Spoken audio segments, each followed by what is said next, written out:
impacting operations, supply chains, assets, and markets. And to manage these risks, businesses must identify vulnerabilities, assess potential impacts, and integrate adaptation and mitigation strategies into their decision-making processes. Ladies and gentlemen, this session will deliberate on how, by proactively managing climate risk, Indian businesses can safeguard continuity, drive innovation, and achieve long-term value creation. With these words, I would like to now request our session chair, Dr. Venkataramana, and request him to kindly make his remarks and moderate this session. Over to you.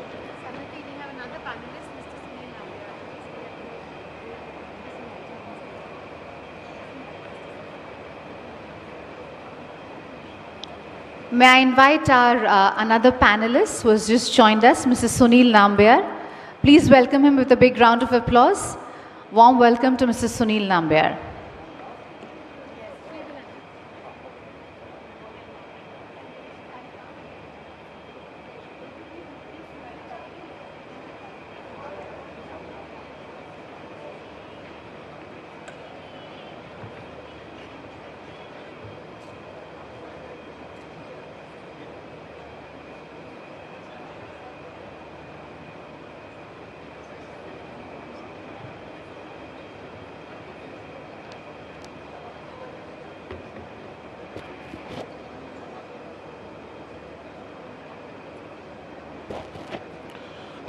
Good morning, everyone. I think everyone had yesterday a hectic task of minute-to-minute meetings and meeting with a lot of B2G and B2B, right? So, welcome to day 2 of 30th CII Partnership Summit. And to start with, I'm sure that we have a wonderful panelist here today who is going to share their experiences and thoughts on the session we are going to discuss here on this stage. And ladies and gentlemen, distinguished panelists and respected delegates, good morning all. It is a privilege to welcome you all for this important session on climate risk for Indian businesses. We gather here today for this pivotal moment in history, one where the global economy is shifting towards a multipolar structure, bringing both unprecedented opportunities and complex climate challenges. The climate crisis is no longer a distant scenario, it is a present-day business imperative. India is experiencing a harsh reality of climate risk, floods, heat waves, droughts, cyclones, etc. These are all disrupting the supply chains, damaging infrastructure, and impacting workforce health. With 30% of India's GDP nature dependent, the stakes remain extremely vulnerable. Research shows that climate change could cost India over 10% of national income by 2100 and push 50 million people back into poverty if left unaddressed. But the risk comes with some opportunity, right? Today's session is designed to explore how Indian businesses can not only mitigate this risk, but also leverage them as driver of innovation, competitiveness, and long-term value creation. We look at practical strategies to integrate climate risk into enterprise operations and investment decisions. These collaborative pathways between government, private sector, finance, and academia, all aligned with the state climate strategies, including Andhra Pradesh forward-looking resilience framework. As we know, every dollar invested in climate adoption is known to yield 4 times the return through reduced losses, improved productivity, and new green market opportunities. The cost of inaction is steep, but the rewards of proactive leadership are transformative. So with this, I'm going to start the session with our esteemed panelists here today. And I'm delighted to introduce, I'll just go there and start my introduction to the panelists. Thank you so much.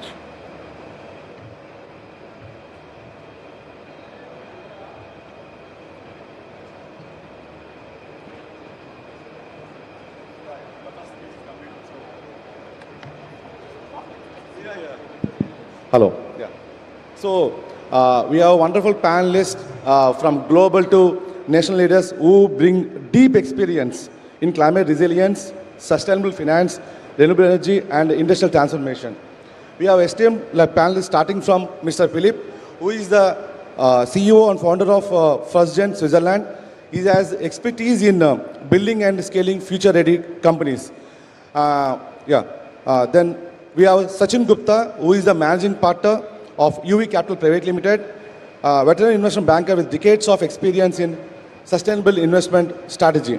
And we have, who is so close to me, Dr. Julie from ZAZ. She is the country director for India and Bhutan. She got Global Authority on Climate Resilience Frameworks and Disaster Risk Finance. And we have Sunil Nambia. He is the head of operations for Group Strategy, Sustainability and Communication to ICS Group. He has expert in supply chain resilience and organization climate strategy. So, thank you so much. I will start with Mr. Philip. Philip, you can just give brief about what you do so that our audience will understand in a broader spectrum. And thanks to all of you that your work, your experience is so close to the session, what we are going to discuss here. And I want everyone to share your personal experiences, how we can address this climate risk, especially from Andhra to India for the global cause. Yeah, Mr. Philip, please. Thank you. Yeah, thank you. Very good morning. It's an honor to be here. And a lot of people seem to get up early as well. So little to my background, and in the end, it's all about people, business, everybody can do what I always say. I come from several MBAs, so in banking, finance, economy, sustainable development.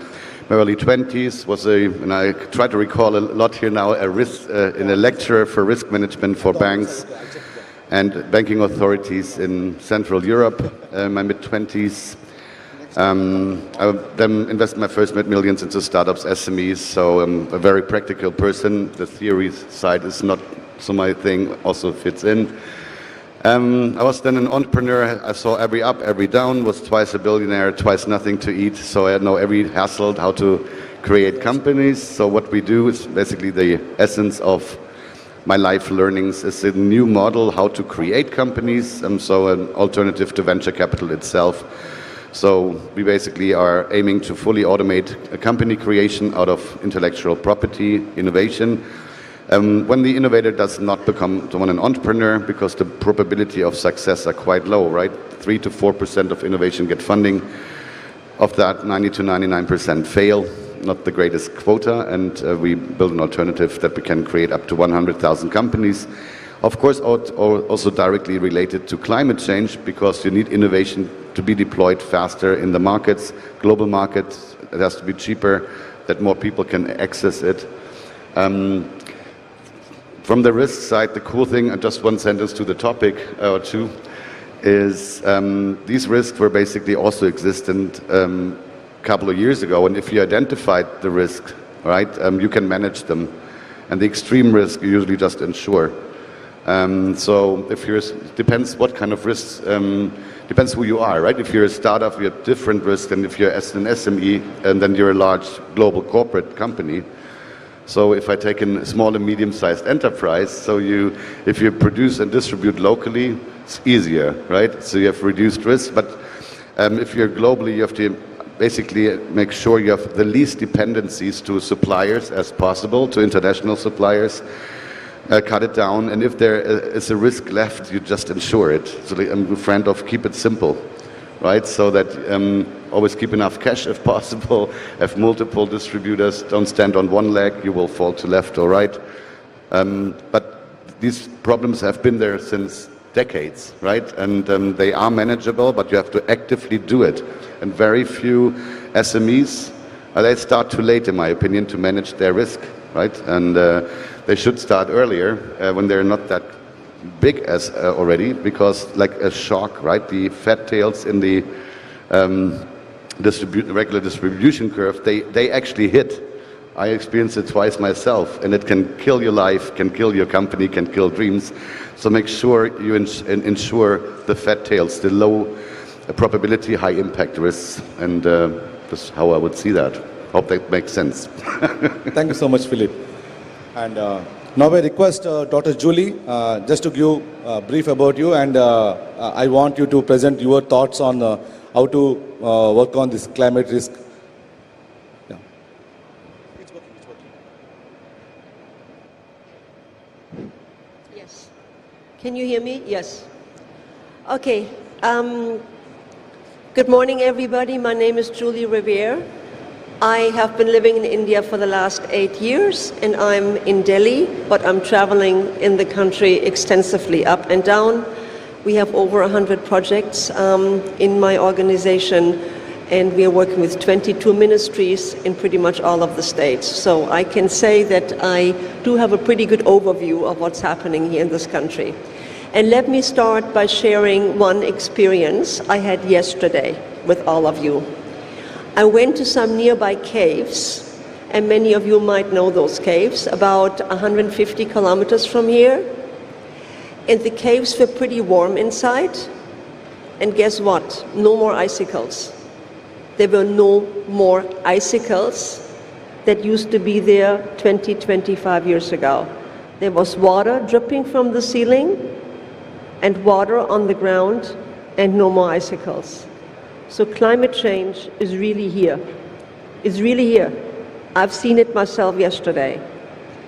And the bad thing is, I then went to the ticket booth. I talked to the guy selling the tickets. He couldn't even remember the icicles. The guru at the entrance to the caves also couldn't remember the icicles. But my colleague who was with me and who studied here in Vizag, he remembered the icicles, so we knew the icicles were there. But it's not only the icicles, it's also the glaciers that are melting, the Yamuna, Ganga, many other rivers that have less and less water, and the breadbasket here for India is really having a big problem.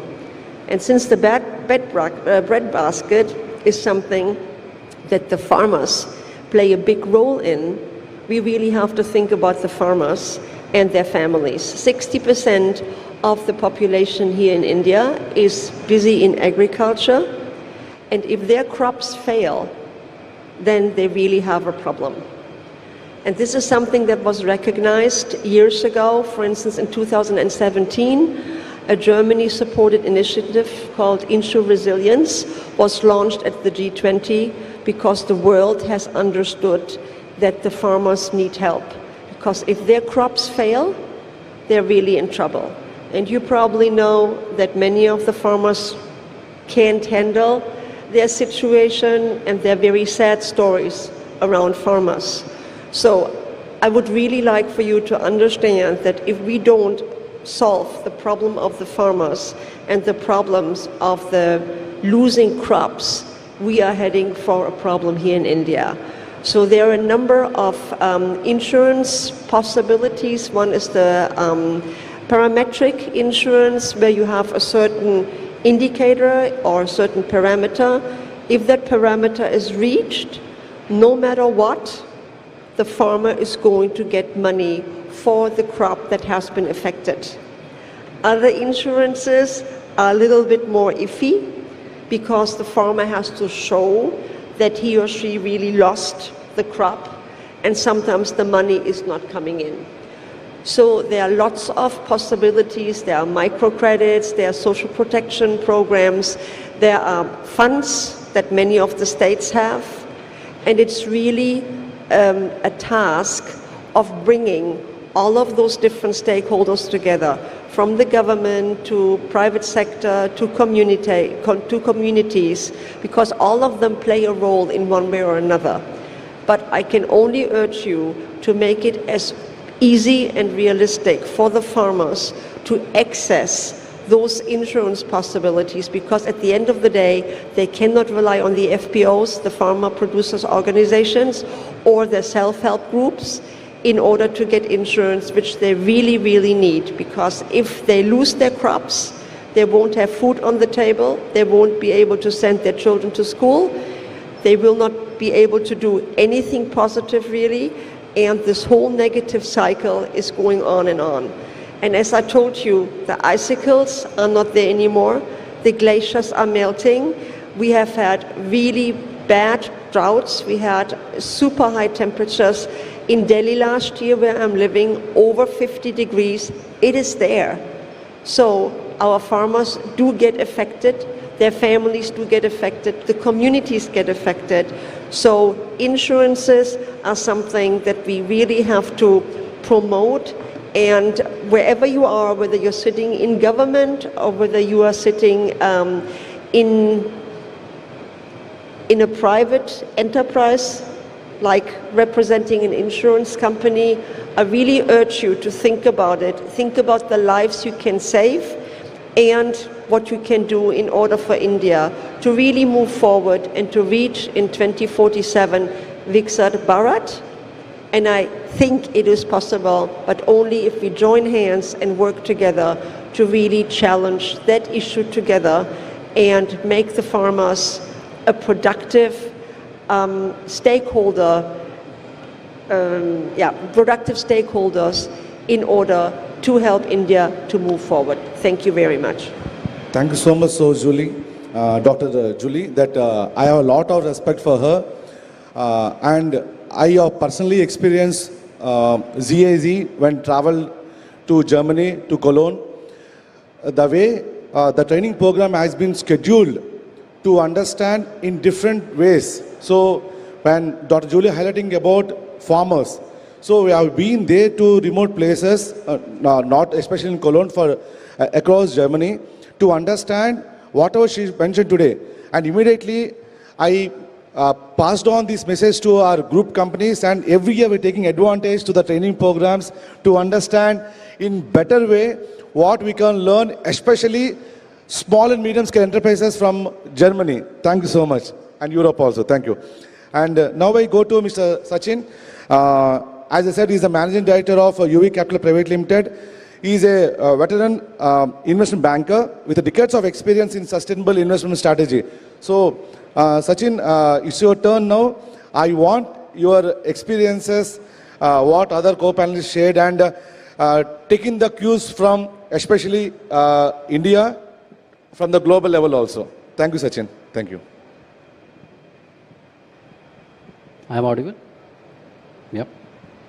So thank you for this opportunity, and as you briefly mentioned, I am working as a managing partner with Unified Vision Capital. We are one of the leading investment banks in mid-sized market in India, and also have a private credit fund of our own, where ESG again is a strong theme.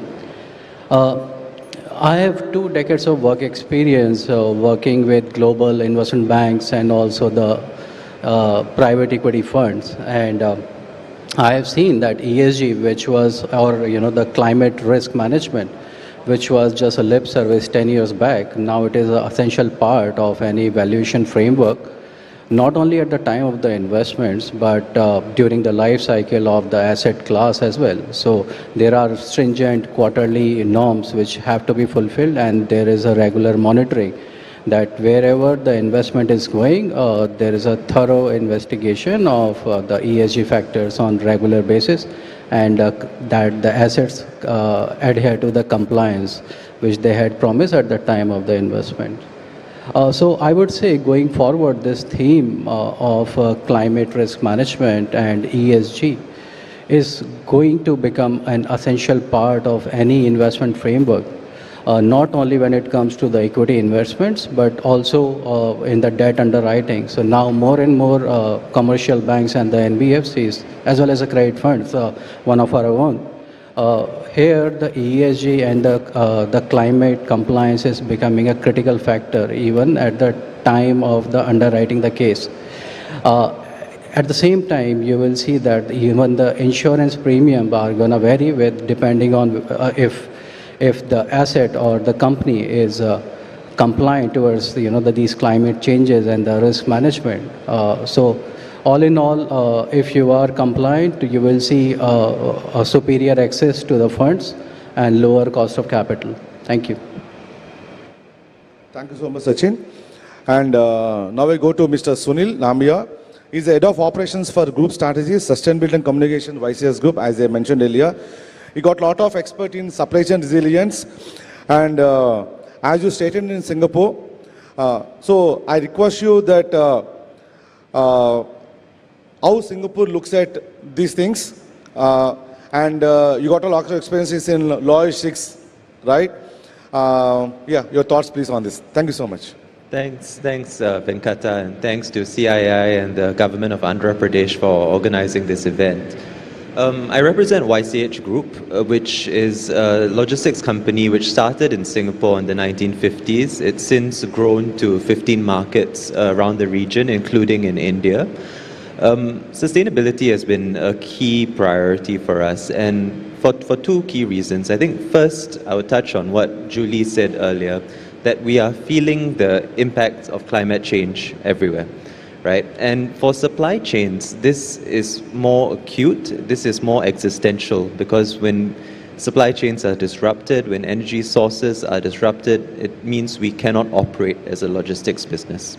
So this is something that is a key priority for us. We need to look at it closely for the next few years.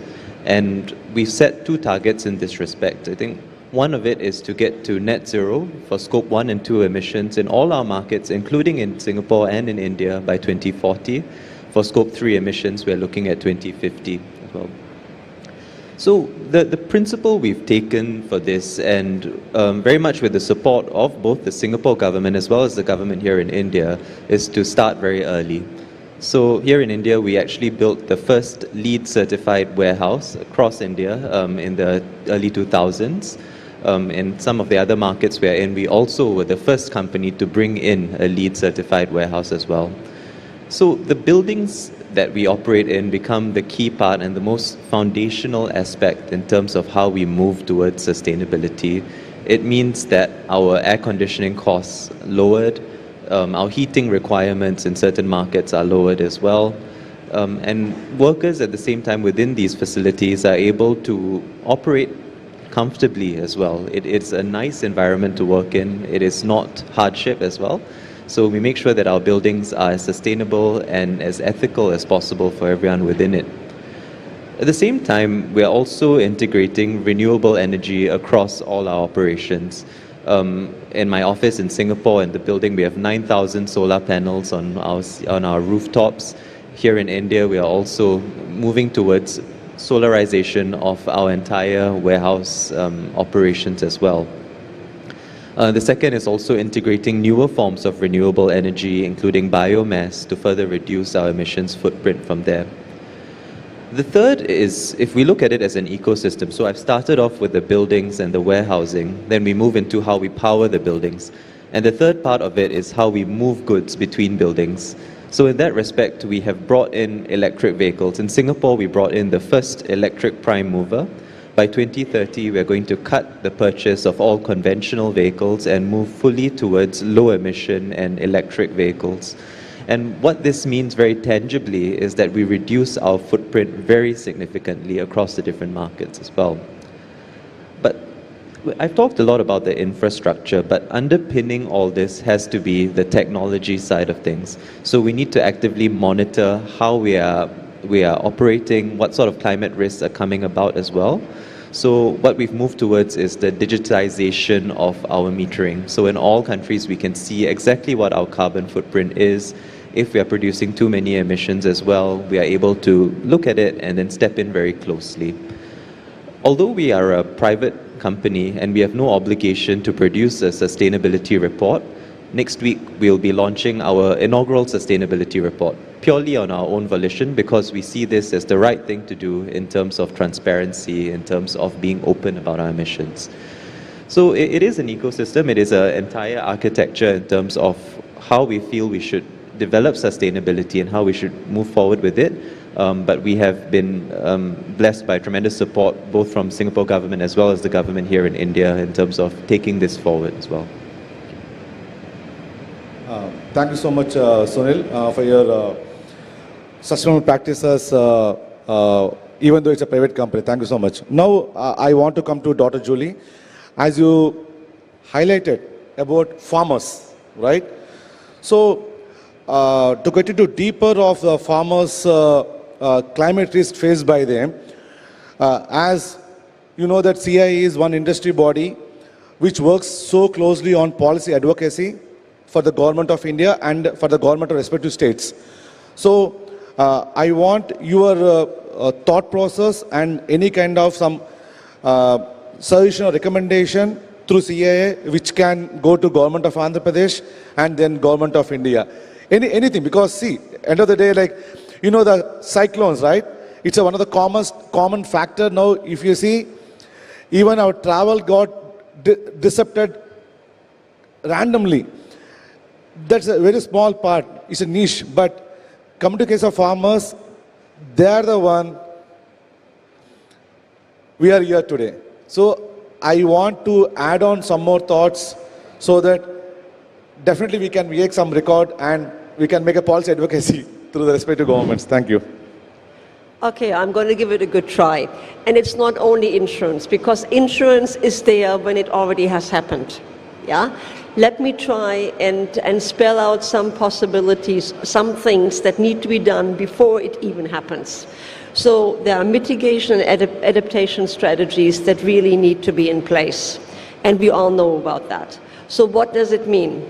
That means that we need to think of how to work with the farmers for them to adapt and use different planting strategies, seeding strategies, use water differently. You know, water is pretty much free in a number of states here in India. So what the farmers oftentimes do, they just leave the tap on, that they don't have to go to the fields. And what it does is, you have water all over the field, the nutrients are all coming out, the field is totally flooded, and the crop is going to suffer. So, it is important to impress on the farmers that that is not the right thing. But then, if they have no other chance but to actually, water all the time, while they sit maybe 2, 3, 4 kilometers back at home, we came up with the idea of developing a digital tool which tells them when to water the fields, so that then they can shut off the constant water supply and only water when it's really necessary. That way, the nutrients stay in the soil and the crops have a chance to really be good crops. Then, of course, we have to think about different seedlings, all of these beech and paniri. The paniri need to really be different, because the ones that we have, for instance, if you're in Andhra and you import them from Punjab, these poor paniri really suffer on the trucks all the way to Andhra, plus they are not the right ones for this kind of an environment. So you need to really have paniri, these little seedlings, that you grow in some kind of a greenhouse that can be done here in Andhra, much less expensive, they're available, and they are going to be drought or whatever, climate resistant, and that is another way of them saving money and having the right seedlings for their soil. Thirdly, you have to think of what to grow, because what was possible years and years ago might not be possible now, so you have to think about different crops, you have to have different crops during different seasons, so it's a whole cycle that is really necessary to consider if you think about how to mitigate the risks of them losing their crops. So the insurance comes at the end, but there is so much that needs to be done before it gets there. So what is necessary is that you work with the self-help groups, you work with all of the communities that are there, that feed into the FPOs. That whole ecosystem needs to be dealt with in order for the crops to really have a chance to be good crops, and for the tomatoes to really have a chance not to be sold only in the village, but also to go to the next village, and for the farmers to make more money. Then I'm coming to solar water pumps and all of these things. So if there are solar water pumps and the fields get watered by those solar water pumps, the people do save money, because they don't need electricity anymore, and because they save money, they're possibly then able to invest in scooters or whatever to transport their tomatoes and potatoes and whatever it is to the next village. So there's so many things that can be done to help the farmers and specifically the women to actually improve their current situation. But in order for that to happen, we really need to work with organizations on the ground, and all of that takes a lot of time and a lot of people and hand-holding to actually change the mentality and capacitate these farmers who are eager to learn, because they see that they're heading for disaster and they don't have their, they don't have the knowledge to actually change anything. But I can tell you from my experience, they're so eager, and specifically the women, they are so eager to learn, and what they're all coming up with, it is absolutely amazing in all of India. From fish farming to mangoes, to drying whatever there is under the sun. It is unbelievable. And these women really emerge as leaders of the community, help other women, and are doing fantastic jobs.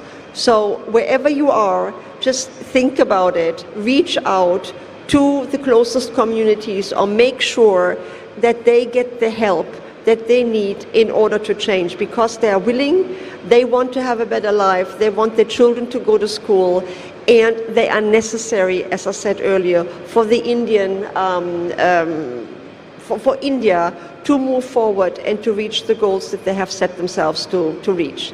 They're there and they're eager, and I think it is for all of us to think what we can do from wherever we are to help them. Thank you so much, Dr. Jolie, on your inputs. We definitely make observations on these things so that it can go to the government. Thank you. And coming to Sachin, that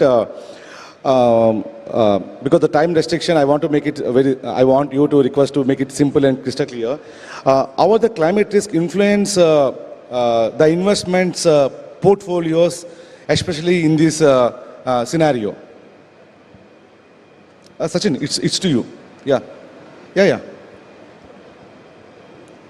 Maybe I think we are not able to hear.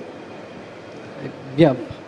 Well, over the next decade, the climate risk will fundamentally reshape the way India Inc. and the investors make equity investments in India. I clearly see 4 channels wherein there is a direct impact of the climate risk. One is the physical risk, second is transition risk, third is regulatory risk, and fourth, which is very critical for any investment decision, is the cost of capital. I'll take these issues one by one. One is physical risk, wherein there is direct impact on the asset quality and the cash flows. India is amongst the most vulnerable countries in the world in terms of the impact by the climate change.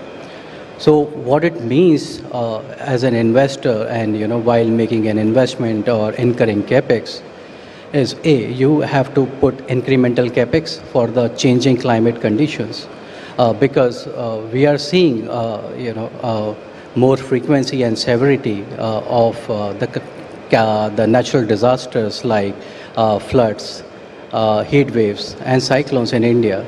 So you have to have asset class which is climate change proof for at least few decades to come.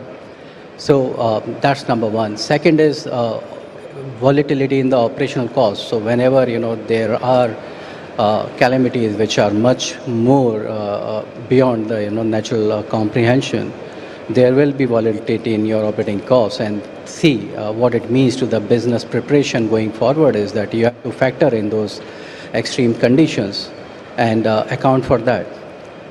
So there will be a direct impact on the industries like food processing, infrastructure, logistics, real estate, and even BFSI in terms of the insurance coverage they have to do to take in account for such changes which are happening. Well, the companies and the sectors which will be better prepared for the future events will be much better placed and will definitely get higher valuation than their peers. Second is transition risk. So as we speak, the policy and the technological advances are towards decarbonization of the world. For example, there is a global supply chain pressure from the European Union's CBAM regime wherein the heavy industries and which are the major cause for pollution, like the steel, the metals, the chemicals, they have to undergo transition and become greener in their operations. What it means to them is loss in the margin and regulatory pressure going forward. The brown assets, for example, the thermal power plants, we are already seeing they are being penalized, for being in the wrong place. And there is a valuation discount which the market is putting to them.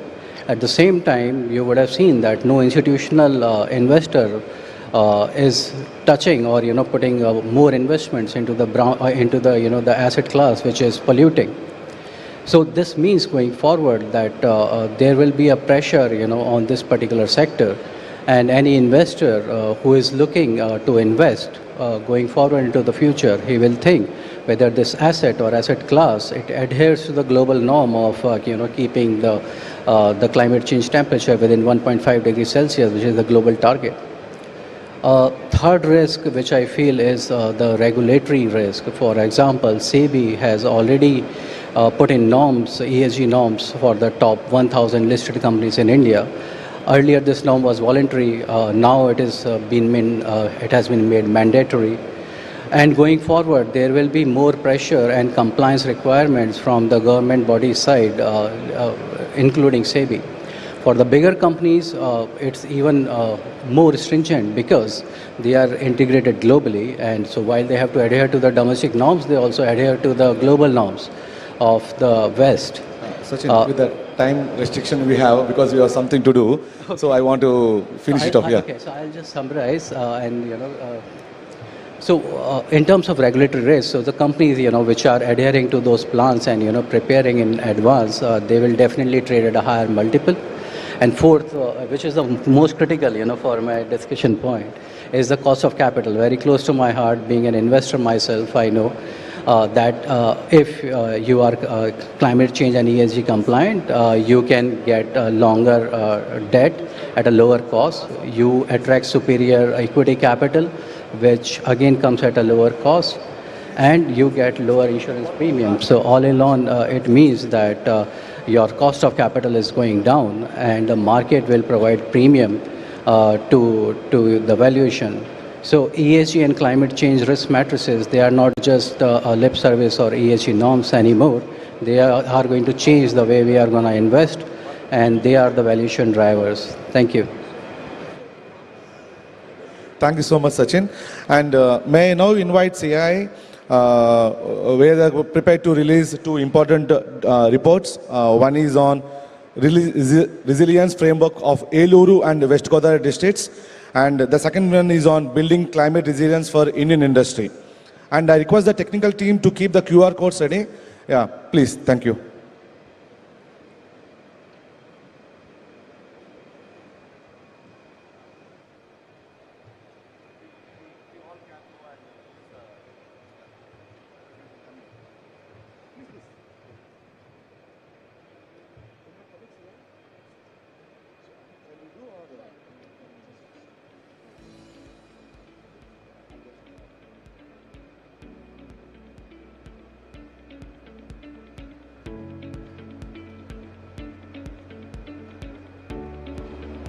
Ladies and gentlemen, the launch of the report on disaster resilience framework of Eluru and West Godavari district. As you can see that we have a QR code on screen. You can scan this QR code and download this report. Let's have a big round of applause.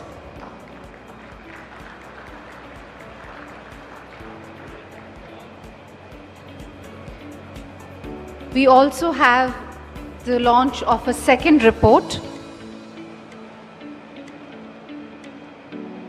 The second report is on building climate resilience for the Indian industry. Can we please present the reports?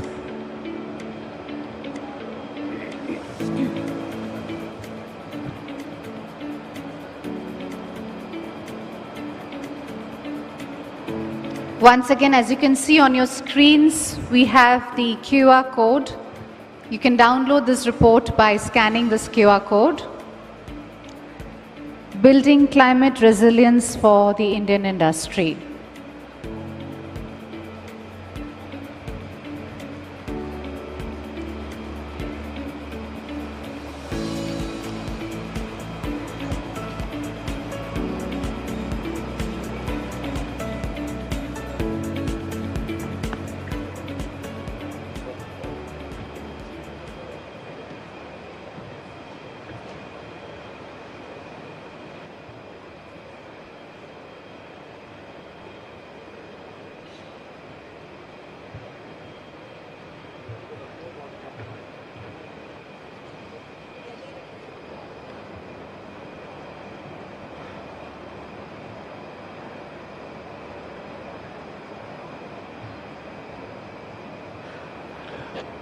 Thank you so much, all the panelists, for your insightful contributions for today's discussion, where the key examples what you have shared with us definitely will give a lot of deliberations and to the government through our policy advocacy through CA also.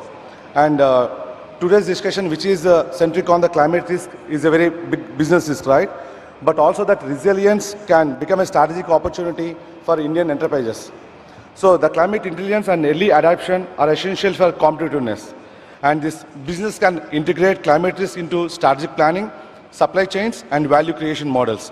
And I represent Avera, where under manufacturing electric scooters, our own journey from pandemic resilience to global climate dialogues has shown us when businesses, policies, and come together, sustainability becomes a multiplier of growth. I hope today's discussion inspires, and much more collective action. Let us move forward with a collective commitment to build a climate resilient, competitive, and sustainable Indian economy. And I request CII to take this forward. CII, please.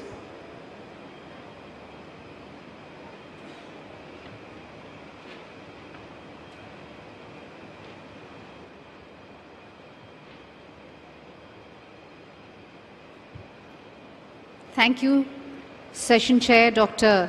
Venkatramana, for moderating this session and for your valuable inputs and engaging our eminent panelists in the deep conversations. Thank you so much for your insights.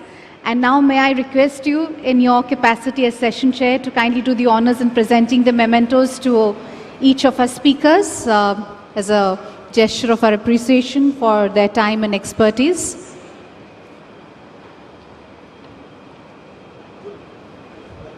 Ladies and gentlemen, may I request you to join me in giving a big hand to our panelists.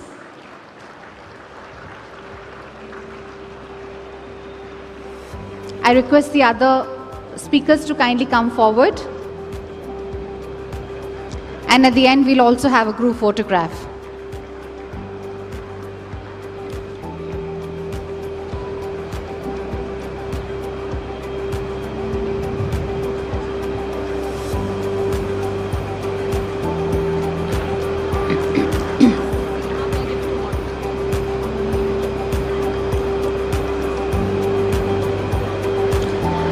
And on behalf of CII, may I invite Ms. Seema Arora to please join us on stage and present the memento to our session moderator.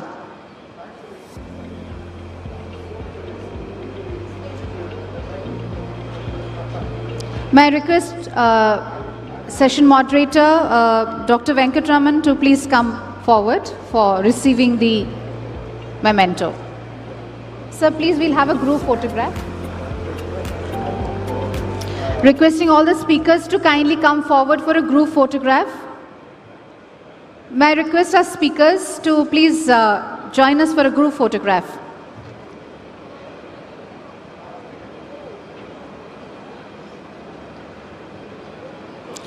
And with this, we conclude the first session of second day of the summit. We will be moving on to our next session. We'll request you to kindly be with us while we just take a few minutes to make the necessary table arrangements. Thank you.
Minister in the center.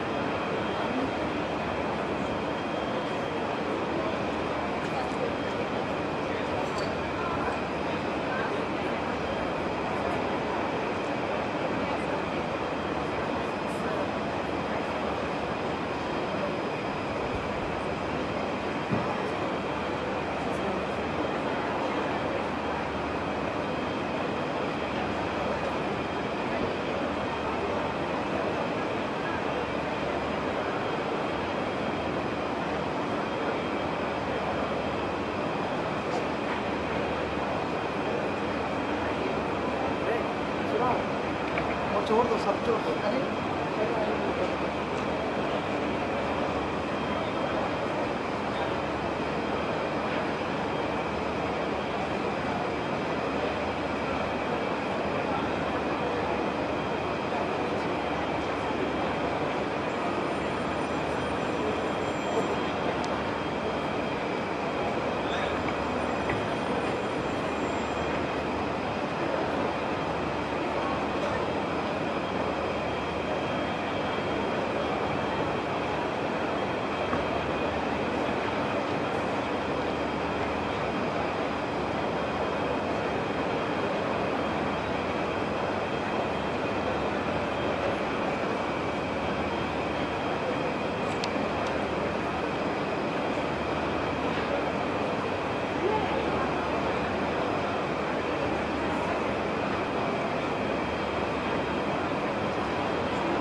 by Honorable Minister Shri Nara Lokesh and also be moderated by the President of CII. We will begin this session in just a few minutes from now.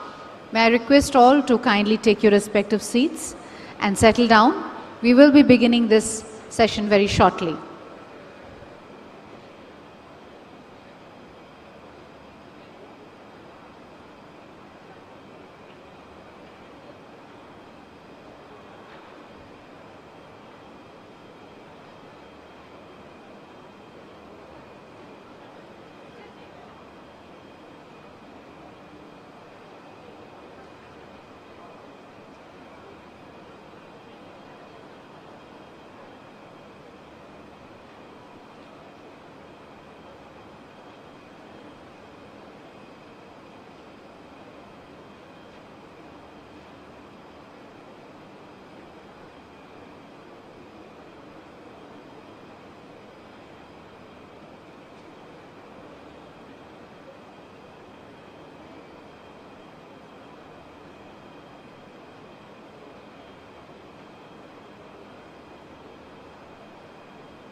Ladies and gentlemen, we are now ready to start the session. Once again, if I may quickly ask everybody to settle down and take the respective seats. Especially people at the back, if I may please request you to take your seats.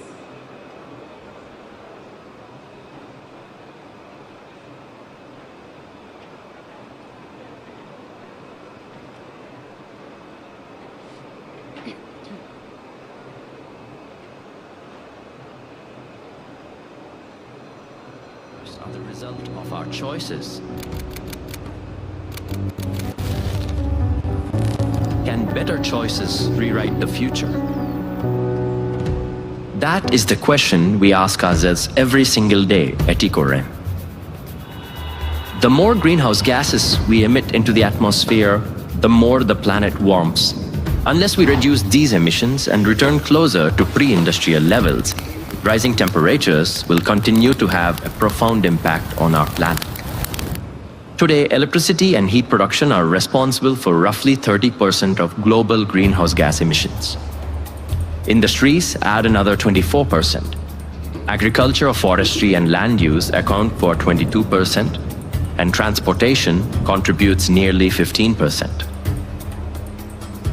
We have addressed some of it so far at EcoRen by building large-scale wind, solar, and hybrid projects across India. But now we're ready to go further to take on this challenge at a much larger scale. And a very warm welcome, ladies and gentlemen, to our session on AI and future of jobs, turning disruption into opportunity.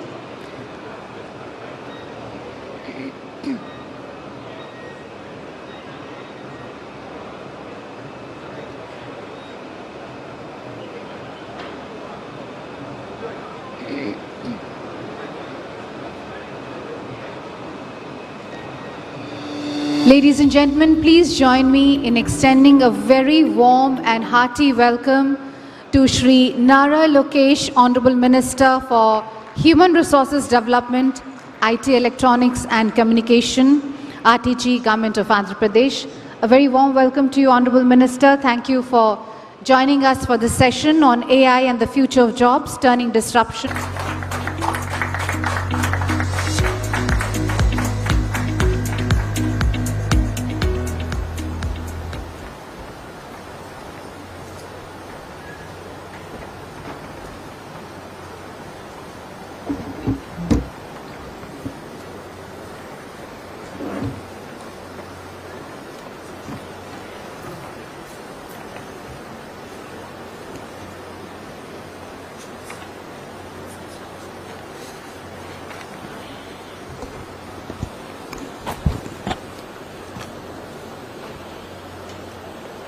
Honorable Minister for Industries, Mr. T.G. Bharat,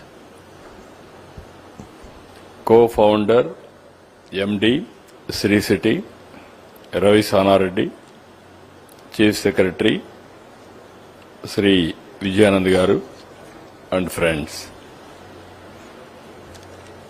Today, there is one more best case study. This is Sri City. Now I can rate it the best in the country. Anybody want to talk about industrial township? Sri City is the best example as on today. That is how over a period of 2 decades they developed this city. Today, if you see here, all international companies, global companies are operating here. Cadbury, Kellogg's, LG, Daikin, Isuzu, and other companies are all located here. These are partnerships of 20 MOUs, they are able to do it. And also, nearly investment is, as on today, more than 31,450 crores, generating 1,10,000 jobs directly or indirectly, both put together. Just now I am asking him how many countries are representing here. He told me 31 countries. Many world we have to create, minimum 50 countries, that is what I told him. More and more companies is one, more and more integration of countries also. It will help us to project that culture and integration in a big way. Even if you see here, Belgium, Japan, Singapore, Australia, USA, UK, Germany, and all countries are representing here. Projects nearly healthcare, engineering, electronics,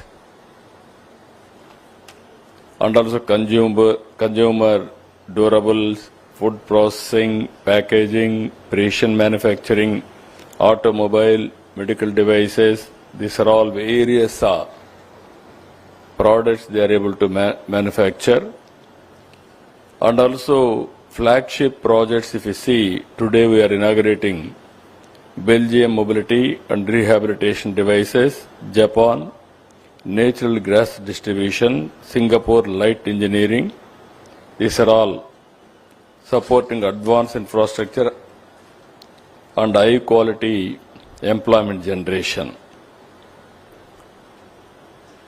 As on today, for the last 16 months, state government has attracted 8 lakh crores, 8.87 lakh crores we have sanctioned, clearances have been given. 2 days, nearly we are able to clean 13 lakh crores. That means roughly 18 months time, 22 lakh crores we are going to get investment. That is a historic achievement. I am very happy for that. I gave yesterday escrow account.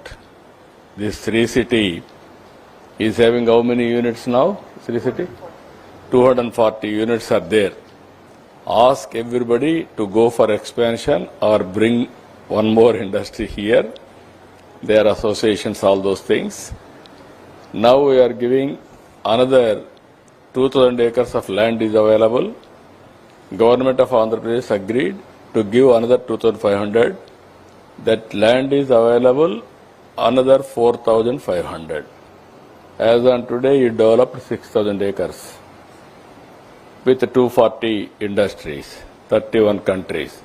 Today I am fixing target for him, 50 countries, 500 or 450 industries, ultimately 1,50,000 employment. 1,50,000 employment, we will create a township there.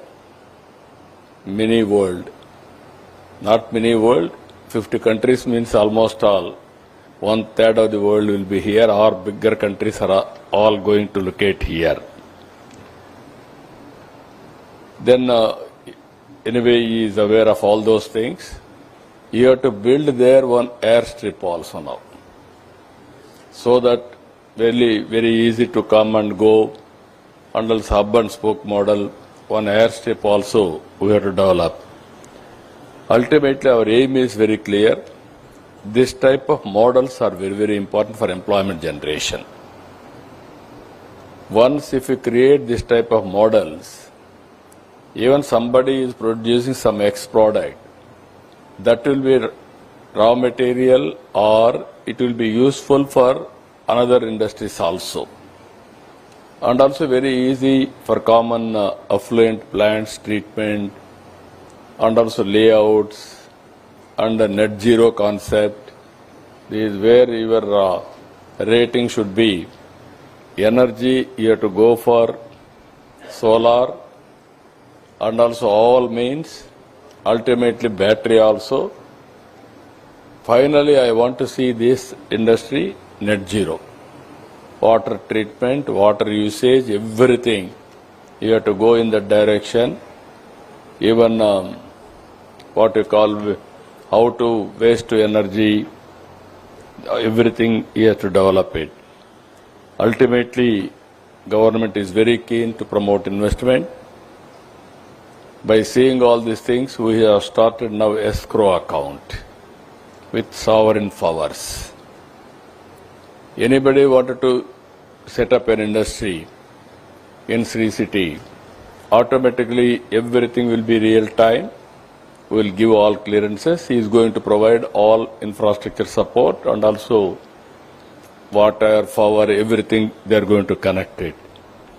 And at the same time, sometimes for incentives, they are coming to government continuously, they are suffering. Some of the industries are becoming sick also because of a financial strain. Now we are giving escrow account with sovereign powers. No need to come to government now. We brought labor reforms earlier, infrastructure reforms, everything we brought. Now ultimately escrow account. This is the first time in India Andhra Pradesh government is bringing. We are aiming, as on today, 220 billion US dollars investment has come. We are aiming another 3 years time, 500 billion US dollars, 10 years, 1 trillion US dollars. 500 billion means 50 lakh jobs. Then ultimately 1 trillion means 1 crore jobs, 10 million jobs. That is how we are planning. I am very happy. Even you have to promote knowledge economy also in Sri City. Not only manufacturing, knowledge economy also you focus. That is the future. Ultimately, wonderful work has been done by Sri City. Sana Reddy Garu is doing very good work. I am seeing him. He is almost all dedicated for this project. He is working very hard. I wish all the best. Even we will promote your investment. We will bring industries. You service them. You also go all over the world. Your target is very clear now. 2-3 years time, before 28, you are going to bring another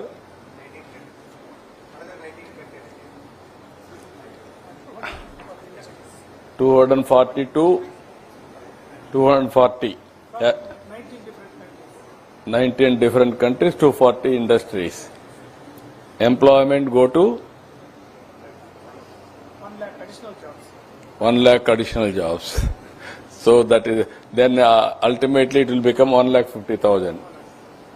1,50,000 jobs, 50 countries, 500 units. That is the target. That mark he has to pass, that test he has to pass. From now onwards, he may not have sleepless nights, but he will work.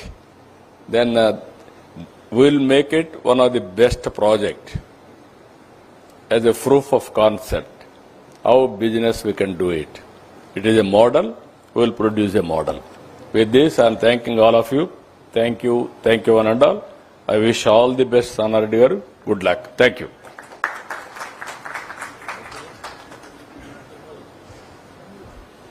Thank you, sir. Thank you very much. Now handing over the GOs.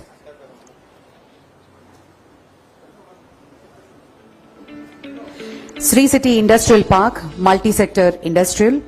Expansion of the Sri City is about 7,500 acre multi-product industrial zone hosting 240 plus global companies from 31 countries.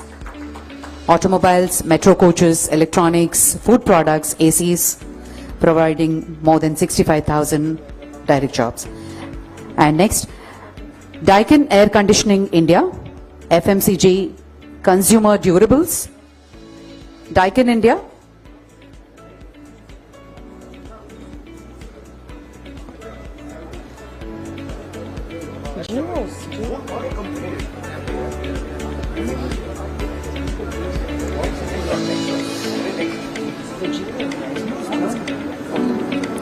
Okay, we now move on to the MOUs. May I call upon PG Technoplast Private Limited, Consumer Durables,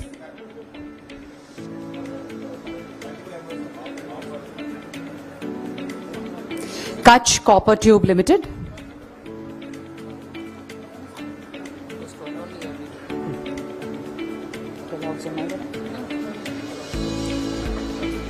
Kellogg India Private Limited,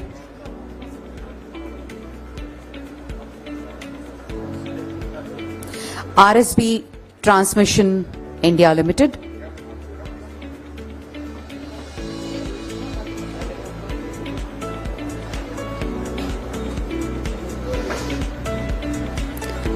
Healthium Medtech Limited,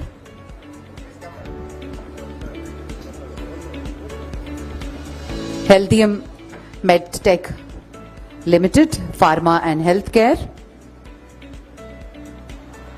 Sai Auto Components Private Limited, Engineering Industry, about 75 crores investment and 1,000 proposed employment. SK Components Limited, Engineering, with about 50 crores investment and 700 proposed employment.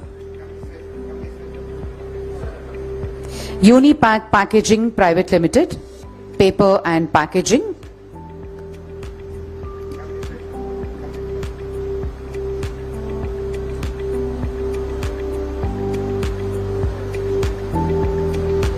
Next up, Maha Precision Limited, Engineering Industry.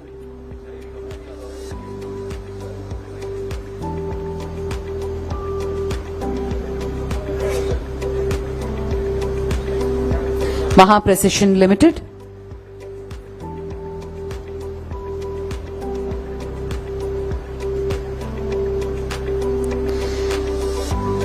Xenox Gas Systems Private Limited. Xenox.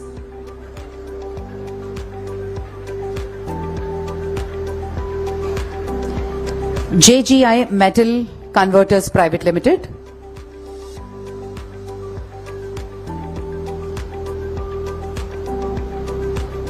And Red Star Polymers Private Limited.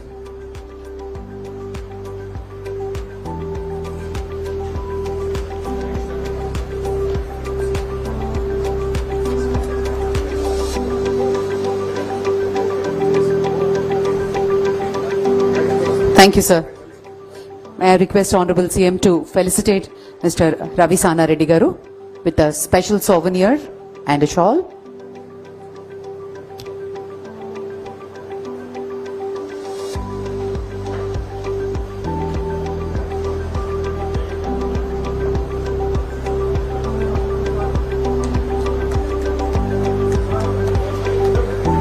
Thank you very much. And Sri City team, quickly you can come up onto the stage for a group picture.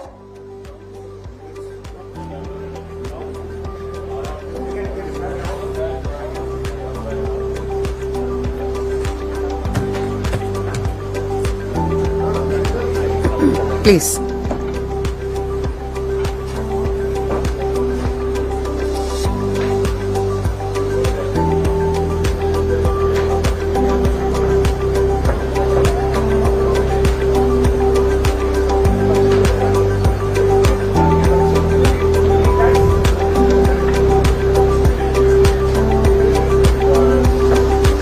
Congratulations, Sri City team, and all the very best.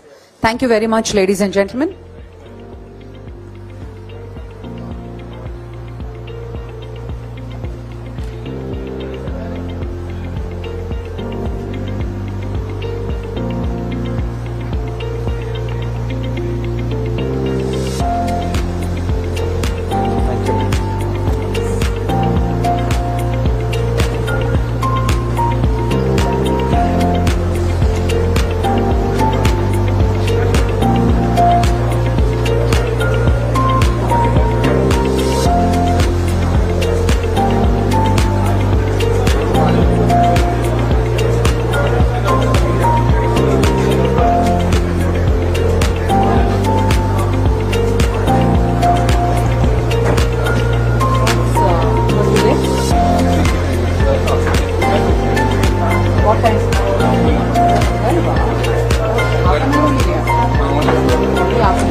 हो गया.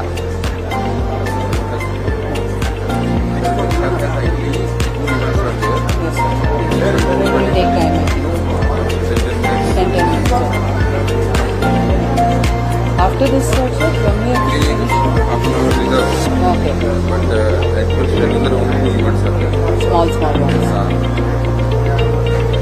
That is also.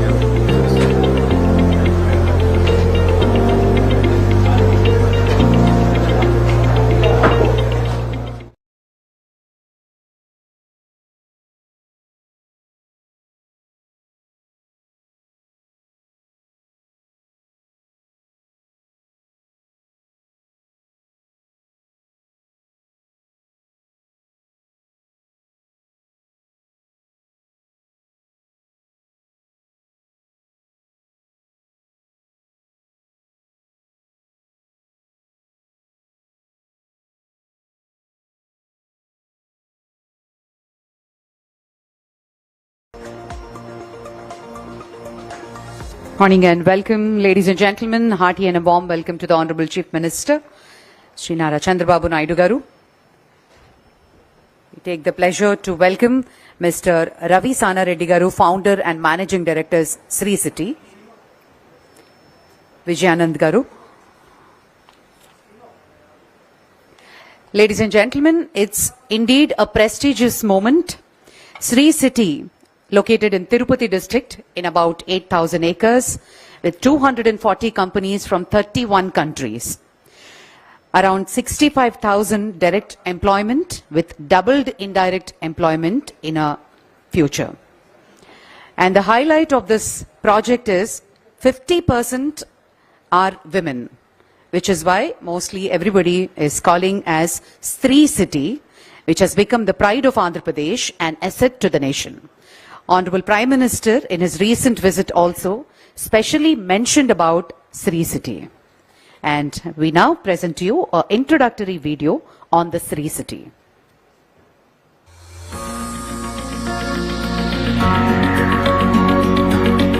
The Honorable Chief Minister will virtually inaugurate 5 new facilities. Among them, Vermeiren India, part of Belgium's Vermeiren Group, enters Phase 4 expansion. Known for advanced mobility aids like wheelchairs and nursing beds, Vermeiren's Sri City unit serves hospitals and rehab centers in over 70 countries. Think Gas, formerly AGNP Pratham, is a Japanese brand powering India's city gas revolution. With its plant foundation laid by the CM, it will supply PNG, CNG and LNG, fueling industries, vehicles and homes across the region. The foundation stones for both Vermeiren and Think Gas were laid by the Honorable Chief Minister on August 19, 2024. Singapore's Arm West Mirai Tech brings precision engineering to the fore, producing foam die cuts, adhesive coatings and multi-layer components used by global giants like Mercedes, Bosch, Sony and Toyota. Onload Gears Exports delivers high-end electrical components, OLTCs, switchgear, and vacuum circuit breakers to over 200 global clients, including ABB, Siemens, and GE.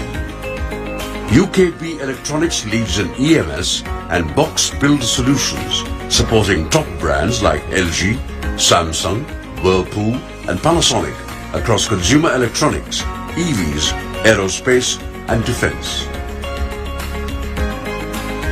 Collectively, these units have brought in 350 crore rupees in investment and are set to create over 1,500 new jobs. Well, ladies and gentlemen, it's indeed a pride moment. These 5 companies, Vermiren India Rehab, Armvest, Think Gas, Onloaders Exports, and UKB Electronics will be now inaugurated by the Honorable Chief Minister. I request you to kindly press the button and do the inauguration, sir.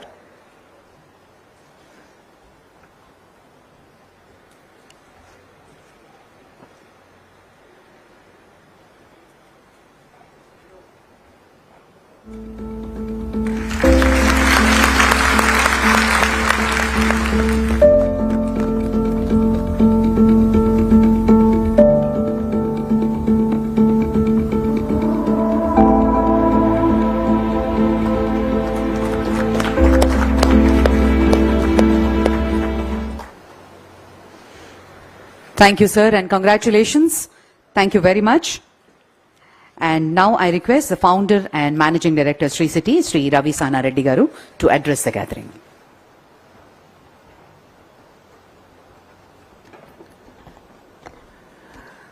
Good morning to all of you, Honorable Chief Minister Garu, Chief Secretary Garu, and the Honorable Minister Garu, T.J. Bharat Garu. It is indeed a great privilege. Almost within 1 year of Honorable Chief Minister visiting Sri City, again coming and celebration of so many inaugurations and MOUs and GO exchanges is really, we are so blessed. The state has a dynamic leader like Chandrababu Naidu Garu and young ministers, Mr. Nara Lokesh Garu and T.J. Bharat Garu, and importantly young officers also. With their help, within 1 year, just to give you the perspective, about a year back, CM Garu visited Sri City and inaugurated totally about 16 companies and groundbreaking for 8 members, out of those 8, today we are inaugurating 2 companies. In less than a year, we have come from ground zero to inauguration stage. That is the speed of doing business, sir, in our state. We are so happy, and this will bring many more success stories in the future, because nowhere else it has done within 12 months or within 12 months kind of thing, they have become operational. At that time, sir, when you inaugurated all these companies, MOUs, 3,700 crores investment, about 15,000 jobs. Today, we are inaugurating, another 5 inaugurations, 12 MOUs and 3 GOs. These companies are going to generate 20,000 jobs and 6,500 crores investment. And thank you. And in between, sir, we had one more major groundbreaking of LG Corporation, where Honorable Minister Nara Lokesh Garu came and did the thing. That has become an international story, and we are so happy that the Andhra Pradesh-based industry has rewritten all the records in the IPO listing. So that brings a good business plan on our soil. AP is making it even better. So it's become the best success story. And LG is also bringing many suppliers to India, first time from Korea to India.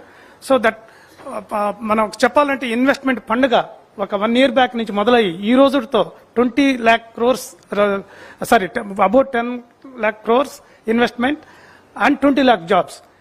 And just now when I had the opportunity to talk with CM Garu, he was telling, how about Sri City creating 1 lakh jobs? And he asked about how many countries you have represented, 30 countries. He said, no, make it 50.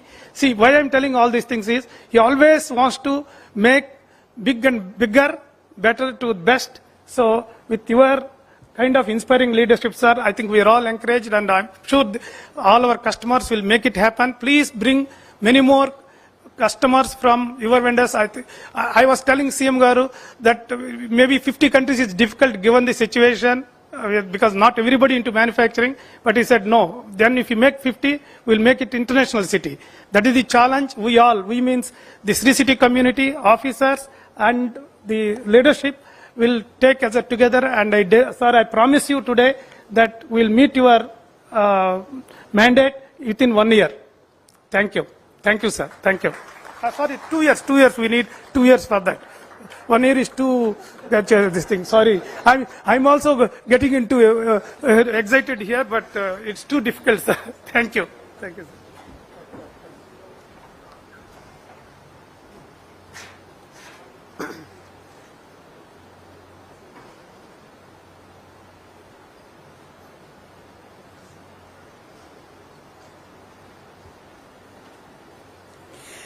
Thank you, sir. Thank you very much. And now I request our Honorable Chief Minister to address the gathering.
Honorable Minister for Industries, Mr. T.G. Bharat, Co-founder, MD, Sri City, Ravi Sanareddy, Chief Secretary, Sri Vijayanand Garu, and friends. Today, there is one more best case study. This is Sri City. Now I can rate it the best in the country. Anybody want to talk about industrial township? Sri City is the best example as on today. That is how over a period of 2 decades they developed this city. Today, if you see here, all international companies, global companies are operating here. Cadbury, Kellogg's, LG, Daikin, Isuzu, and other companies are all located here. These partnerships of 20 MOUs, they are able to do it. And also, nearly investment is, as on today, more than 31,450 crores, generating 1,10,000 jobs directly or indirectly, both put together. Just now I am asking him how many countries are representing here. He told me 31 countries. Many world we have to create, minimum 50 countries, that is what I told him. More and more companies is one, more and more integration of countries also. It will help us to project that culture and integration in a big way. Even if you see here, Belgium, Japan, Singapore, Australia, USA, UK, Germany, and all countries are representing here. Projects nearly healthcare, engineering, electronics, and also consumer durables, food processing, packaging, precision manufacturing, automobile, medical devices. These are all various products they are able to manufacture. And also flagship projects, if you see, today we are inaugurating Belgium mobility and rehabilitation devices, Japan, natural gas distribution, Singapore light engineering. These are all supporting advanced infrastructure and high quality employment generation. As on today, for the last 16 months, state government has attracted 8 lakh crores, 8.87 lakh crores we have sanctioned, clearances have been given. 2 days, nearly we are able to clean 13 lakh crores. That means roughly 18 months time, 22 lakh crores we are going to get investment. That is a historic achievement. I am very happy for that. I gave yesterday escrow account. This Sri City is having how many units now? Sri City? 240 units are there. Ask everybody to go for expansion or bring one more industry here. Their associations, all those things. Now we are giving another 2,000 acres of land is available. Government of Andhra Pradesh agreed to give another 2,500. That land is available, another 4,500. As on today, he developed 6,000 acres with 240 industries, 31 countries. Today I am fixing target for him, 50 countries, 500 or 450 industries, ultimately 1,50,000 employment. 1,50,000 employment, we will create a township there. Mini world. Not mini world, 50 countries means almost all. 1/3 of the world will be here, or bigger countries are all going to locate here. Then, anyway, he is aware of all those things. You have to build there one airstrip also now, so that very easy to come and go. Under this hub and spoke model, one airstrip also we have to develop. Ultimately, our aim is very clear. This type of models are very important for employment generation. Once if you create this type of models, even somebody is producing some X product, that will be raw material or it will be useful for another industries also. And also very easy for common affluent plants treatment, and also layouts and the net zero concept. This is where your rating should be. Energy, you have to go for solar, and also all means, ultimately battery also. Finally, I want to see this industry net zero. Water treatment, water usage, everything. You have to go in that direction. Even what you call how to waste to energy, everything you have to develop it. Ultimately, government is very keen to promote investment. By seeing all these things, we have started now escrow account with sovereign powers. Anybody wanted to set up an industry in Sri City, automatically everything will be real time. We will give all clearances. He is going to provide all infrastructure support, and also water, power, everything they are going to connect it. And at the same time, sometimes for incentives, they are coming to government continuously, they are suffering. Some of the industries are becoming sick also because of a financial strain. Now we are giving escrow account with sovereign powers. No need to come to government now. We brought labor reforms earlier, infrastructure reforms, everything we brought. Now ultimately escrow account. This is the first time in India Andhra Pradesh government is bringing. We are aiming, as on today, 220 billion US dollars investment has come. We are aiming another 3 years time, 500 billion US dollars, 10 years, 1 trillion US dollars. 500 billion means 50 lakh jobs. Then ultimately 1 trillion means 1 crore jobs, 10 million jobs. That is how we are planning. I am very happy. Even you have to promote knowledge economy also in Sri City. Not only manufacturing, knowledge economy also you focus. That is the future. Ultimately, wonderful work has been done by Sri City. Sana Reddy Garu is doing very good work. I am seeing him. He is almost all dedicated for this project. He is working very hard. I wish all the best.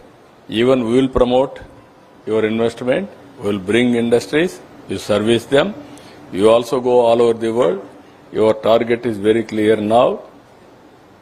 2-3 years time, before 28, you are going to bring another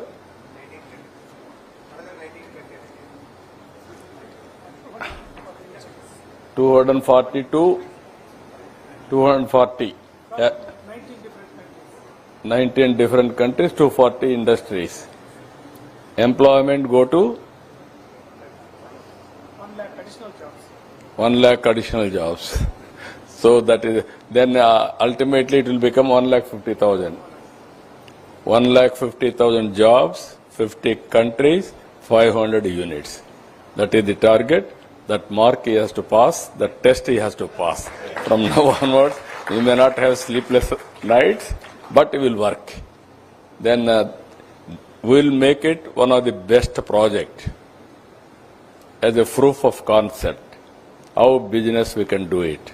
It is a model, we will produce a model. With this, I am thanking all of you. Thank you one and all. I wish all the best, Sana Reddy Garu. Good luck. Thank you.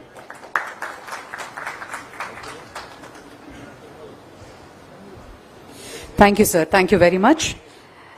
Now handing over the GOs.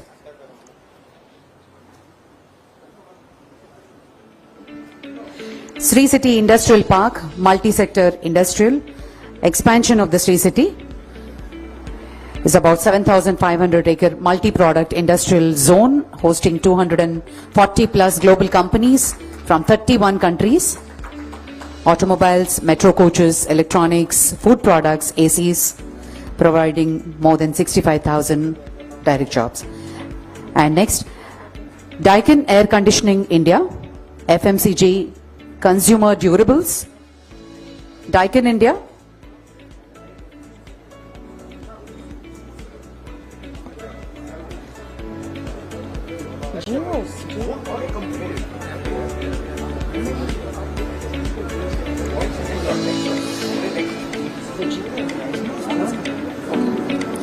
Okay, we now move on to the MOUs. May I call upon PG Technoplast Private Limited,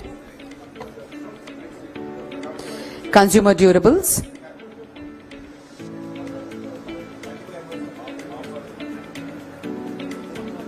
Kutch Copper Tube Limited,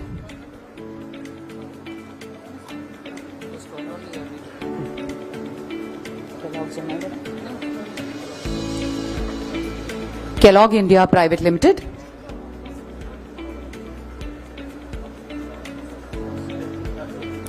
RSB Transmission India Limited,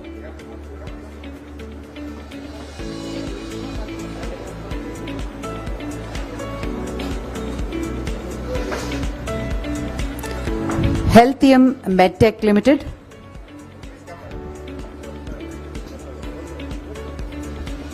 Healthium Medtech Limited, Pharma and Healthcare,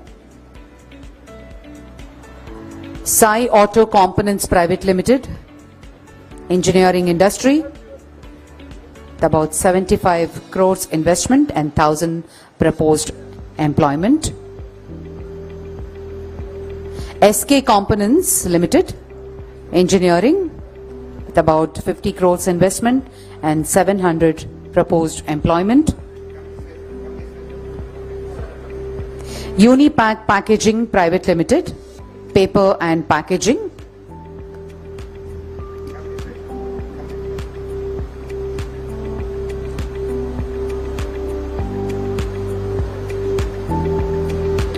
Next up, Maha Precision Limited, engineering industry.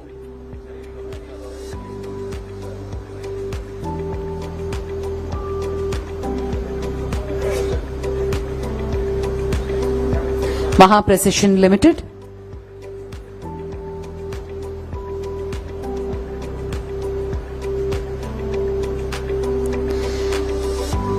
Xenox Gas Systems Private Limited. Xenox.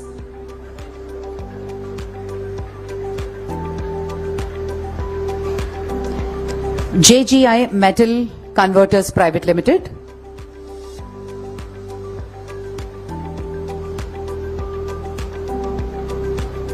And Red Star Polymers Private Limited.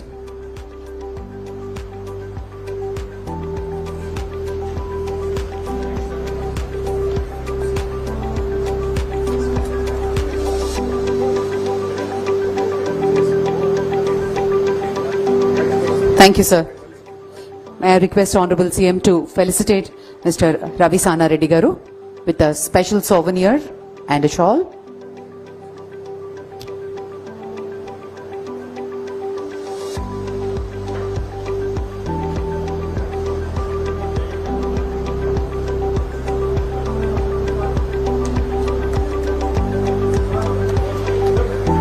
Thank you very much. And Sri City team, quickly you can come up onto the stage for a group picture.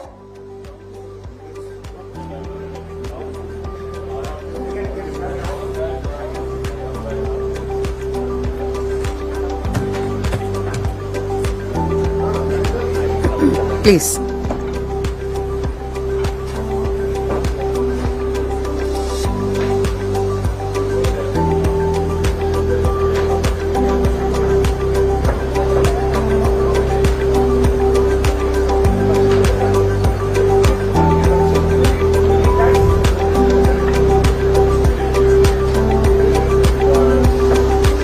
Congratulations, Sri City team, and all the very best. Thank you very much, ladies and gentlemen.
हो गया।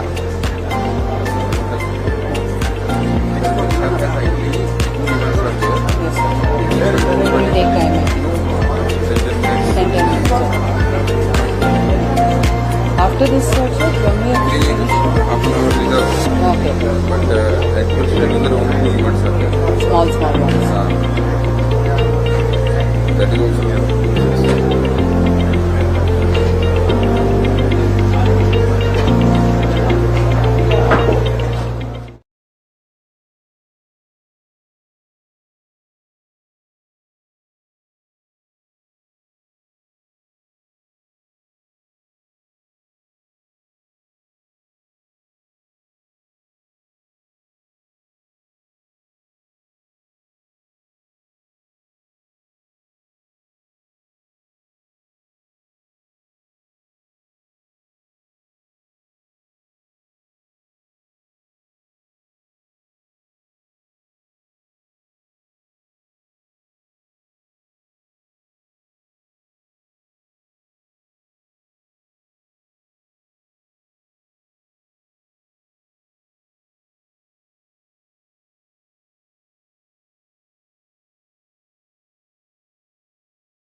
Morning and welcome, ladies and gentlemen. Hearty and a warm welcome to the Honorable Chief Minister, Shri Nara Chandrababu Naidu Garu.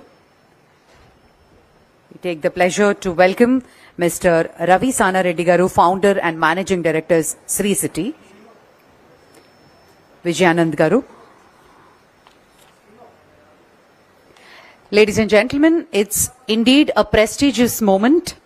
Sri City, located in Tirupati district in about 8,000 acres with 240 companies from 31 countries. Around 65,000 direct employment with doubled indirect employment in a future. And the highlight of this project is 50% are women, which is why mostly everybody is calling as Sri City, which has become the pride of Andhra Pradesh and asset to the nation. Honorable Prime Minister, in his recent visit also, specially mentioned about Sri City. And we now present to you an introductory video on the Sri City.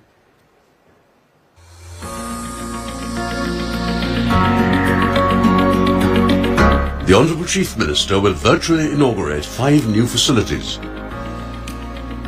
Among them, Vermeiren India, part of Belgium's Vermeiren Group, enters Phase 4 expansion.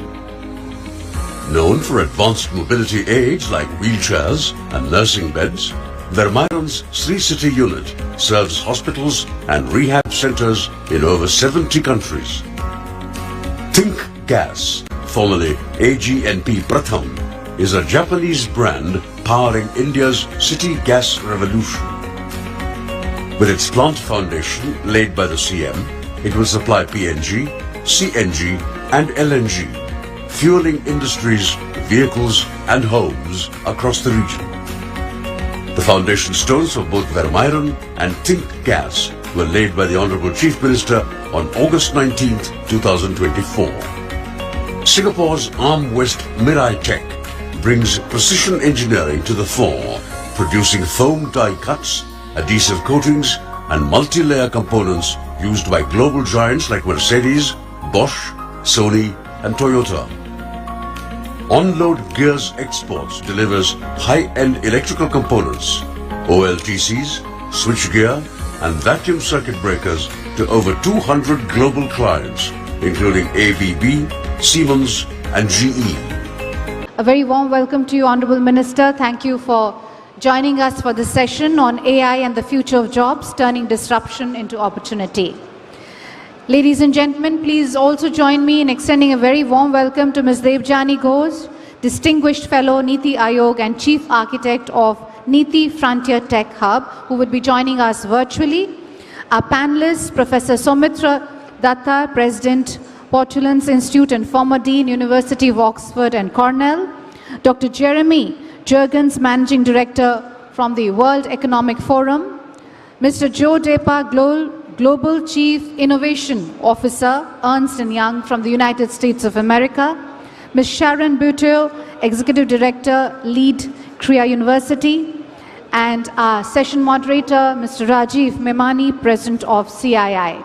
May I please request you to give a very warm and hearty welcome to Honorable Minister, our session chair, and also to all our eminent panelists. Ladies and gentlemen, AI is reshaping work, automating tasks while creating new roles, and this session will define strategies for businesses to harness AI for productivity and new value creation. This session will explore models for large-scale and new value creation.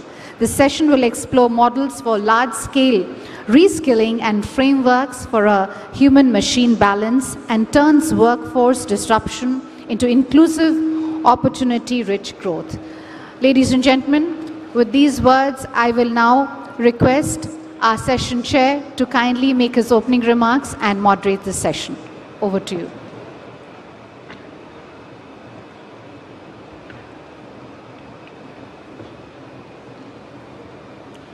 Good morning, ladies and gentlemen. A very warm welcome to this important session on AI and the future of jobs, turning disruption into opportunity.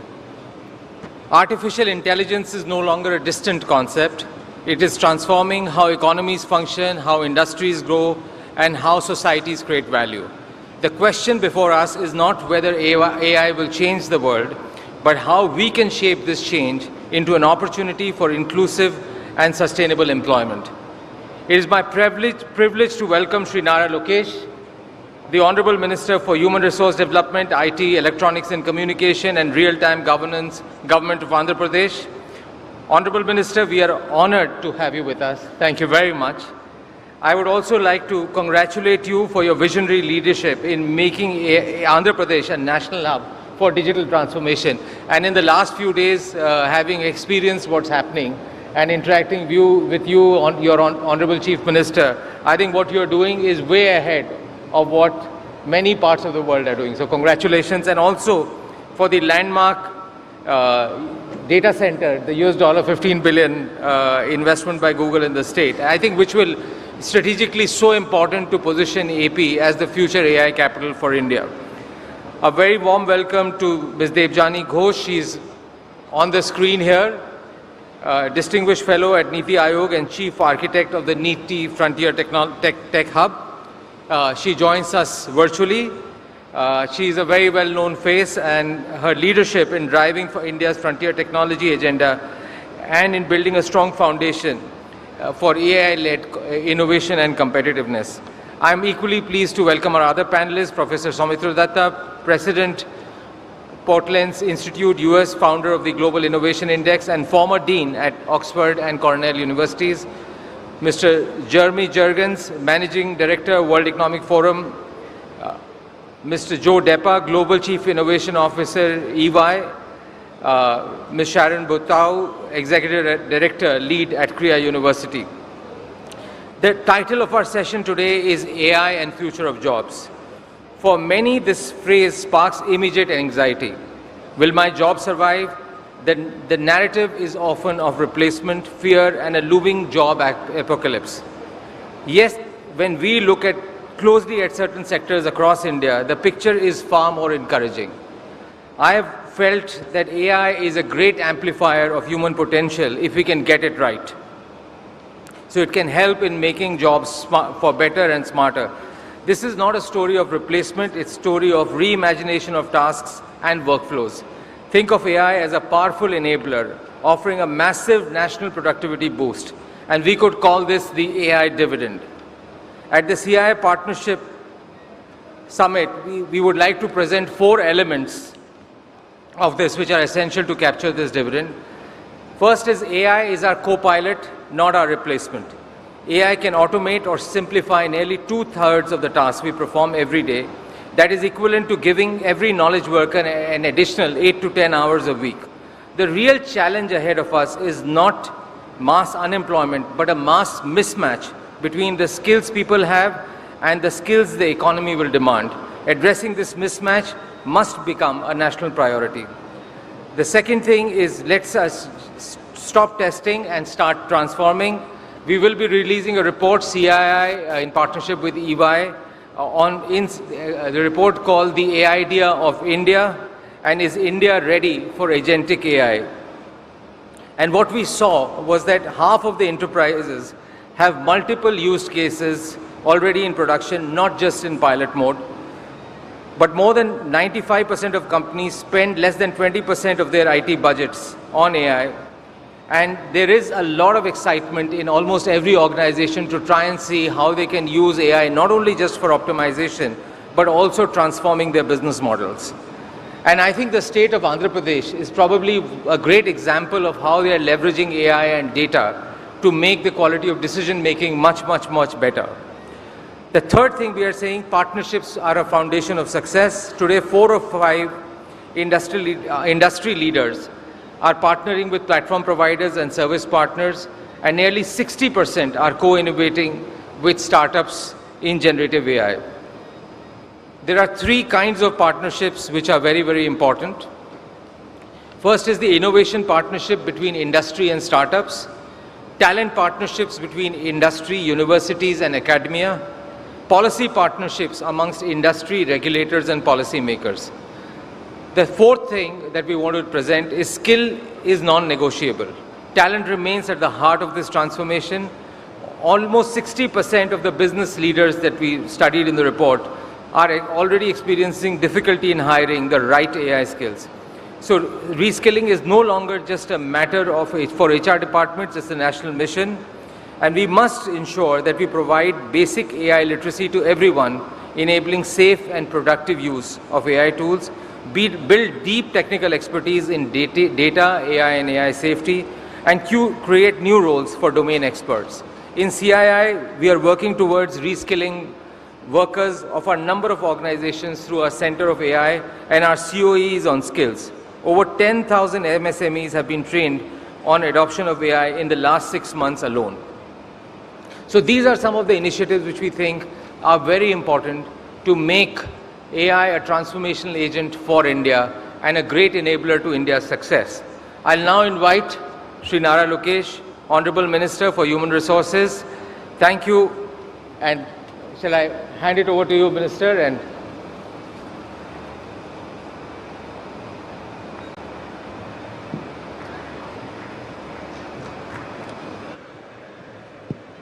thank you, Rajiv, for the wonderful introduction.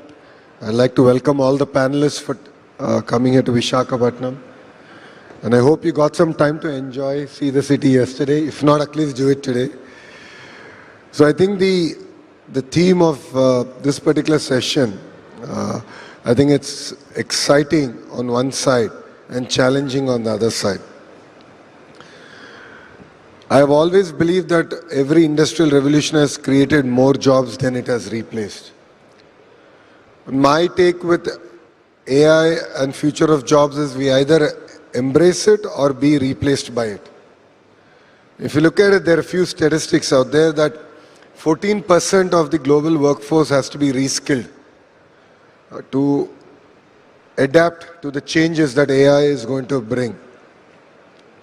I'm not here to alarm people, but I'm just here to say that this is the reality and how do we as society embrace, adopt to things that is ahead of us.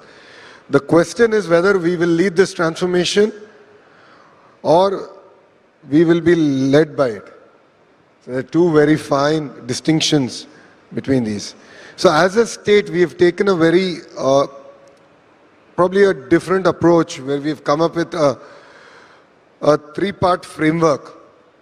The first is, of course, reskill, redefine and reimagine. On the reskilling, it's very clear that by 2025, 97 million new roles are expected to emerge globally. So we as a state have created a platform called Naipunyam, which we are going to launch, which is not merely an aggregator of supply and demand, but we are using conversational AI to assess their skill level across various trades. So it could be a carpenter, an air conditioning mechanic, or even a lift mechanic, all the way to an AI engineer, and to look at how we can use online and offline courses to ensure they're reskilled and they are up to date and they are able to adapt to the changes that are happening across board. The second is the redefining productivity and human-machine collaboration. You know, honestly, AI is not a replacement to our creative thinking. So the other day I was in a university and we were talking about higher ed reforms. And the Vice Chancellor there was telling me that almost all the letters, permissions that the students give for availing medical or whatever leaves, they were saying that everything is out of a chat GPT this day and age. So my concern is our creative thinking cannot be outsourced to AI. So it's very, very important to look at the fine line in the way we're going to redefine productivity and human interaction. And the third vertical, as I said, is reimagine and reimagine inclusion. One challenge that I've seen every industrial revolution bring about is the divide between the haves and have-nots. And I'm genuinely concerned, and the Honorable Prime Minister of India, Shri Narendra Modi ji, has also raised this point multiple times, where the divide with AI should not grow. In fact, it should be a bridge and not a barrier for economic progress. So as a government, we are really excited on how we can use this AI revolution to bridge the gap between urban and rural and ensure that the underserved are really skilled. And AI enables us to build an amazing platform to do that. To sum it all up, the age of AI is here. It is not going to be a threat to humanity, but I believe it is an invitation to elevate humanity. And future will be built by us, by the thought leaders who are sitting here. I am a policy maker, I am a politician, I understand these two sectors quite well. But my ability to understand the corner of AI or where the turn is going to be is not there. But you understand this better. And all of us together should reimagine the way we're going to interact, the way we're going to do things together. And what we as a state here offer is a platform. A platform that will stand the test of time and politics, that will live its sense of purpose and ensure that the changes that we bring about is not merely cosmetic, but it's fundamental. And it will transform the way people of Andhra Pradesh, people of India will embrace and use AI going forward. So it's important that all of us ensure that future of work is not just about productive but purposeful. It's not just automated but augmented. It's not just intelligent but inclusive. Thank you very much.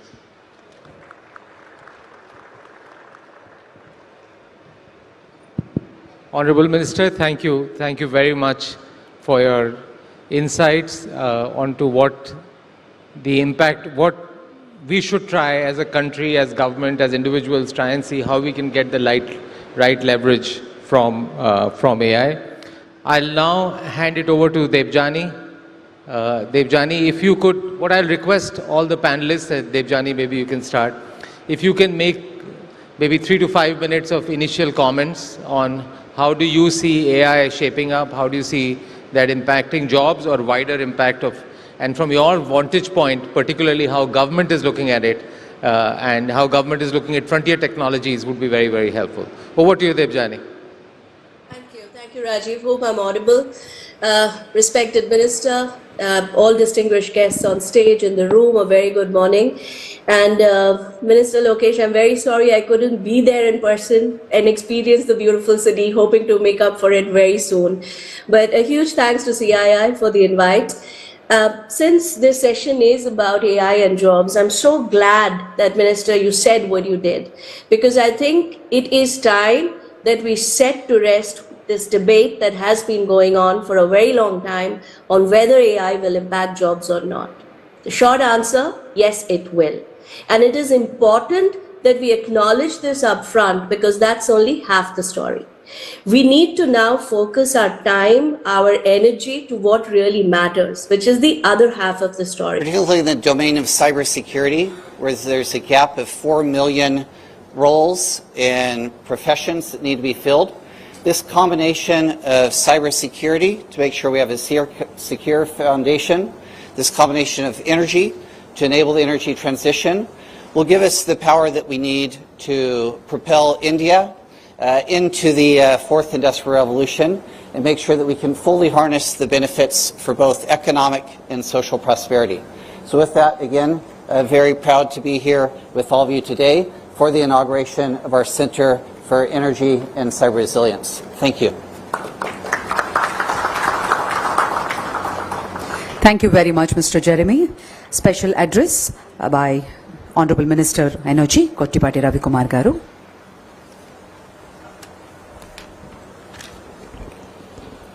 Honorable Chief Minister, Sri Nara Chandrababu Naidu Garu, and our IT Minister, Lokesh Garu, respectable CS Vijayanand Garu, and our guest, Jeremy Garu, and economic and dear friends, a warm welcome to all of you.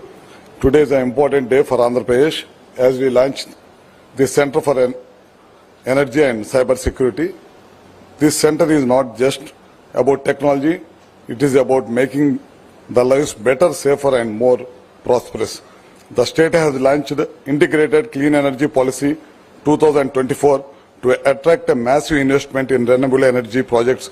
With this, the state aims to contribute 30% to India's national target of about 500 gigawatt of clean energy. This shall make sure that every home farm and every industry gets reliable supply at a reasonable cost. For our youth, this center will open doors for training, research and jobs in the clean energy and cyber security. Under the leadership of our Chief Minister Chandrababu Naidu Garu, we are building future where energy is not only sufficient but also secure, affordable and sustainable. Thank you, Andy. Thank you very much, sir. I now request Honorable Minister, ITE and HRD, Sri Nara Lokesh Garu, for a special address.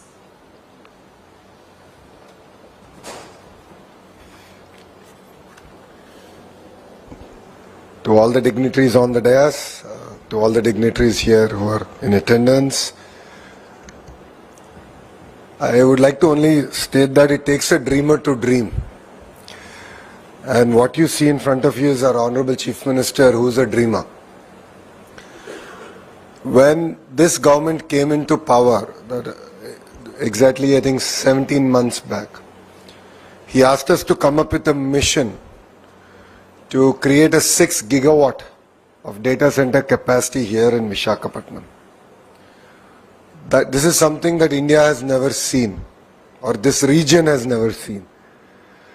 But exactly 17 months later, now we are figuring out how do we do the allocation, because there's so much more energy than the 6 gigawatts that we have entailed in our policy. This puts a lot of challenge on the energy requirements of the state. This puts a lot of challenge on this type of energy. Is it clean, renewable, or is it from fossil fuel? How do you manage this entire mix? And then in the whole process, how do you ensure that your energy is not only reliable but also cost effective? One thing that the Honorable Minister Gottapati Ravi Garu is working on is also how do we reduce the cost of energy? Whilst the world is saying I don't want data center because cost will go up, water challenges are going to be there. But here in Andhra Pradesh we are saying that we will create a reliable source of energy, water, and deliver 6 gigawatts of data center capacity and create a 25x multiplier and create jobs. This is what it means to be a dreamer, and we have a dreamer in front of us, and he has a team who's focused on delivery and execution. When I was back at the World Economic Forum in Davos, we discussed threadbare about the center and its importance and relevance in changing times. We are really excited to lead from the front. This center will enable us in our mission of our dreamer, Mr. Naidu, to deliver his dreams, make it a reality. And this is not merely an MOU. So whenever we sign a document in front of our Honorable CM, for us it's a diktat to go get it done. And I look forward to interacting with the center on a monthly basis, getting reports, also reviewing it and ensuring that the global thought process that exists in energy and cyber resilience actually percolates to the grassroots level of Andhra Pradesh and ensures that the digital divide that still continues is ensured that it is as close as possible, and that people at large, people, citizens of Andhra Pradesh and of course citizens of India benefit from this center. So it's really exciting times for all the dignitaries who have come long way to Andhra Pradesh. What you see here is history in making. So be part of our journey, and we will make it a worthwhile journey, and together let's create history. Thank you very much, and Jai Hind. Thank you, sir. Thank you very much.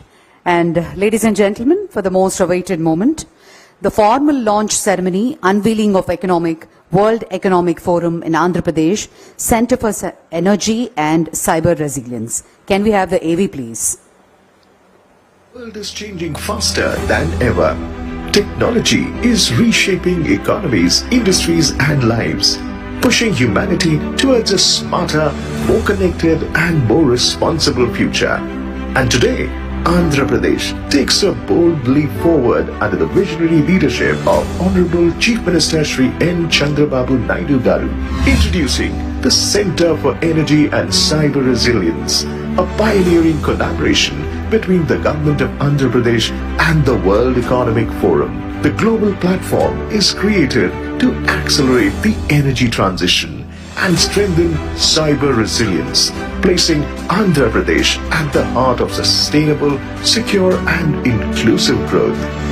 India is on a bold journey to net zero emissions by 2070, and Andhra Pradesh stands at the forefront with a $115 billion renewable energy investment targeting 160 gigawatts of green power and building capacity for 1.5 million metric tons of green hydrogen every year, contributing nearly 30% to India's national target.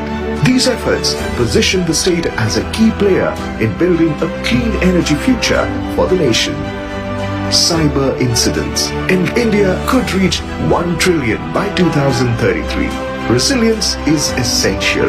Andhra Pradesh is ready to emerge as a global hub for cybersecurity talent and energy innovation. Cleaner energy, smarter technology, stronger security. The Center for Energy and Cyber Resilience, powering energy transition, building cyber resilience. Congratulations. Thank you very much, ladies and gentlemen. Now addressed by the Honorable Chief Minister of Andhra Pradesh, Sri Nara Chandrababu Naidu garu.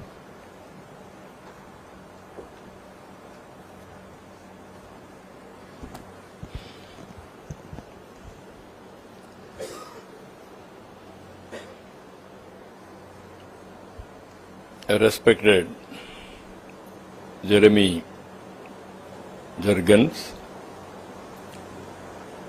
Managing Director and Head, Center for Frontier Technologies and Center for Cyber Security, World Economic Forum, Honorable Ministers Nara Lokesh Garu, Vijayanand Garu, Gottipati Ravikumar Garu, Chief Secretary Vijayanand Garu and friends.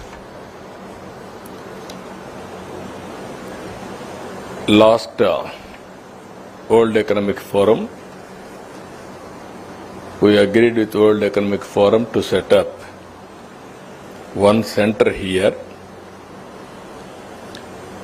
This center is meant for both Government of Andhra Pradesh and also World Economic Forum. This center is for energy and cyber resilience and also strategic shift point for the state. Now green energy is a reality. Now every government, every country is moving for sustainability. Generally, I have seen World Economic Forum is a body where interactions, exchange of ideas, learning each other, that type of activity. Sometimes they will create forums with different countries and bringing international best practices wherever it is available and also execute that province. The outcome they are going to take other parts of the globe. That is how they are working. Now, as I rightly mentioned now, our government has provided money also, center also. Today we are having MOU. I am requesting you, you have to start work very early and also at least next January in World Economic Forum, you have to showcase something which is interested for the global community. We are going in a big way, 160 gigawatts green energy. Country is moving around 500. In that, 1/3 is going to produce from Andhra Pradesh. There is no doubt about it. This is the best place for you to associate. We are having very ambitious plan also. This is Swarna Andhra Pradesh Vision 2047. zero poverty, job creation, energy security. Energy security is one angle, affordability is another angle. How to provide sustainable development, that to cost-effective energy. That is where you have to bring so many things, as our minister rightly mentioned now. Technology is available. All over the world, people are watching. Now, recent times, because of green energy revolution in Andhra Pradesh, so many companies are coming to set up data centers, and also other industries also. But at the same time, you have to go for sustainable and also cost-effective, how we are going to help us. I have seen, I am interacting so many years, nearly 2.5, 3 decades with World Economic Forum. How to reduce the cost of power. India, I brought power sector reforms, that is around 2000. That is the first reform. Again, 2014, I gave big push for solar, renewable energy. At that time, it was unit 14 rupees, 15 rupees. Now it has come 2 rupees 30 paisa. Long back, I announced 1 rupee 50 paisa to 2 rupees. But that is, at one stage it has come 1 rupee 99 paisa also. Today, because of panels, manufacturing, so many things, even expertise, even R&D, so many things we have to do it. Ultimately, it will reduce further. This is where I am requesting World Bank, by using technology, how to reduce the cost of energy as such, and at the same time, how to use AI in a big way. What are all you are having ideas or somebody has done globally, that also you have to bring immediately, and then we will work together. Then only sustainability will come. So with all these things again, this is a wonderful meeting. Energy is very crucial for development. It may be any activity, even agriculture, industrialization, commercial or residential, everywhere we need energy, power we need. There, because of all inefficiencies, everything, we had a problem. Now we are able to stabilize the sector. This year I asked the Chief Secretary and my Minister to reduce the procurement cost nearly 50 paisa or 40 paisa? 40 paisa. 40 paisa. We used to procure 4 rupees 80 paisa. Now we are reducing to 5 rupees 20 paisa or 4? 520. We are asking them to reduce 480 paisa. Next year another 40 paisa. It will come 480 to 440. Ultimately, I wanted to reduce less than 4 rupees. That is procurement cost of government. They are very innovative ideas also I am giving. Innovative ideas also I am giving. Microgrid. They have to manufacture locally, rooftop or field, kusum, and also they have to use locally. Any deficit they have to produce substation level. Even there is a problem, they have to go battery, local demand and supply management. Ultimately, zero transmission losses. Our idea is also net zero to reach. Ultimately, we are working some of the areas, all these things. Now, I am asking World Bank, the World Economic Forum, you have to produce result. Otherwise, I won't come to World Economic Forum. If you want to produce results, you have to work together. These 2 months, what all you can make it happen, you have to do it. And then continuously, world the best model we have to create on renewable energy. This is what I wanted to promote. I am very happy. This is how sometimes think tank, brainstorming, by experimenting R&D, learning from each other, I am confident we can achieve it. I have seen so many days, no power to generating from power from rooftop. That is the situation today. There is a lot of work we have to do it, technology penetration, and also innovative best practices for sustainability, for meeting our demands. So I wish all the best for a World Economic Forum and also Transco and distribution, and also my minister and also my secretary also.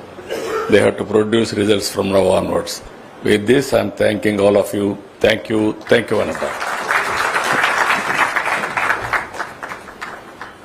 Thank you very much, sir. Request the Honorable CM Garu to felicitate Mr. Jeremy Jurgens with a shawl and a special souvenir.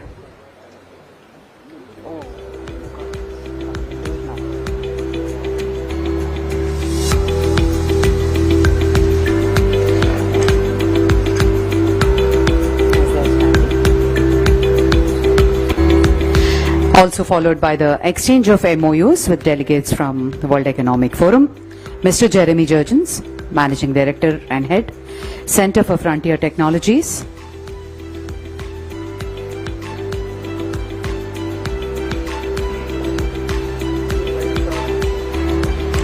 And Ms. Suchi Kedia,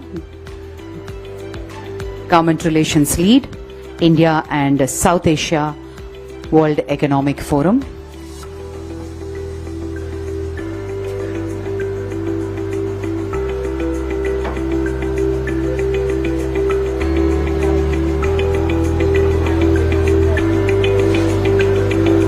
Exchange of MOU, Ms. Suchi Kedia and Mr. Jeremy Jurgens.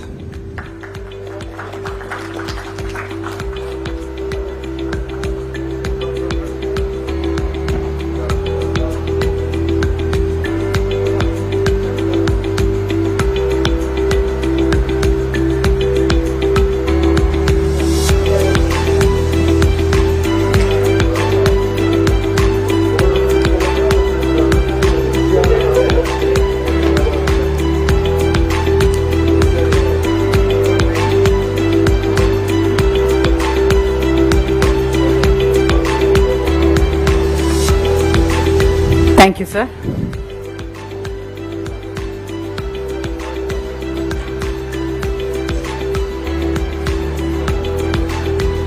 Hi, sir.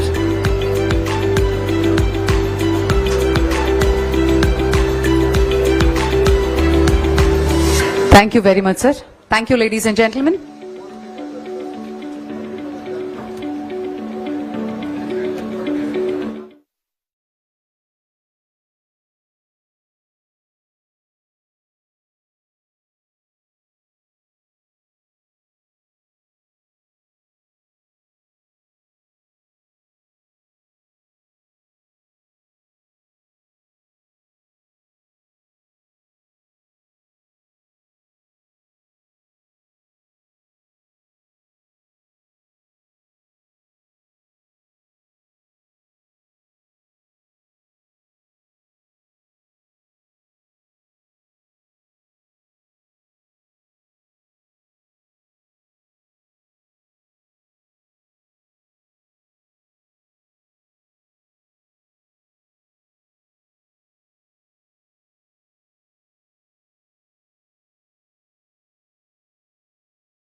And Andhra Pradesh is well positioned to do that. I think we've seen that with the recent announcement from Google, the commitment there. So this is widely recognized and extremely critical for what we do. Now, India's energy transition is actually fundamental also on this journey to zero carbon. There's a 2070 target here in India. We heard on the green hydrogen component to that. So what happens here in India will literally shape the future of the world, right? So, and to be at the forefront of that, I think is absolutely critical and important. In addition to energy, the other underlying component to the AI revolution will be cybersecurity. If those AI tools and capabilities are not secure, they won't be able to be beneficial, and they actually may be counterproductive to what we need in society. So we heard about the 70% of students that are being trained in STEM skills to provide that future workforce, particularly in the domain of cybersecurity, where there's a gap of 4 million roles in professions that need to be filled. This combination of cybersecurity to make sure we have a secure foundation, this combination of energy to enable the energy transition will give us the power that we need to propel India into the fourth industrial revolution and make sure that we can fully harness the benefits for both economic and social prosperity. So with that, again, very proud to be here with all of you today for the inauguration of our Center for Energy and Cyber Resilience. Thank you. Thank you very much, Mr. Jeremy. Special address by Honorable Minister Energy, Kottipati Ravikumar Garu.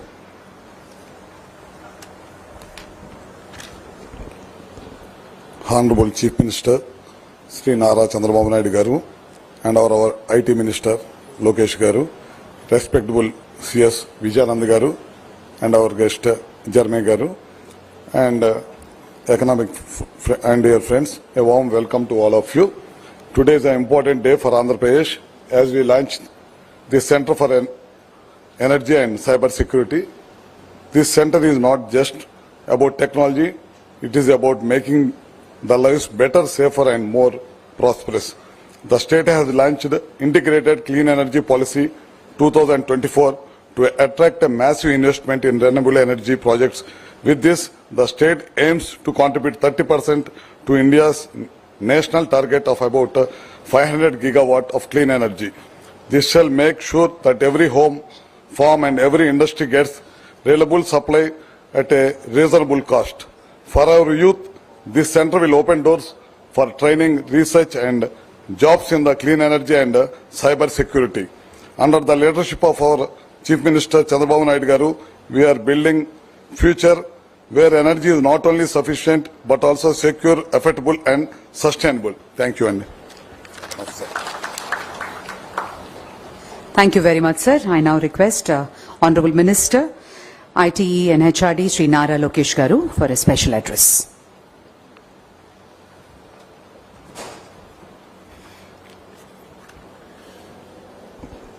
To all the dignitaries on the dais, to all the dignitaries here who are in attendance, I would like to only state that it takes a dreamer to dream. And what you see in front of you is our Honorable Chief Minister, who is a dreamer. When this government came into power, exactly I think 17 months back, he asked us to come up with a mission to create a 6 gigawatt of data center capacity here in Visakhapatnam. This is something that India has never seen, or this region has never seen. But exactly 17 months later, now we are figuring out how do we do the allocation, because there's so much more energy than the 6 gigawatts that we have entailed in our policy. This puts a lot of challenge on the energy requirements of the state. This puts a lot of challenge on this type of energy. Is it clean, renewable, or is it from fossil fuel? How do you manage this entire mix? And then in the whole process, how do you ensure that your energy is not only reliable but also cost effective? One thing that the Honorable Minister Kottipati Ravi Garu is working on is also how do we reduce the cost of energy? Whilst the world is saying, I don't want data center because cost will go up, water challenges are going to be there. But here in Andhra Pradesh, we are saying that we will create a reliable source of energy, water, and deliver 6 gigawatts of data center capacity, and create a 25x multiplier, and create jobs. This is what it means to be a dreamer, and we have a dreamer in front of us, and he has a team who's focused on delivery and execution. When I was back at the World Economic Forum in Davos, we discussed threadbare about the center and its importance and relevance in changing times. We are really excited to lead from the front. This center will enable us in our mission of our dreamer, Mr. Naidu, to deliver his dreams, make it a reality. And this is not merely an MOU. So whenever we sign a document in front of our Honorable CM, for us it's a diktat to go get it done. And I look forward to interacting with the center on a monthly basis, getting reports, also reviewing it and ensuring that the global thought process that exists in energy and cyber resilience actually percolates to the grassroots level of Andhra Pradesh and ensures that the digital divide that still continues is ensured that it is as close as possible, and that people at large, people, citizens of Andhra Pradesh and of course citizens of India benefit from this center. So it's really exciting times for all the dignitaries who have come a long way to Andhra Pradesh. What you see here is history in making. So be part of our journey, and we will make it a worthwhile journey, and together let's create history. Thank you very much, and Jai Hind. Thank you, sir. Thank you very much. And ladies and gentlemen, for the most awaited moment, the formal launch ceremony, unveiling of World Economic Forum in Andhra Pradesh, Center for Energy and Cyber Resilience. Can we have the AV, please? The world is changing faster than ever. Technology is reshaping economies, industries, and lives, pushing humanity towards a smarter, more connected, and more responsible future. And today, Andhra Pradesh takes a bold leap forward under the visionary leadership of Honorable Chief Minister Shri N. Chandrababu Naidu Garu, introducing the Center for Energy and Cyber Resilience, a pioneering collaboration between the Government of Andhra Pradesh and the World Economic Forum. The global platform is created to accelerate the energy transition and strengthen cyber resilience, placing Andhra Pradesh at the heart of sustainable, secure and inclusive growth. India is on a bold journey to net zero emissions by 2070, and Andhra Pradesh stands at the forefront with a $115 billion renewable energy investment targeting 160 gigawatts of green power and building capacity for 1.5 million metric tons of green hydrogen every year, contributing nearly 30% to India's national target. These efforts position the state as a key player in building a clean energy future for the nation. Cyber incidents in India could reach 1 trillion by 2033. Resilience is essential. Andhra Pradesh is ready to emerge as a global hub for cybersecurity talent and energy innovation. Cleaner energy, smarter technology, stronger security. The Center for Energy and Cyber Resilience, powering energy transition, building cyber resilience. Congratulations. Thank you very much, ladies and gentlemen. Now addressed by the Honorable Chief Minister of Andhra Pradesh, Sri Nara Chandrababu Naidu Garu.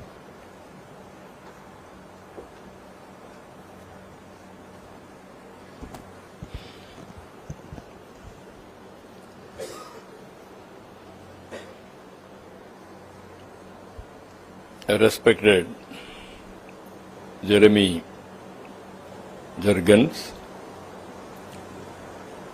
Managing Director and Head, Center for Frontier Technologies and Center for Cyber Security, World Economic Forum, Honorable Ministers Nara Lokesh Garu, Vijayanand Garu, Kottipat Ravikumar Garu, Chief Secretary Vijayanand Garu and friends. Last World Economic Forum, we agreed with World Economic Forum to set up one center here. This center is meant for both Government of Andhra Pradesh and also World Economic Forum. This center is for energy and cyber resilience and also strategic shift point for the state. Now green energy is a reality. Now every government, every country is moving for sustainability. Generally, I have seen World Economic Forum is a body where interactions, exchange of ideas, learning each other, that type of activity. Sometimes they will create forums with different countries and bringing international best practices wherever it is available and also execute that province. The outcome they are going to take other parts of the globe. That is how they are working. Now, as you rightly mentioned now, our government has provided money also, center also. Today we are having MOU. I am requesting you, you have to start work very early and also at least next January in World Economic Forum, you have to showcase something which is interested for the global community.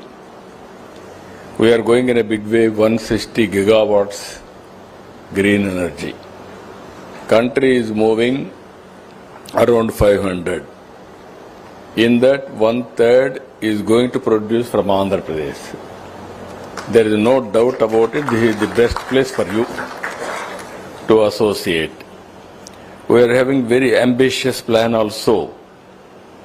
This is Swarna Andhra Pradesh Vision 2047.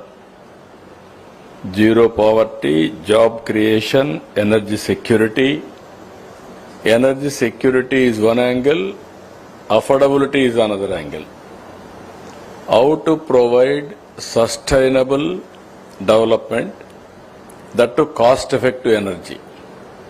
That is where you have to bring so many things, as our minister rightly mentioned now. Technology is available. All over the world, people are watching. Now, recent times, because of green energy revolution in Andhra Pradesh, so many companies are coming to set up data centers and also other industries also. But at the same time, you have to go for sustainable and also cost effective, how we are going to help us.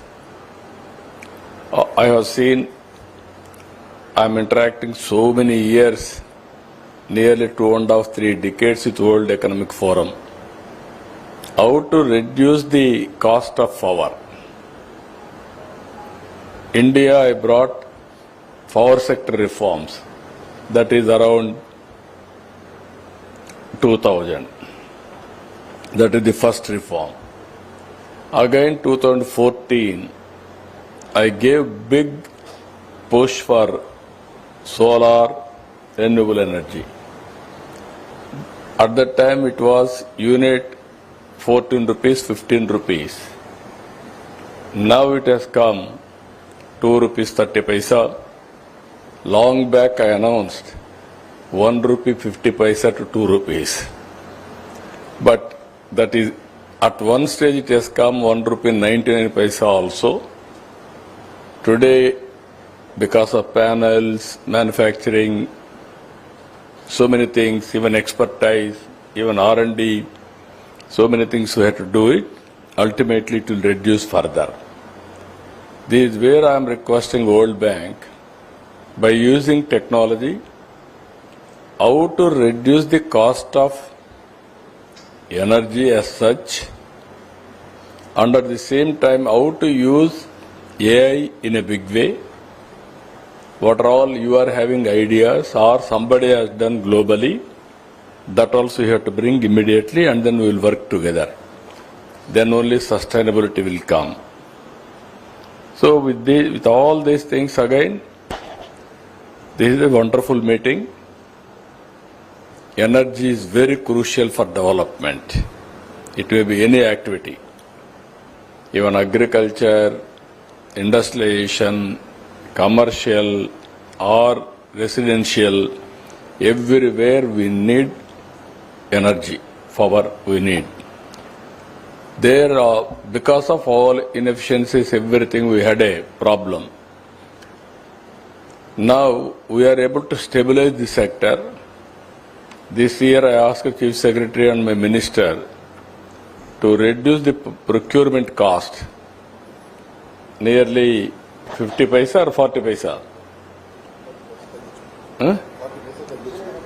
40 paisa. 40 paisa. We used to procure 4 rupees 80 paisa. Now we are reducing to 5 rupees 20 paisa or 4? 520. We are asking them to reduce 480 paisa. Next year another 40 paisa. It will come 480 to 440. Ultimately, I wanted to reduce less than 4 rupees. That is procurement cost of government. They are very innovative ideas also I am giving. Innovative ideas also I am giving. Microgrid. They have to manufacture locally, rooftop or field, kusum, and also they have to use locally. Any deficit they have to produce substation level. Even there is a problem, they have to go battery, local demand and supply management. Ultimately, zero transmission losses. Our idea is also net zero to reach. Ultimately, we are working some of the areas, all these things. Now, I am asking World Bank, the World Economic Forum, you have to produce result. Otherwise, I won't come to World Economic Forum. If you want to produce results, you have to work together. These 2 months, what all you can make it happen, you have to do it. And then continuously, world the best model, we have to create on renewable energy. This is what I wanted to promote. I am very happy. This is how sometimes think tank, brainstorming, by experimenting R&D, learning from each other, I am confident we can achieve it. I have seen so many days, no power to generating from power from rooftop. That is the situation today. There is a lot of work we have to do it. Technology penetration and also innovative best practices for sustainability, for meeting our demands. So I wish all the best for a World Economic Forum and also Transco and distribution, and also my minister and also my secretary also. They have to produce results from now onwards. With this, I am thanking all of you. Thank you. Thank you, Ananta. Thank you very much, sir. Request the Honorable CM Garu to felicitate Mr. Jeremy Jurgens with a shawl and a special souvenir.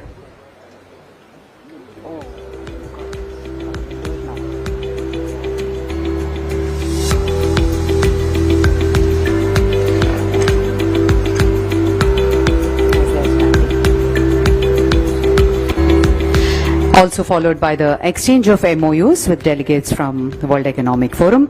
Mr. Jeremy Jurgens, Managing Director and Head, Center for Frontier Technologies.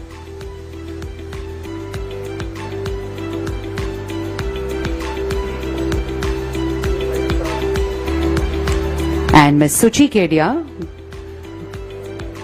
Government Relations Lead, India and South Asia World Economic Forum.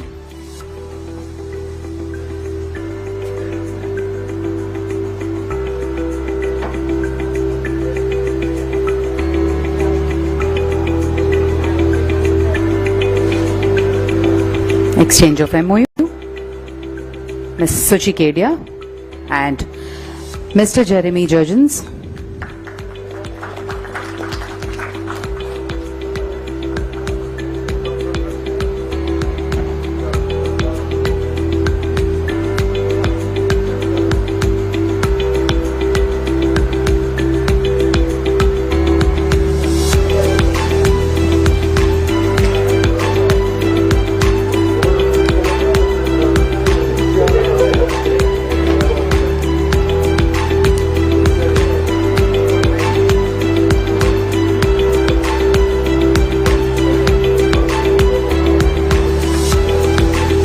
Thank you, sir.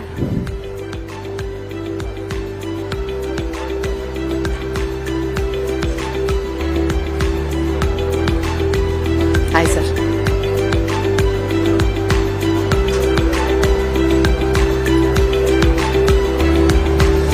Thank you very much, sir. Thank you, ladies and gentlemen.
For Google, the commitment there. So this is widely recognized and extremely critical for what we do. Now, India's energy transition is actually fundamental also on this journey to zero carbon. There's a 2070 target here in India. We heard on the green hydrogen component to that. So what happens here in India will literally shape the future of the world. Right? So, and to be at the forefront of that, I think, is absolutely critical and important. In addition to energy, the other underlying component to the AI revolution will be cybersecurity.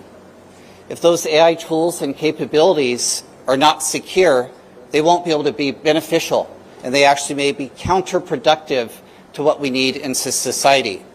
So we heard about the 70% of students that are being trained in STEM skills to provide that future workforce, particularly in the domain of cybersecurity, where there's a gap of 4 million roles in professions that need to be filled. This combination of cybersecurity to make sure we have a secure foundation, this combination of energy to enable the energy transition, will give us the power that we need to propel India into the fourth industrial revolution and make sure that we can fully harness the benefits for both economic and social prosperity. So with that, again, very proud to be here with all of you today for the inauguration of our Center for Energy and Cyber Resilience. Thank you. Thank you very much, Mr. Jeremy. Special address by Honorable Minister Energy, Kottipati Ravikumar Garu.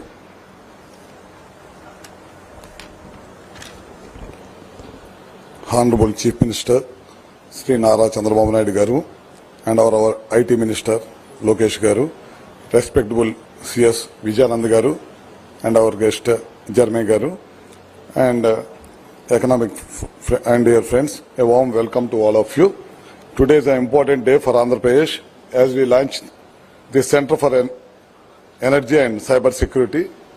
This center is not just about technology, it is about making the lives better, safer and more prosperous. The state has launched Integrated Clean Energy Policy 2024 to attract a massive investment in renewable energy projects. With this, the state aims to contribute 30% to India's national target of about 500 gigawatt of clean energy. This shall make sure that every home, farm and every industry gets reliable supply at a reasonable cost. For our youth, this center will open doors for training, research and jobs in the clean energy and cyber security. Under the leadership of our Chief Minister Chandrababu Naidu Garu, we are building future where energy is not only sufficient but also secure, affordable and sustainable. Thank you, Andy. Thank you very much, sir. I now request Honorable Minister, ITE and HRD, Sri Nara Lokesh Garu, for a special address.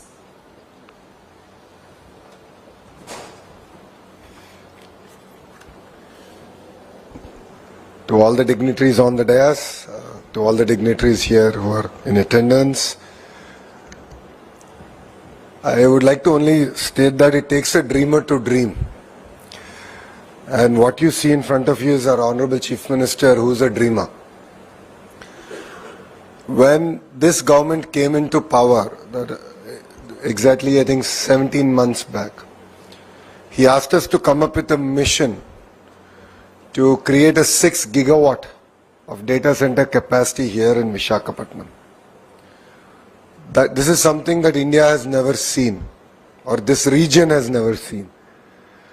But exactly 17 months later, now we are figuring out how do we do the allocation, because there's so much more energy than the 6 gigawatts that we have entailed in our policy. This puts a lot of challenge on the energy requirements of the state. This puts a lot of challenge on this type of energy. Is it clean, renewable, or is it from fossil fuel? How do you manage this entire mix? And then in the whole process, how do you ensure that your energy is not only reliable but also cost effective? One thing that the Honorable Minister Gottipati Ravi Garu is working on is also how do we reduce the cost of energy? Whilst the world is saying I don't want data center because cost will go up, water challenges are going to be there. But here in Andhra Pradesh we are saying that we will create a reliable source of energy, water, and deliver 6 gigawatts of data center capacity and create a 25x multiplier and create jobs. This is what it means to be a dreamer, and we have a dreamer in front of us, and he has a team who's focused on delivery and execution. When I was back at the World Economic Forum in Davos, we discussed threadbare about the center and its importance and relevance in changing times. We are really excited to lead from the front. This center will enable us in our mission of our dreamer, Mr. Naidu, to deliver his dreams, make it a reality. And this is not merely an MOU. So whenever we sign a document in front of our Honorable CM, for us it's a diktat to go get it done. And I look forward to interacting with the center on a monthly basis, getting reports, also reviewing it and ensuring that the global thought process that exists in energy and cyber resilience actually percolates to the grassroots level of Andhra Pradesh and ensures that the digital divide that still continues is ensured that it is as close as possible, and that people at large, people, citizens of Andhra Pradesh and of course citizens of India benefit from this center. So it's really exciting times for all the dignitaries who've come long way to Andhra Pradesh. What you see here is history in making. So be part of our journey, and we will make it a worthwhile journey, and together let's create history. Thank you very much, and Jai Hind. Thank you, sir. Thank you very much. And ladies and gentlemen, for the most awaited moment, the formal launch ceremony, unveiling of World Economic Forum in Andhra Pradesh, Center for Energy and Cyber Resilience. Can we have the AV, please? The world is changing faster than ever. Technology is reshaping economies, industries, and lives, pushing humanity towards a smarter, more connected, and more responsible future. And today, Andhra Pradesh takes a bold leap forward under the visionary leadership of Honorable Chief Minister Shri N. Chandrababu Naidu Garu, introducing the Center for Energy and Cyber Resilience, a pioneering collaboration between the Government of Andhra Pradesh and the World Economic Forum. The global platform is created to accelerate the energy transition and strengthen cyber resilience, placing Andhra Pradesh at the heart of sustainable, secure and inclusive growth. India is on a bold journey to net zero emissions by 2070, and Andhra Pradesh stands at the forefront with a $115 billion renewable energy investment targeting 160 gigawatts of green power and building capacity for 1.5 million metric tons of green hydrogen every year, contributing nearly 30% to India's national target. These efforts position the state as a key player in building a clean energy future for the nation. Cyber incidents in India could reach 1 trillion by 2033. Resilience is essential. Andhra Pradesh is ready to emerge as a global hub for cybersecurity talent and energy innovation. Cleaner energy, smarter technology, stronger security. The Center for Energy and Cyber Resilience, powering energy transition, building cyber resilience. Congratulations. Thank you very much, ladies and gentlemen. Now addressed by the Honorable Chief Minister of Andhra Pradesh, Sri Nara Chandrababu Naidu Garu.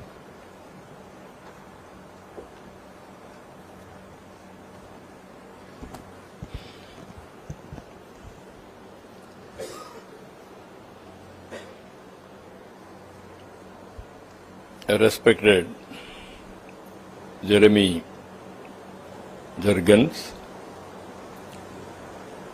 Managing Director and Head, Center for Frontier Technologies and Center for Cyber Security, World Economic Forum, Honorable Ministers Nara Lokesh Garu, Vijayanand Garu, Kottipati Ravikumar Garu, Chief Secretary Vijayanand Garu and friends. Last World Economic Forum, we agreed with World Economic Forum to set up one center here.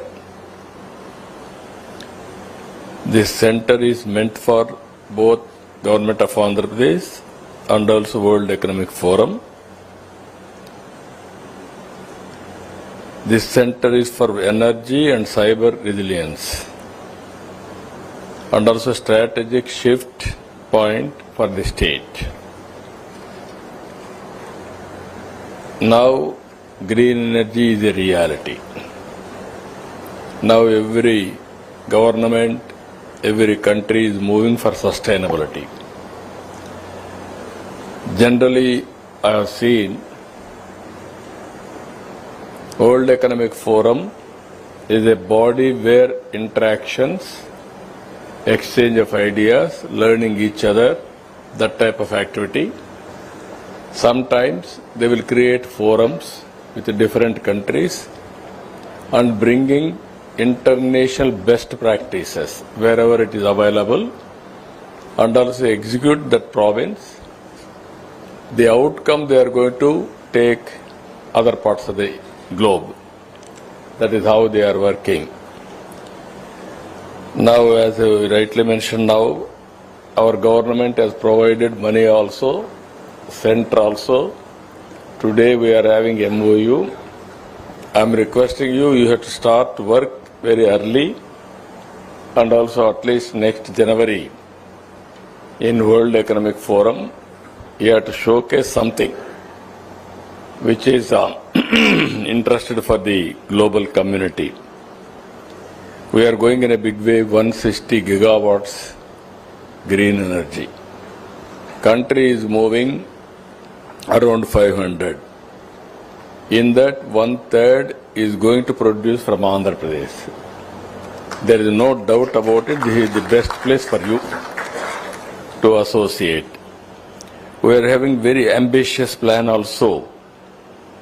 This is Swarna Andhra Pradesh Vision 2047. Zero poverty, job creation, energy security. Energy security is one angle, affordability is another angle. How to provide sustainable development, that to cost-effective energy. That is where you have to bring so many things, as our minister rightly mentioned now. Technology is available. All over the world, people are watching. Now, recent times, because of green energy revolution, Andhra Pradesh. At IIT Madras and CDOT, Sensing and Metrology Hub at IIT Bombay, and Materials and Devices Hub at IIT Delhi. These T hubs brought in about 150 researchers from 43 institutions across India. One of the key strengths of these thematic hubs lies in their multidisciplinary approach, effectively bridging the gap between the cutting-edge research and industry needs by fostering technology development, nurturing skilled human resources, supporting startup industry partnerships and international collaborations. The Government of India remains deeply committed to empower startups as vital engines of innovation and economic development. Through the National Quantum Mission, targeted support has been extended to potential startups, including funding, infrastructure access, and expert mentorship. This initiative aims to cultivate robust ecosystem for quantum-driven innovation, entrepreneurship growth, and build bridges between the cutting-edge research and practical application, profiling India's advancement in the field of quantum science. To strengthen capacity building in quantum technologies, the National Quantum Mission, in collaboration with AICTE, developed a comprehensive curriculum for a BTech minor and MTech in quantum technologies.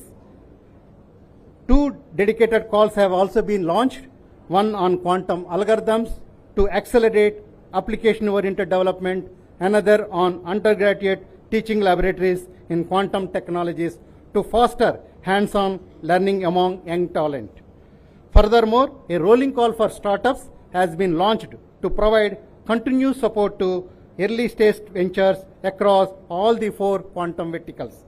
At the outset, I extend my gratitude to the Honorable Chief Minister, Sri N. Chandrababu Naidu Garu, for the groundbreaking initiative of the establishment of Quantum Valley in Amaravati.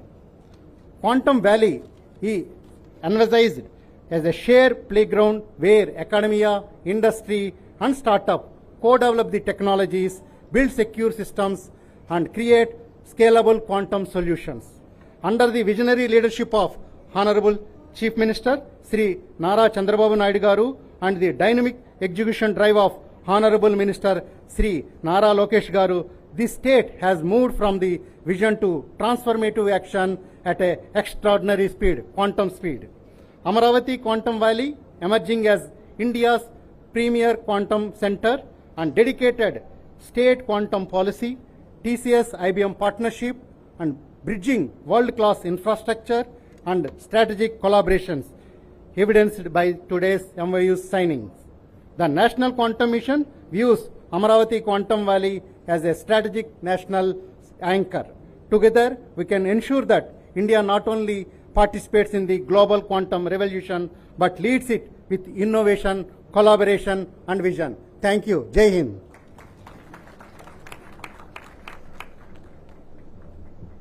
Thank you so much, sir. Now I would like to call Mr. Bhaskar Katmaneni to present the Amravati Quantum Valley and quantum policy, please.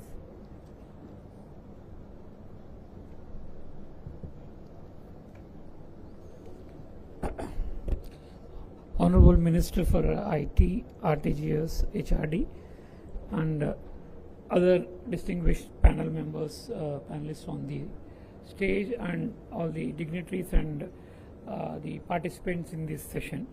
So I'll be presenting the Amravati Quantum Valley incentive package policy.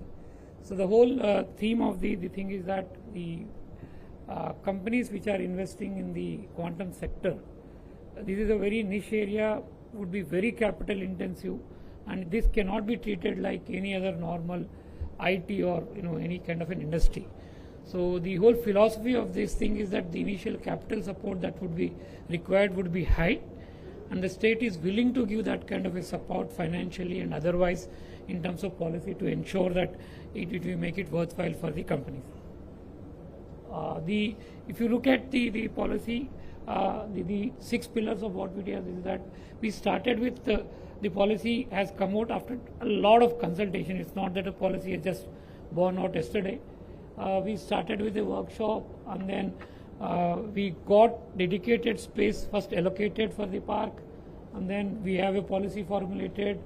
We had the expert and the apex committees. Expert and apex committees are purely led by the industry and academia, with very minute, participation from the government side to the extent that is required to, so that the industry and the academia drives the policy rather than it is handed over by the government. And then we had this partnership going on. We also did a quantum algorithm workshop in which more than 200 companies participated, and I'm happy to inform that half of them have actually applied for the algorithms, and I think JVB Reddy sir can tell that I think more than 50% of the applications are from Andhra. I think 60%. So we are not only issuing a policy, but we are also ensuring that we work with the companies to apply for the grants and apply for the thing both at the National Quantum Mission and also at the State Quantum Mission. We have the State Quantum Mission firmly established. It is chaired by the Honorable Chief Minister, and also has members, Honorable Minister, IT as a member, the Finance and IT departments are. It's a very lean thing, but so that we were very nimble and take quick decisions. We have formed the Amravati Quantum Computing Company.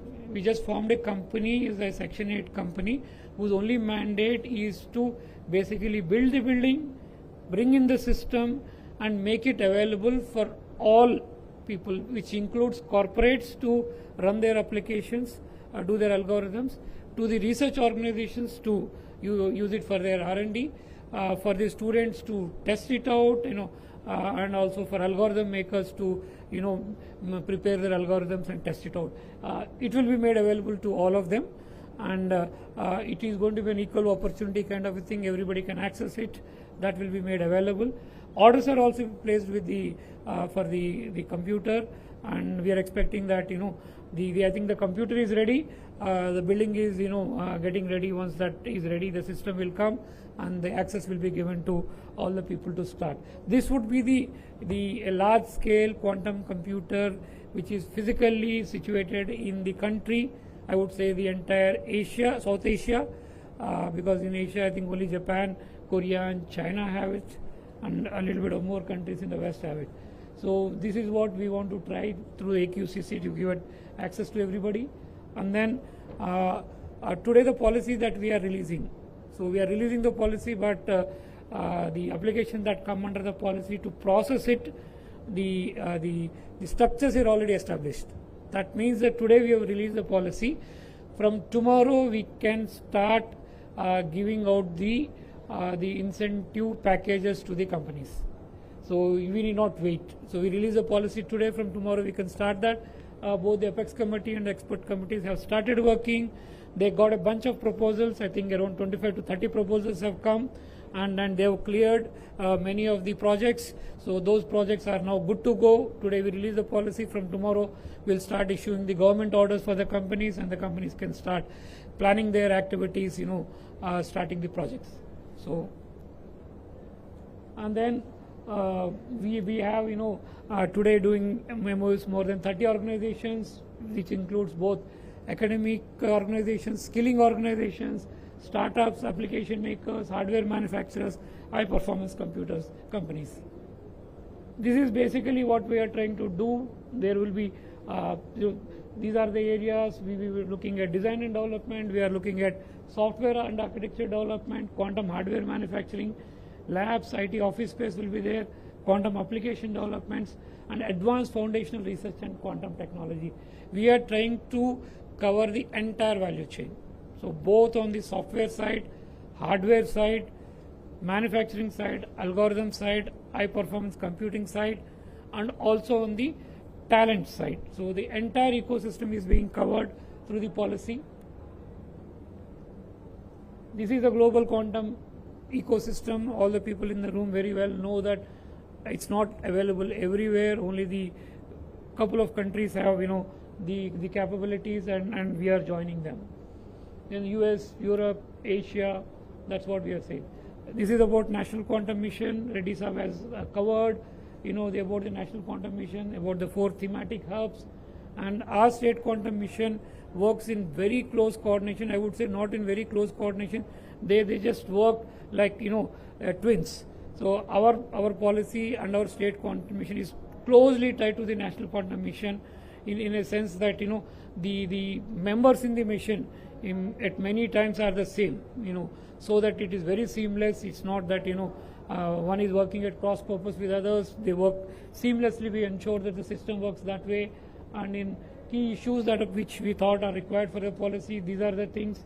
Infrastructure, the main focus was to have a low cost of entry, build and retain talent, enable POCs, de-risk the pilots. When I go into the details of the policy, you will understand why I'm using that word, and create technology standards, and also have an ecosystem development. And interventions, physical intervention, I say, we are building on a 50-acre campus, we are building the Quantum Valley Towers. This will be having a space of 90 lakh square feet. Round about 80,000 to a lakh people can work from this area. Imagine a lakh people working from a particular area on a very specific area. A good ecosystem, a good vibe is going to be created, and not very far from the towers. We are creating a quantum hardware park where we will offer land parcels, built up infrastructure to all the companies in the hardware sector. We want the chips to be manufactured here, to be tested here.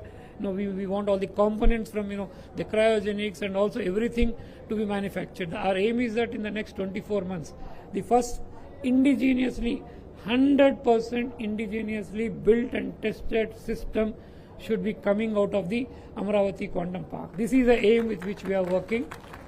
We know the timelines are tight, and and we have never done that. In fact, in all the revolution, the IT revolution and all, we missed the hardware part. We've always done very well in the software part. We just miss the hardware part. In the quantum, at least, we don't want to do, because we don't have many competitors. We have Japan, China, of course. What they do, nobody knows. Japan, Korea, and a bit of West is there.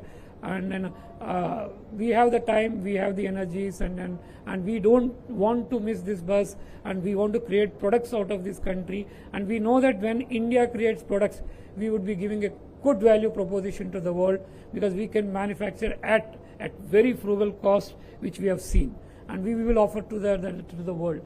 That's what we want to do it out of here. Market environment, there will be an annual quantum computing event in AP. Every year from this year, we are going to do this event, all the hardware, software, algorithm companies across the world will congregate, and this will become an event in the world event map, that everybody is coming. Like today, we discuss, we deliberate. Not everything that we do might be right. We would like to hear from you. We would want to do mid-course correction, correct ourselves, take your ideas. Every year we will improve it and ensure that next time we meet, it's a better thing that we are doing, and do mid-course correction. That's what we do. And then we are also talking about a lot of research support. Till now, all the policies we have given out are very specifically geared towards the industry. But in quantum, we are giving equal importance for the universities and research institutions, both government and private sector. They get equal benefit here if they are working on the quantum area. So we will be subsidizing them, we will be funding them, we will be giving them policy support. This is what we are trying to do because of the uniqueness and the niche area of the quantum. And in terms of quantum development and skilling also, there's a bit there for everybody. There will be common clean room facilities available. Cryogenic bays and testing labs would be there. That's what we are trying to do. Getting into the brass tacks of that, we are releasing, if you can see that, if you startups and academic research, we are giving a grant, and we are matching the grant with the, we'll also ensure that they can get grant from NQM grants also. We match the same grant, and subsidize access to our AQCC. Try to give it either subsidized or almost free of cost. Seed funding, you can see we have been handsomely giving, and go to market support, you can see that kind of support that is getting is very handsome for the companies. And then accelerator programs also, there is a support. And then reimbursement on patent expenses, rental subsidy, we're talking about 100% rental subsidy in notified areas. And then marketing support, we're talking about government pilot programs would be available. So we want to walk the talk, where we'll start using the quantum applications in government. Different areas of government, huge data sets available, and a lot of applications are possible. So where company can use our data, use the quantum physical facilities, build algorithms, test it out on the sandbox data that we make available, create your products and services, and then go to the market and scale it up. That's what possible we want to do. So, and then in terms of hardware and component manufacturers, we will be giving the land at subsidized cost. And early bird incentives, almost 50% of the cost, any project which is less than 50 crores, we are going up to 50% capital subsidies for the initial projects. And then later on, 30% will be given to everybody, even if projects are less than 50 crores. And anything more than 50 crores, the amount of money subsidy that is available would be over and above this. So it all depends on the size of the project and the value proposition which is there. And in terms of hardware components and all, I've spoken in terms of manpower also. We are also trying to take care of the higher cost of the skilled and semi-skilled, and SGST reimbursement is 100%, power subsidies are there, stamp duties at 100% exempted, that we take care. And for quantum applications also, we have clearly put out everything, and you can see that we're talking big numbers. So 10 crores, 50 crores kind of investment, that subsidies that would be available because of the niche area of this area. This policy would be available online. Today we are releasing it. It will be available on our website, so you can go through the policy in detail. Just trying to even for high performance computing also, because that would be required and part of the ecosystem, that also we are taking care in terms of policy support, incentive support that we are doing. So in fact we would say the sky is the limit for all these things, and never has been attempted this kind of a very deep capital kind of a support for all the companies. We understand that these are all very nascent technologies. There would be a bit of risk involved, because there are 4 or 5 competing technologies are involved today. So we want to de-risk that by providing a lot of support. That's what we are trying, and I use this opportunity to all the participants here and the companies to use this, and and in fact a lot of you have already applied under the policy, waiting for the policy to be released today, and then from tomorrow onwards I will start processing and issuing out to the government orders, so that all of us can start working on both the hardware and the software part of the quantum. Thank you.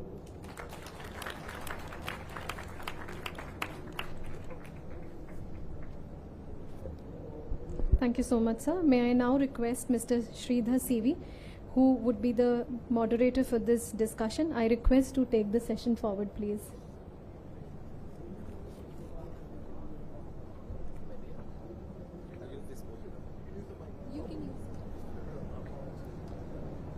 Okay, thank you. Thank you everyone, and thank you all for joining this wonderful session, and thank you for giving us this opportunity. My name is Sridhar. I head the Quantum Technologies Group and India Strategic Initiatives, and leading the TCS IBM relationship for Amravati Quantum Valley. I've been associated with this initiative since May, and I'm proud to be part of this entire initiative. And today with us we have a wonderful panel. Many leaders here on the panel, and also I see many leaders in the audience, and many of you will be signing the MOUs, all sharing one common vision to make Amravati as one of the top 5 global hubs So that is the vision with which we are all working together, and that deserves a good applause from all of you. Again, so in Andhra Pradesh, so Amravati means inspiration, innovation, and impact. And you see all these three things happening simultaneously, and some of the speakers will highlight their experiences of associating with Amravati. So I'll start with Roboto. So Roboto is our partner for TCS as well. So he represents Pascal. So he has flew in for this event at a very short notice. Roboto, can you highlight your vision and what you're bringing to Amravati? Thank you very much. Well, first of all, I'm extremely happy to be here today. Thank you for the invitation. And so we will be signing an MOU this afternoon, obviously. Very happy about that. Maybe let me spend just a few words to introduce Pascal. So Pascal is a global leader in neutral atom quantum computing. The company was created in 2019 in France. One of our co-founders, we have 5 co-founders. One of them is a Nobel Prize of Physics 2022. His name is Alain Aspect. Another of the co-founders actually had 15 years of engineering and industry experience before setting up Pascal. And so Pascal was born from day one with quite a unique vision of full stack quantum computing. Of course, other companies have come to that, but for Pascal, this was like a decision from day one. Full stack, I mean hardware, middleware, software, and applications on top of the hardware, so that we could bring value to our customers early on. So Pascal today is, in addition to having a partnership with TCS, we also have a global partnership with IBM. And you might think, why 2 companies that have 2 different hardware modalities would partner? Well, actually, IBM chose Pascal and Pascal chose IBM because we are the 2 leaders in our unique modalities, and because we have the similar approach of bringing useful applications to market. The other thing is that we have a common vision of quantum-centric high-performance computing. Quantum computing will not replace classical computing. It is a natural evolution of the high-performance computing industry, from CPUs to GPUs and now to what we call QPUs. So Pascal has sold 5 quantum computers globally. We have delivered 3. And actually just this week, there was a big event in Europe with the inauguration of 2 of our computers, one in France and one in Germany, in the context of the European HPCQS initiative. The 3rd computer we delivered is to Saudi Arabia, to Saudi Aramco. This is actually the largest quantum computer ever delivered to a customer, and it is also, quite unique that it is an enterprise customer and not a research center. Of course, all of you know Saudi Aramco. It's the largest oil and gas company in the world. And so Pascal is, even though we are still a scale-up, we're not a startup anymore, but we're not a large company. We're a scale-up company, but we have a global footprint. Our headquarters is in France, near Paris, where we have our first manufacturing plant. We opened the 2nd manufacturing plant in Canada, in Sherbrooke. So we have a pretty big team in Sherbrooke. We announced in October the opening of our offices in Chicago, in the US. Of course, we have a presence in Saudi Arabia through the partnership with Saudi Aramco, so we have a team there. And also in October, we announced the opening of a partnership with LG Electronics for Korea. And now we are extremely excited to come to India and see what we can bring. So that was your question, what we can bring to India. Well, first of all, we think we can bring the connections to the ecosystems of Europe, Canada, North America, Saudi Arabia, and Korea. We really look forward to making those connections. Of course, you have some of those already, but we look forward to strengthening those. And what we proposed for the Amaravati Quantum Valley is a mid to long-term plan where we would start from day one focusing on software and applications development, because this is where the value lies today. Of course, the value lies in hardware, and Andhra Pradesh is totally correct to focus on hardware, but that will take a little bit of time. So we're planning on bringing one of our computers to Andhra Pradesh, into the Amaravati Quantum Valley, as soon as we have the possibility to develop hybrid algorithms. So we would like a GPU infrastructure to be in place in order to leverage the classical and the quantum infrastructure. And then, of course, maybe most importantly for Andhra Pradesh, we look forward to working with the whole ecosystem to develop the supply chain on software and on hardware. I will stop here. Thank you, Roberto. So while IBM brings the superconducting technology, Pascal brings a neutral atom technology, which is also going to come to Amravati. So we hope Pascal will open their office soon, and India will be joining joining few countries where we will have quantum computers of multiple technologies together, and that is happening with Amravati as the epicenter.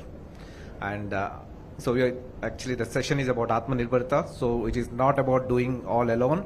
It's also about bringing partners like Pascal, IBM, etc. together and do even bigger things. And that is what we are trying to do here. We'll now move to Devrup ji. Devrup ji, we've been tracking the developments that are happening globally. So what kind of use cases are being built across the world, and what are the things that are happening in India?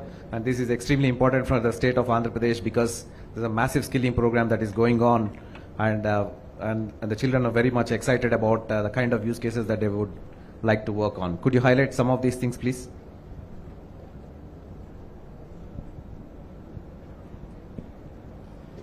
Thanks, Sridhar. First of all, I would like to compliment the state of Andhra Pradesh for its vision in quantum technology, for releasing the policy, being probably the first state to do that. Before I specifically come to your point on use cases and what it means and what can be done, probably take a step back. If we look at quantum and how it has evolved over the last few years, it's a technology, everyone is saying it's in a nascent stage, but something which is very important. And I would probably take a step forward and say in the next 5 to 10 years, it's a technology which would probably define sovereignty of countries, sovereignty of economies. I would not want my data to be compromised in any way by any other ecosystem, etc. And that's the importance quantum has. If you look at investments globally over the last few years, probably most of it has been in US, in China, and in some parts of Europe, in some parts of Southeast Asia, etc. And this step taken by Andhra Pradesh government to bring in investment in Amravati is a very definitive moment in the country, something which is important. The policy, another good part of the policy dovetails into the National Quantum Mission, and it doesn't try to create something very different from what is there. So the moment you have a policy at a central level looking at $1 billion investment and a policy at a state level, and these two dovetailing together, you create an ecosystem which is very important. Coming to the use cases, and use cases are there across different sectors. You look at healthcare and pharma. Any space where you have a significant amount of data which needs to be analyzed and which needs to be analyzed very quickly, you have a definite use case for using quantum computers because traditional conventional computing would take significantly more time to analyze and give you result than a quantum computer. So if I'm looking at pharma research, I'm looking at drug discovery, I'm looking at clinical trials, then having quantum computing may be able to cut down my timeline for a new drug discovery from years to a significantly lesser amount of time. Similarly, if I look at financial services, for the amount of frauds which can happen, financial services, I would want my data to be secure, to be encrypted. Once again, a significant use case for quantum computer. Similarly, you look at any other place, whether it's climate, I have significant data of weather, of monsoon, tied up with agriculture, tied up with crop patterns, tied up with my soil chemical data.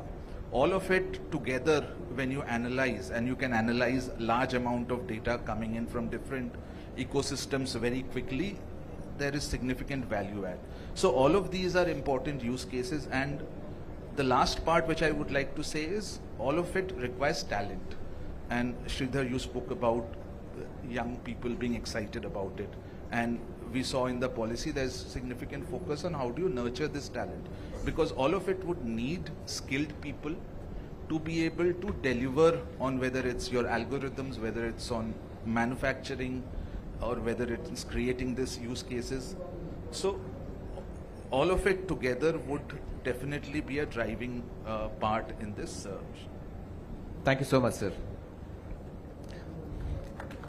So quantum computers will offer exponential speedups or quadratic speedups for most of the applications, and that's what we will harness with this one. And now imagine we have superconducting and neutral atom based computers available, so you can augment them with CPU and GPU, accelerate AI like anything. With that, we'll move to Satyanarayana Garu, who is a great supporter of Amravati Quantum Valley, and a lot of work is happening at IIT Tirupati. Sir, you are working on atomic clocks at your organization, and then a lot of interesting things happening. How are these things augmenting Amravati Quantum Valley? Could you highlight some of those initiatives, sir? Thank you, Sridhar Garu. Yeah, it's really exciting to see the pace at which things are moving. You know, from June we did the workshop, and already things are being rolled out. Now, one of the key thing here is the manpower, the workforce, the skilled people development that needs to be done, because this is expected to be a large requirement. And most importantly, the buzz that has been created in terms of the people being aware that this is going to be the future. You know, the Chief Minister has articulated that we have to be the first movers, and we have to create the whole ecosystem. The way whole ecosystem is being created, starting from a policy down to the various infrastructure, to the training programs and so on.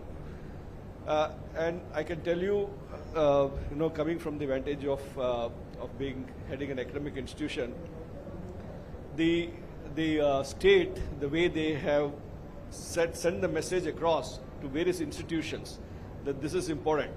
Now, ASAT along with DST has come up with a curriculum for a quantum minor, where the students do about 5 or 6 courses in quantum, and they get a minor in quantum.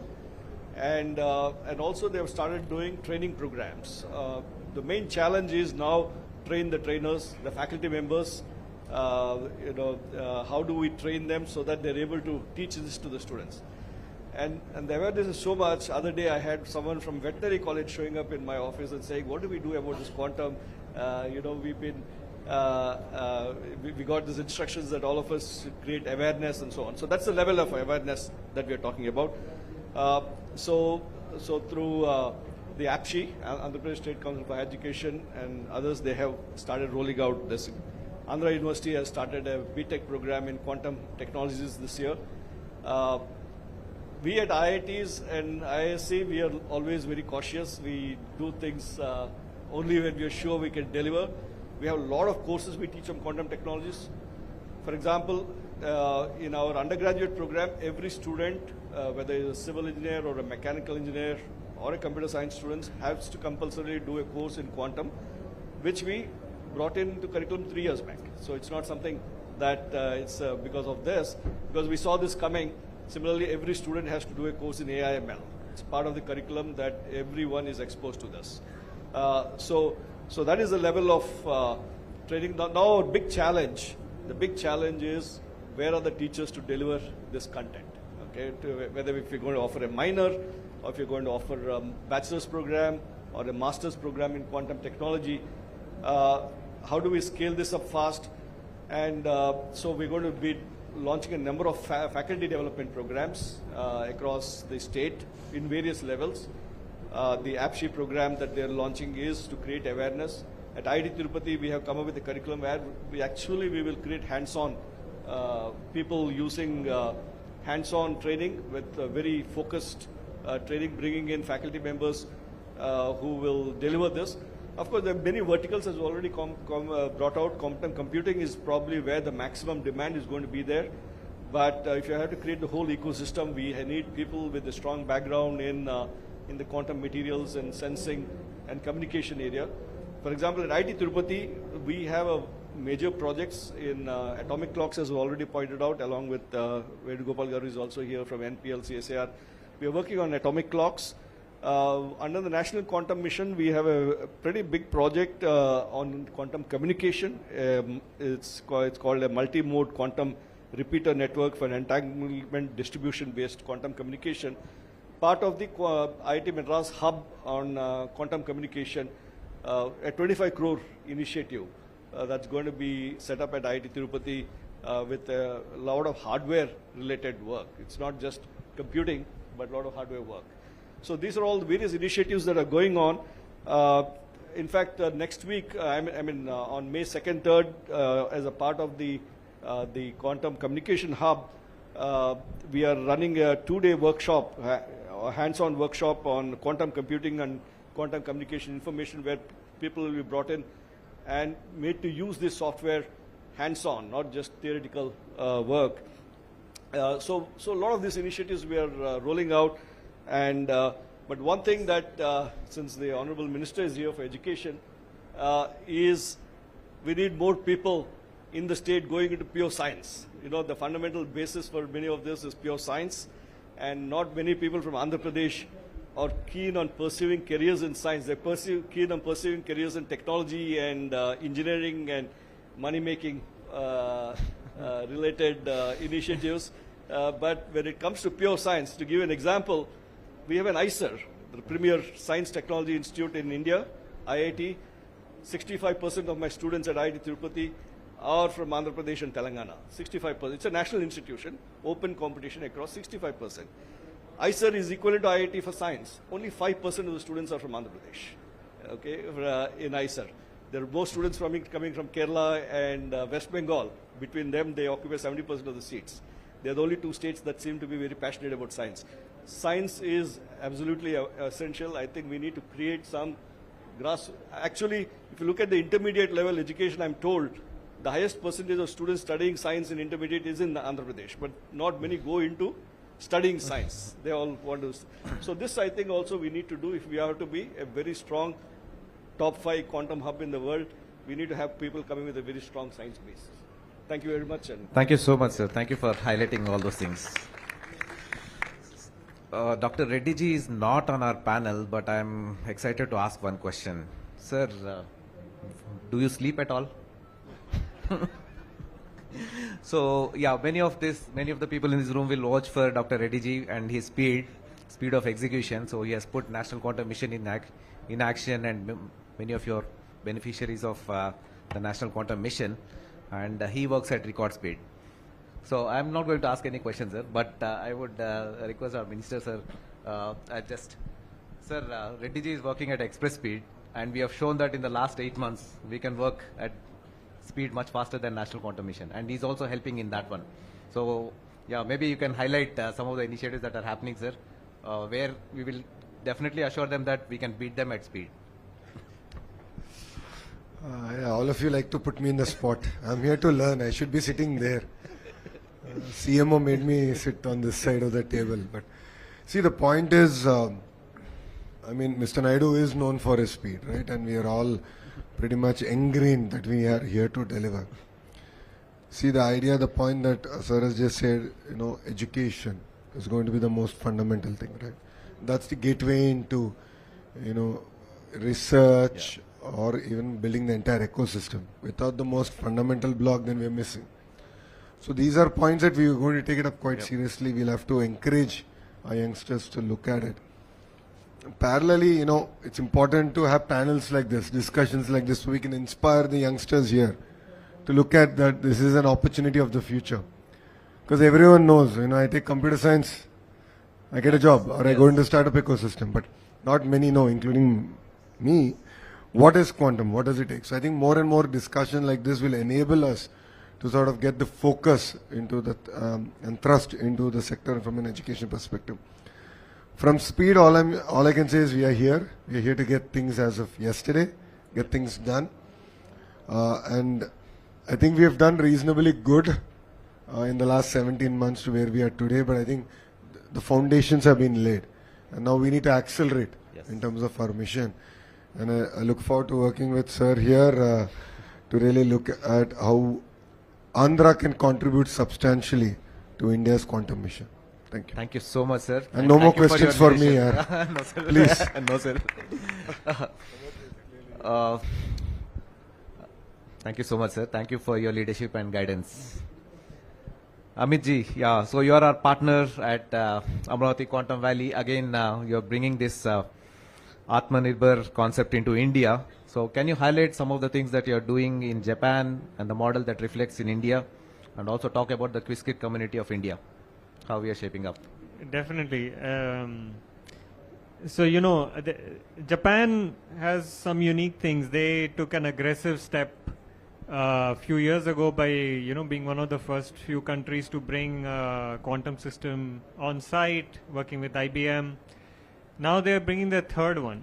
Okay. So they are actually a good poster child to look at and to learn what is it that they did. One of the big things they did is they really brought the core researchers in Tokyo University, Keio University together with the industry like Mitsubishi Chemicals and others to go deep and to really understand these problems and try to solve, innovate. So that's something definitely is worth understanding and bringing here. But I think India has some unique advantages that even Japan doesn't have. IBM did this aggressive thing 9 years ago of putting a quantum computer on the cloud and making it available for free to anybody in the world. Even today our quantum computers, we built more than 80 quantum computers and put them on the cloud or deploy them in the systems of different countries. India is the second largest user of these systems. More than 77,000 Indians have learned quantum computing already. Japan doesn't have that, right? So the groundswell and the interest that the citizens have, the learners have, the school students, the college students, the professionals have, is just amazing. And with Amravati Quantum Valley, with NQM, I think one simple way I think about it is NQM creating tremendous supply of technology, and Andhra Pradesh is creating the grounds for the demand, right, to bring the demand, the ecosystem. But now, to your point, sir, about accelerating, I think we have to harness all of this to really go deeper, where in different sectors, look at actually how do we bring the different stakeholders like companies, researchers together to become serious about understanding the state of the art, and not just building theoretically, but to look at the problems that are relevant to Indian industry, Indian governance, and apply these techniques to those problems. And that's what we are hoping. It's very exciting that one of the areas where Andhra Pradesh is looking to start is around algorithms, of course hardware too, but algorithms is a very critical control point. It is where you actually can develop the understanding of how do you make quantum computing useful. And I think that's where India has a big opportunity with this huge interest in the citizens. If we can develop useful applications, that control point allows you to understand what hardware will be useful also and who can use it. So we are very excited and looking forward to being part of this. Thank you, Amit ji. Yeah, I think just a message is coming, so most of you are also hungry. So before your hunger turns into anger, you have to close the session. So we'll continue. So we now move to Mr. Ganesh from Microsoft. So he's leading the quantum, AI stack, and they're working on bringing an AI stack which will augment quantum technologies. So can you highlight some of these things, how there is a symbiotic relationship between quantum and AI? Absolutely.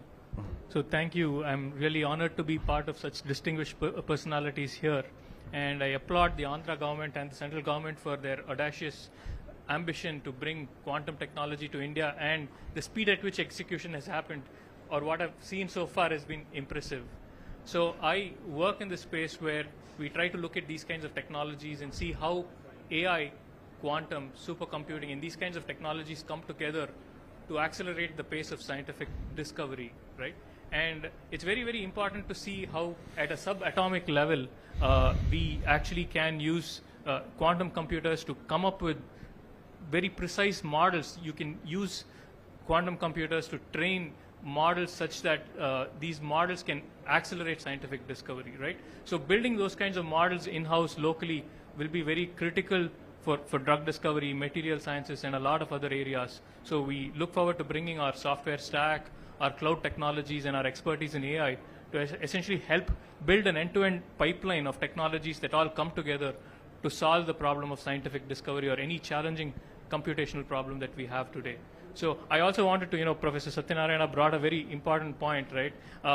We are at a very crucial point where technologies like quantum and AI are coming in and are changing the way we work. As a software engineer, we are changing the way we write software. We are not, at this point in time, allowed to write software. If you ask me, we are supposed to have AI guide us in the journey of writing software. And when you look back and see, when we have a large workforce or a large group of kids graduating from college, what should they be doing next, right? It's learning pure sciences and having that appreciation for real-world fundamental problems that require deep expertise is critical, right? And you are, as a computer scientist or whatever, in search of a problem to solve, and having pure science background is really, really critical for the next phase of discoveries to happen. And I'm looking forward to seeing very cool discoveries coming out of all the amazing technologies that are being put together here. Thank you. Thank you, Ganeshi. And what he's certainly telling is we need not write code. They will write code using Copilot. And then we focus on sciences. So that's the message that is coming from Microsoft. Okay, so we have Vishal. He's fluent from Finland. So Vishalji, you accelerate quantum computers. Can you highlight your vision for Amravati and what are you doing here? No, absolutely. So first of all, thanks for the opportunity. And what I can also acknowledge, everybody has talked about the speed of execution of the AP government and the whole plans around Amravati. So I can see that. And as they say that people need to walk the talk, everything starts with intent. And by essentially buying, which is arguably the most powerful quantum computer right now from IBM, and then complementing it with the kind of a next one from, and it just shows that the intent is there. You want to come here with a big bang. And on top of that, when you go and see the infrastructure that you're building, so we are all in awe, and now we have to stand up to the next step. So just to briefly introduce ourselves as a company, we spun out of the University of Oxford in 2021. My co-founders were academics, and are academics, and they really were the first ones to come up with the idea that how to use AI and machine learning to accelerate the development of quantum chips. We were able to prove that in a fully automated way, whatever used to take a few weeks to be able to test a quantum chip, now at the press of a button, you can do it in 20 minutes. It was a challenge that was thrown to us by Professor Will Oliver from MIT, who said it's the holy grail to be able to automate 2-qubit gates. And we were able to show it at the beginning of the year. And the benefit of that is that our customers in Taiwan, who used to do about 7 to 8 R&D cycles in a year, are now doing about 300 R&D cycles a year, and they want to move to 2,000 R&D cycles a year. So what that really means is that when it comes to technology, rate of iteration defines the winners. And that's what we want to do here. So, and our goal is that over the next 5 years to build about 100 reference systems, which will be really the core of building all the quantum components from cables to QPUs, from amplifiers, which all need to be built here. And what I'm very delighted to see that as far as the policy objectives are concerned, the strategic objective 7.1A says the living lab infrastructure, AQL will create India's largest open quantum testbed, Q-chip-in, enabling pilots and end-to-end access to quantum hardware and tools and expertise around multiple sectors. I think there's no better way to say what we are going to do at the Amravati Quantum Valley. Thank you so much, Vishalji. I think you should meet Bhaskarji after this meeting and then get your order. MO is there. It's as of yesterday, sir. Everything will happen. Srinivasji, so you bring a very complementary capability in terms of security aspect to the quantum, and you spent some good amount of time in this space. So is there a aha moment? Yes. We like the anti-use case of a quantum computer. They're all great use cases I think Mr. Dhar spoke about. The only negative is that it's just going to break all the encryption that we have today pretty soon. And when I started 9 years ago, I can't think that we created a company to protect us from a quantum computer even before there's a quantum computer. It's been a tough journey for 9 years. We raised, $25 million in 7-8 rounds. One thing I should say is that people say that India doesn't have the ecosystem for deep tech. I quit my job with a private equity firm to start this. Everybody I met along the way has been so supportive. I think Dr. Reddy is right next to you, sir, sitting there. NQM has been such a wonderful, accelerator for something like that. It's unbelievable. We had a lot of discussions with them. We said, which will probably have some lessons for, the quantum valley. One is that, it's not about the money. It's about creating an ecosystem. For example, the best thing that we believe NQM brought to the table was, look, we built a technology for 8 years. We have all the intellectual property that is required, the hardware, the software, and the use cases. Okay?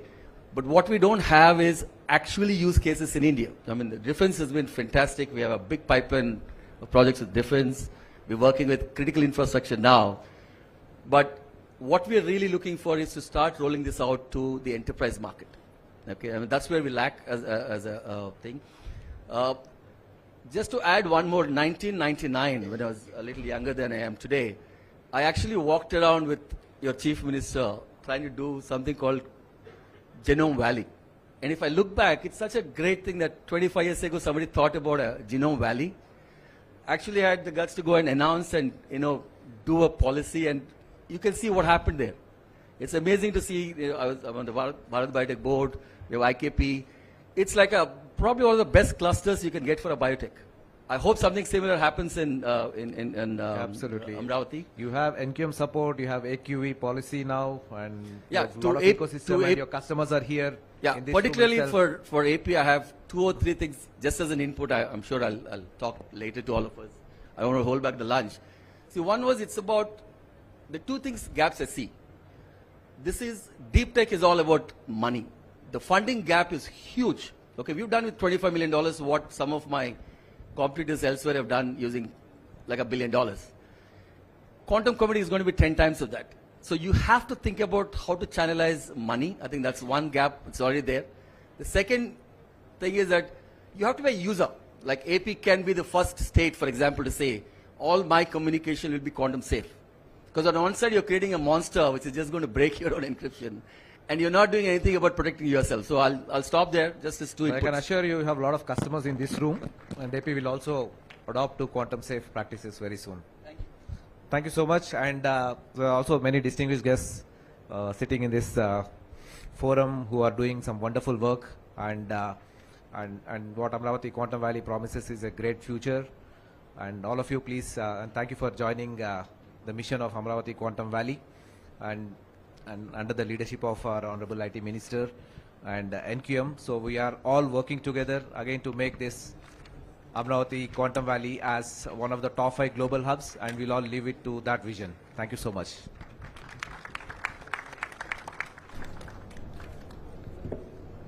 Thank you so much, sir.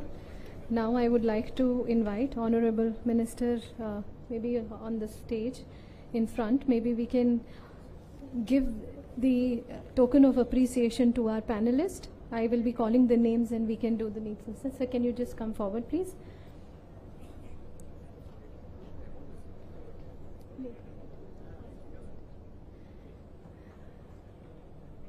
Dr. J.B.V. Reddy, Mission Director, National Quantum Mission.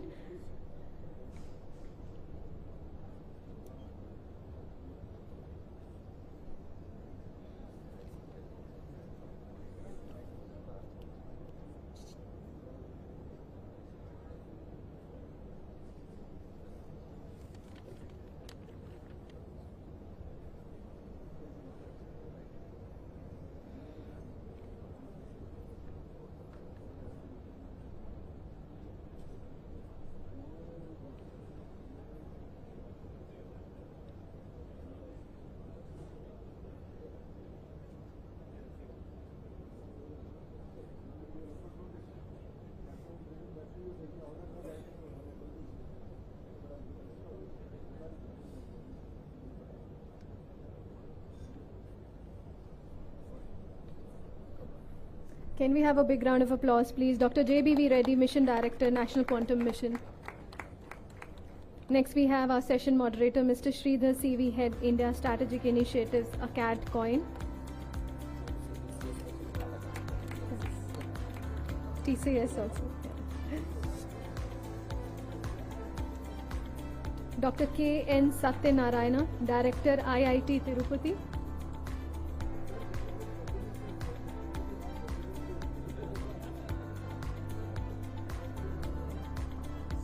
We are not hearing your claps, please. Can we have a big round of applause? Dr. JBV, yeah, we have given already. Mr. Devroop Dhar, co-founder and CEO, Primus Partners Private Limited. Mr. Amit Singhi, Director and CTO, IBM.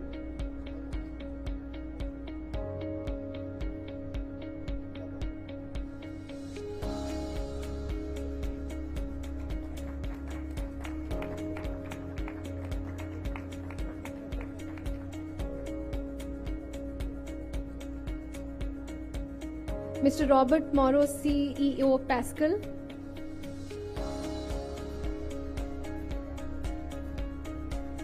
Mr. Srinivas Rao Alluri, Chairman and Co-founder, QNU Labs. Mr. Vishal, Co-founder and CEO, Quantrol OX.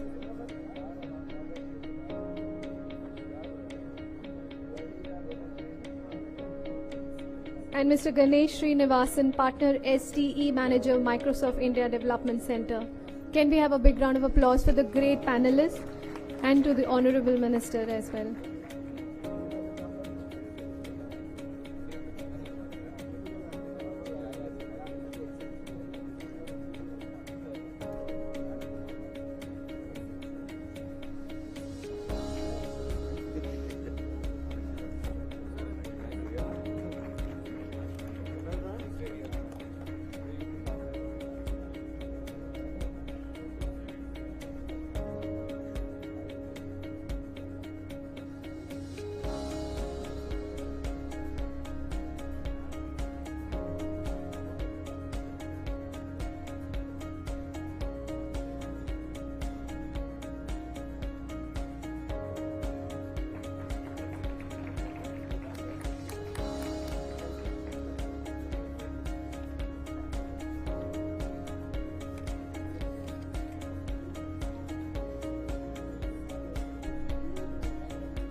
We will be now announcing the MOUs.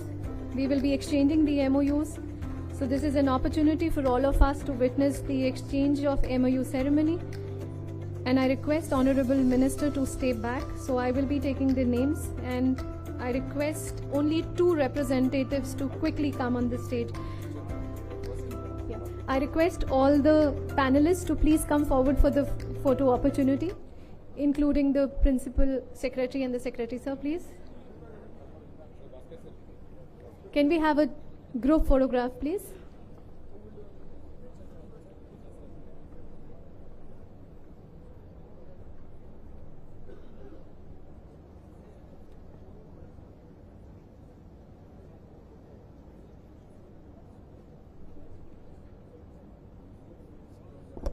Thank you so much. We are calling StrangeWorks Inc., who's providing the foundational quantum software layer and the workflow platform integrating all systems under Q-Chip-IN. Can we just...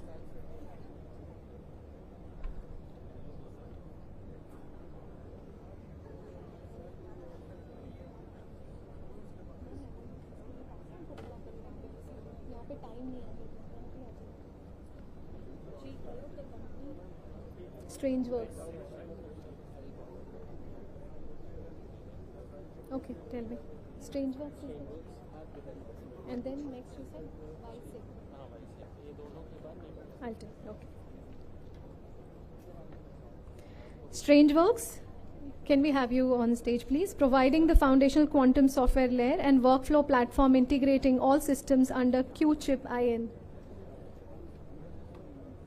Can we have the MOUs, please?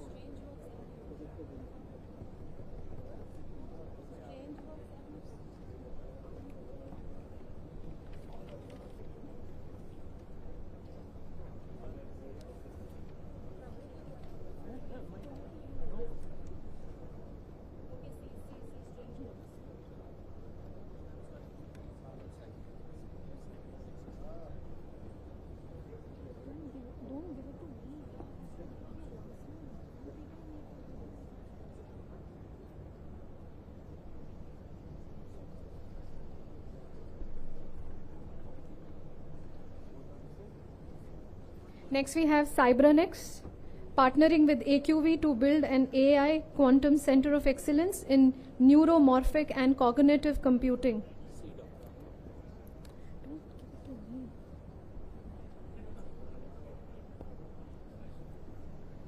C-Dot.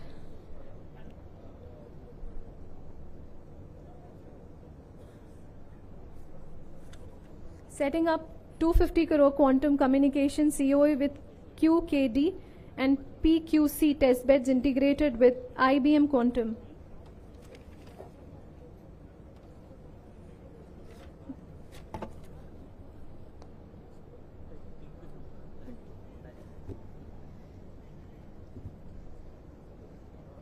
TACBit Labs, I request them to please come on the stage.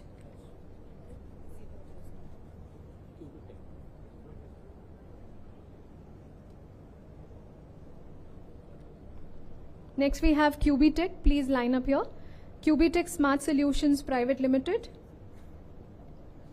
I can't hear, can we have a big round of applause, please?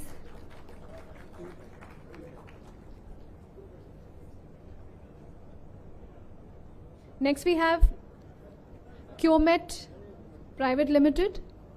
Qmet. Yes.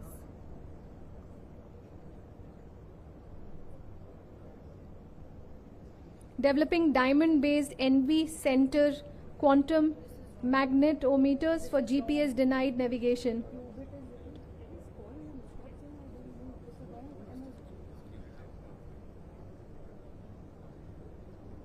This I have given you.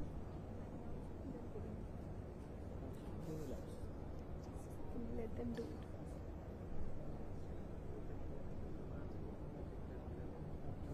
मैं वही नाम ले रही हूँ जो आप मुझे बोल रहे हैं.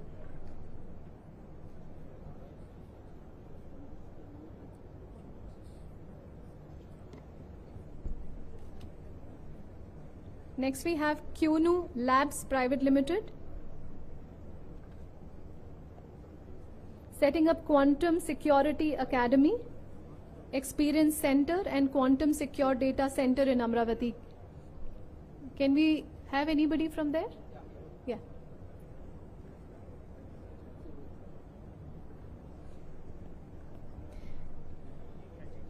Delegates, I can't hear the clap. Can we have clap going on? Quindra Venture Studios Private Limited.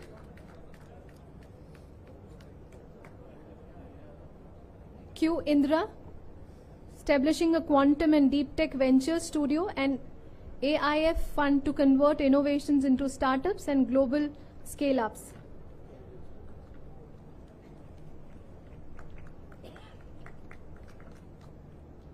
Next we have Cambridge University, launching the Frugal AI Lab, Amravati in Amravati with AI Sandbox, global programs and support for the 1,000 crore quantum fund.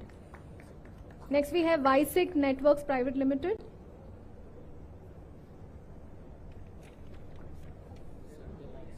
Demonstrating motor control IoT pilots and proposing 10,000 pre-6G sites across Andhra Pradesh.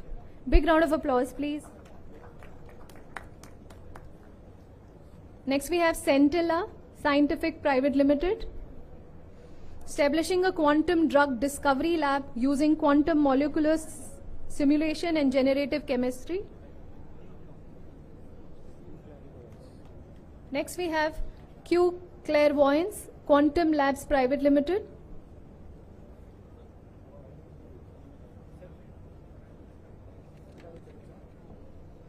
Establishing quantum labs and developing quantum safe communication products with statewide skilling programs. Fortivu Fortu Technology Innovations Private Limited.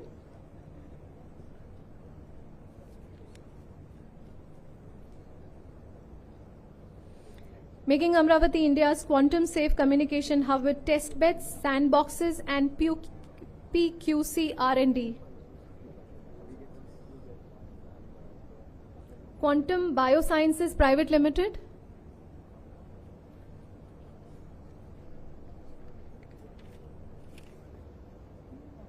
Launching the Udanam Quantum Sensing Initiative with IISc to solve CKDU using quantum sensing.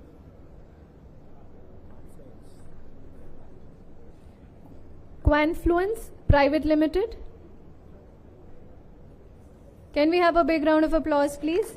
Deploying an icing machine in AQV for training, algorithms, and startup university integration. Next, we have DataQ Technologies Private Limited. Data IQ Technologies, right? Yeah. Establishing a 278 crore on chip photonics R&D and fabrication center for quantum photonic chips and QKD systems.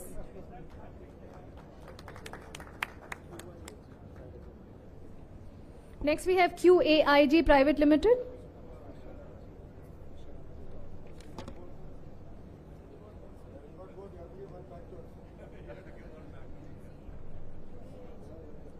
QAIG, are they here? Next we have Control OX Finland.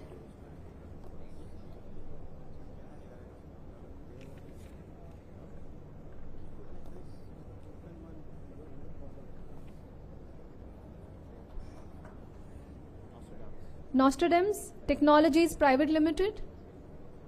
Can we have a big round of applause, please?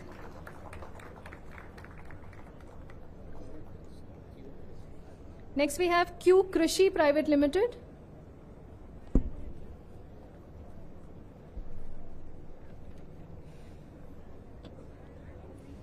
They're setting up a quantum R&D office in AQV with a 10 crore investment for algorithm and talent development. Next we have QPI AI India Private Limited.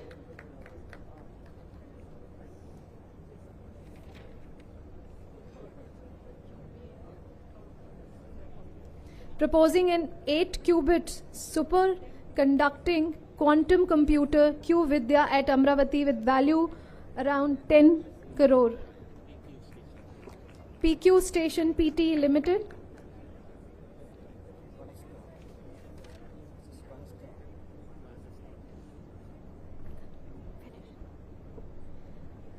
We have Quanastra Private Limited.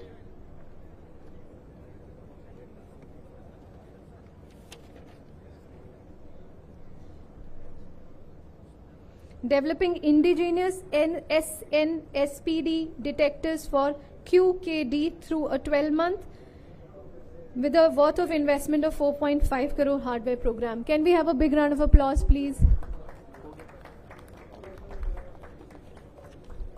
With this, we close this session. Thank you so much, sir.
Good afternoon. May I have your attention, please?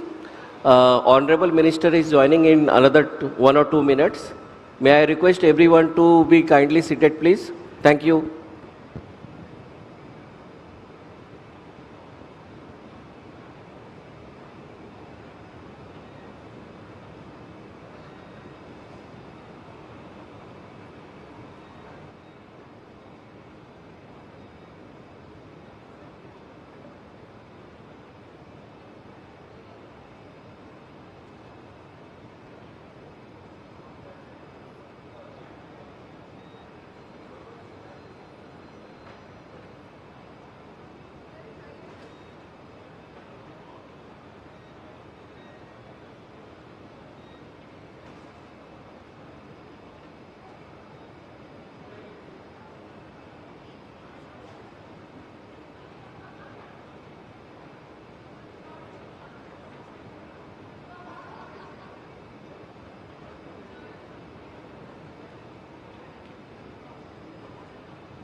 Good afternoon, ladies and gentlemen. Welcome back after lunch. I hope you had a nice lunch. We have the standalone session with the Honorable Minister of Civil Aviation, Shri Chandrababu Rammohan Naidu ji. We will begin the session in just a few moments from now. We'll request you to please settle down, take your respective seats, and enjoy the session.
Good afternoon, ladies and gentlemen. We will begin the Honorable Aviation Minister's standalone session in a few minutes from now. Request you all to kindly take your seats and settle down. We will be starting this session in just a few moments from now.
Namaskar, ladies and gentlemen. Please join me in extending a very warm and hearty welcome to Shri Chandrababu Ram Mohan Naidu ji, Honorable Minister of Civil Aviation, Government of India. Sir, a very warm welcome to you to this standalone session.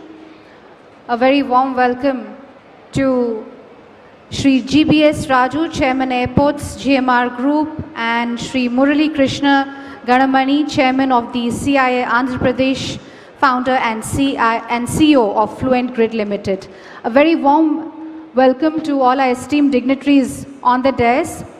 Ladies and gentlemen, we will firstly have the MOU exchange between APTC, APIIC and AAICLAS for commencing the international cargo from Visakhapatnam Airport.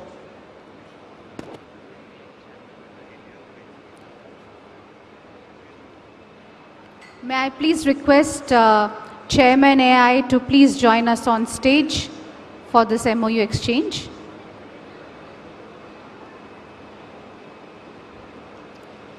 This MOU exchange is happening in the august presence of our Honorable Minister.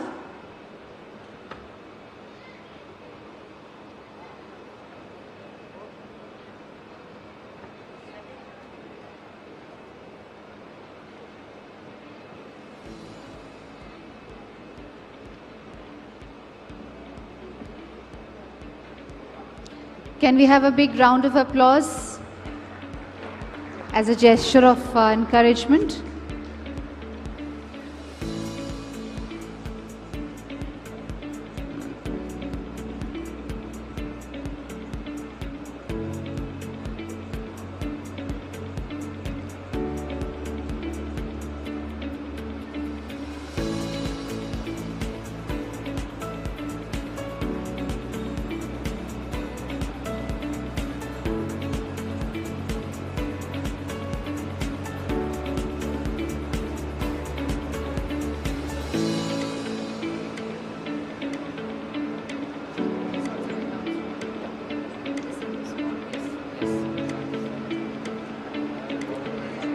May I now invite Dr. Chandrababu Gedam, IFS, VC and MD, APTPC, and Mr. Ajay Kumar, CEO of AAICLAS, and request them to come on stage for the MOU exchange in the august presence of Honorable Minister.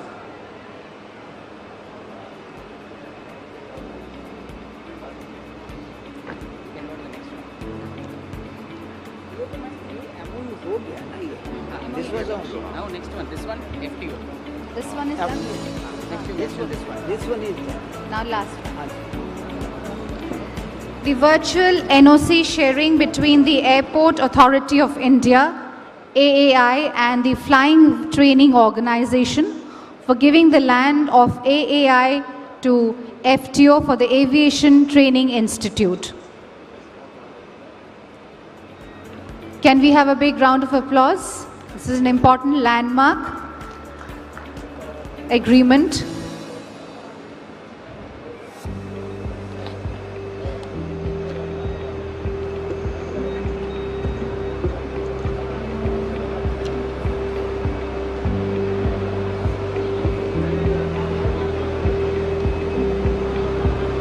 Thank you, Honorable Minister, for guiding and supporting these MOU exchanges and agreements.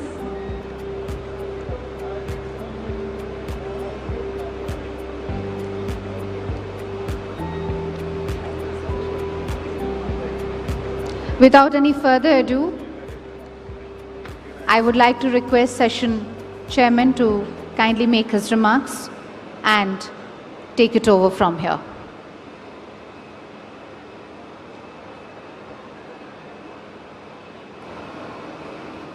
Shri Chandrababu Ram Mohan Naidu, Honorable Minister for Civil Aviation, Government of India, Excellencies, Shri Silai Zaki, who is Consul General from Australia, the Chairman, Airports Authority, other distinguished delegates, ladies and gentlemen, good afternoon and a very warm welcome to this special standalone session at the 30th CII Partnership Summit. It is both an honor and a privilege to host the Honorable Minister of Civil Aviation, Mr. Chandrababu Rammohan Naidu. He is truly the son of the soil, the youngest cabinet minister in our cabinet, a leader, a very dynamic leader with great humility, and I would say that he is truly an ambassador representing the state of Andhra Pradesh and reflects the true passion and spirit of the speed of doing business with great, passion and urgency. As you all know, the theme of this year's summit, Technology, Trust and Trade, Navigating the New Geo-Economic Order, which has been received very well. There has been a tremendous response, a lot of positivity created across every stakeholder, be it the investor community, the business leaders, the experts, thought leaders, innovators, all alike. And we just concluded the summit session a little earlier with the Honorable Chief Minister. So aviation is not just about connecting destinations, it is about connecting aspirations, as we all know. It connects economies and opportunities. And today, India's civil aviation story mirrors a national growth narrative, ambitious, resilient and rapidly evolving. Over the past decade, Indian civil aviation has undergone nothing short of a transformation under the visionary leadership of our Honorable Prime Minister, Shri Narendra Modi ji, and translating that vision into action and reality is our young and dynamic leader, Honorable Minister Shri Rammohan Naidu garu. The number of operational airports has grown from 74 in 2014 to over 160 today, and with an ambitious plan to expand this number to 400 over the next 20 to 25 years. The domestic passenger traffic is projected to reach 300 million by 2030, underscoring the scale and dynamism of this sector. The passenger traffic has surged and India now stands as the world's third largest domestic aviation market. Aligned with this vision, in just the next 5 years, the government is committing to add 50 new airports, continuing to strengthen regional connectivity under the UDAN scheme. These developments are not merely infrastructure, they are transformative in nature. Airports catalyze local economies, spur tourism, and enable small towns to connect with opportunities. And I'm sure our Honorable Minister will share his vision and roadmap as he addresses us. Honorable Minister, under your leadership, I have to say that the Ministry has set out a transformative roadmap, making India a true aerospace service powerhouse. The $4 billion goal for maintenance, repair and overhaul MRO facility by 2030, policies supporting aircraft leasing, indigenous manufacturing and 100% FDI through the automatic route. These initiatives aim to position India not just an aviation market, but as an aviation hub on the global map. However, as we race ahead, the shared global challenges must remain central to our aspirations. Sustainability in aviation is no longer an option, it is a necessity. The push towards adopting sustainable aviation fuels, electrification and smarter, greener infrastructure is vital for India's commitment to net zero and climate goals. Industry and government collaboration will be key to developing these next generation solutions. Passenger experience is being redefined through digital innovations, biometrics, smart processing and seamless multimodal integrations, which I'm sure our good friend Mr. GBS Raju garu will address and share more details during his address. As commercial airlines place record aircraft orders and new regional carriers expand under the UDAN initiative, our shared goal must be to ensure that every passenger, no matter where they board, enjoys the highest standards of safety, comfort and convenience, which is what is the vision and the goal set by our Honorable Minister. Private sector participation is equally important. As we know, India's airport privatization model has shown global promise, and MRO and aerospace services are poised for rapid growth and expansion with the right investment climate. CII actively advocates for strengthening partnership models and industry engagements, including in regulatory innovation, skills development and sustainability initiatives. Today, I'm very proud to say that we are at an inflection point. The choices we make now, policy, investment, infrastructure, technology will shape the next decade of India's aviation sector. And the government's vision and industry's resolve must converge to create an ecosystem that is inclusive, internationally competitive, and firmly future-proof. So with this, I will now invite Shri GBS Raju garu to share his address, and let me have the honor and privilege of introducing him in a few words, please. Yeah, so as we all know, GBS Rajgaru is the chairman of GBS, the GMR Airports, which is a very landmark or a very iconic group, which is, he's again the son of the soil, and we all take great pride in GMR, the kind of world-class infrastructure they build, especially for airports. And again, the group, is very humble, their humility and their dynamism or the execution excellence, it reflects in many, ways the true spirit of Andhra Pradesh.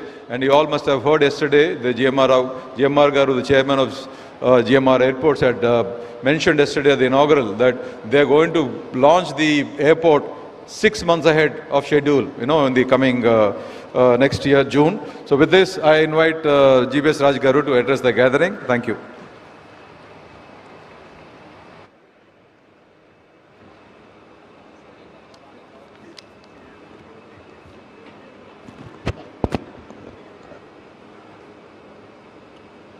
Good afternoon.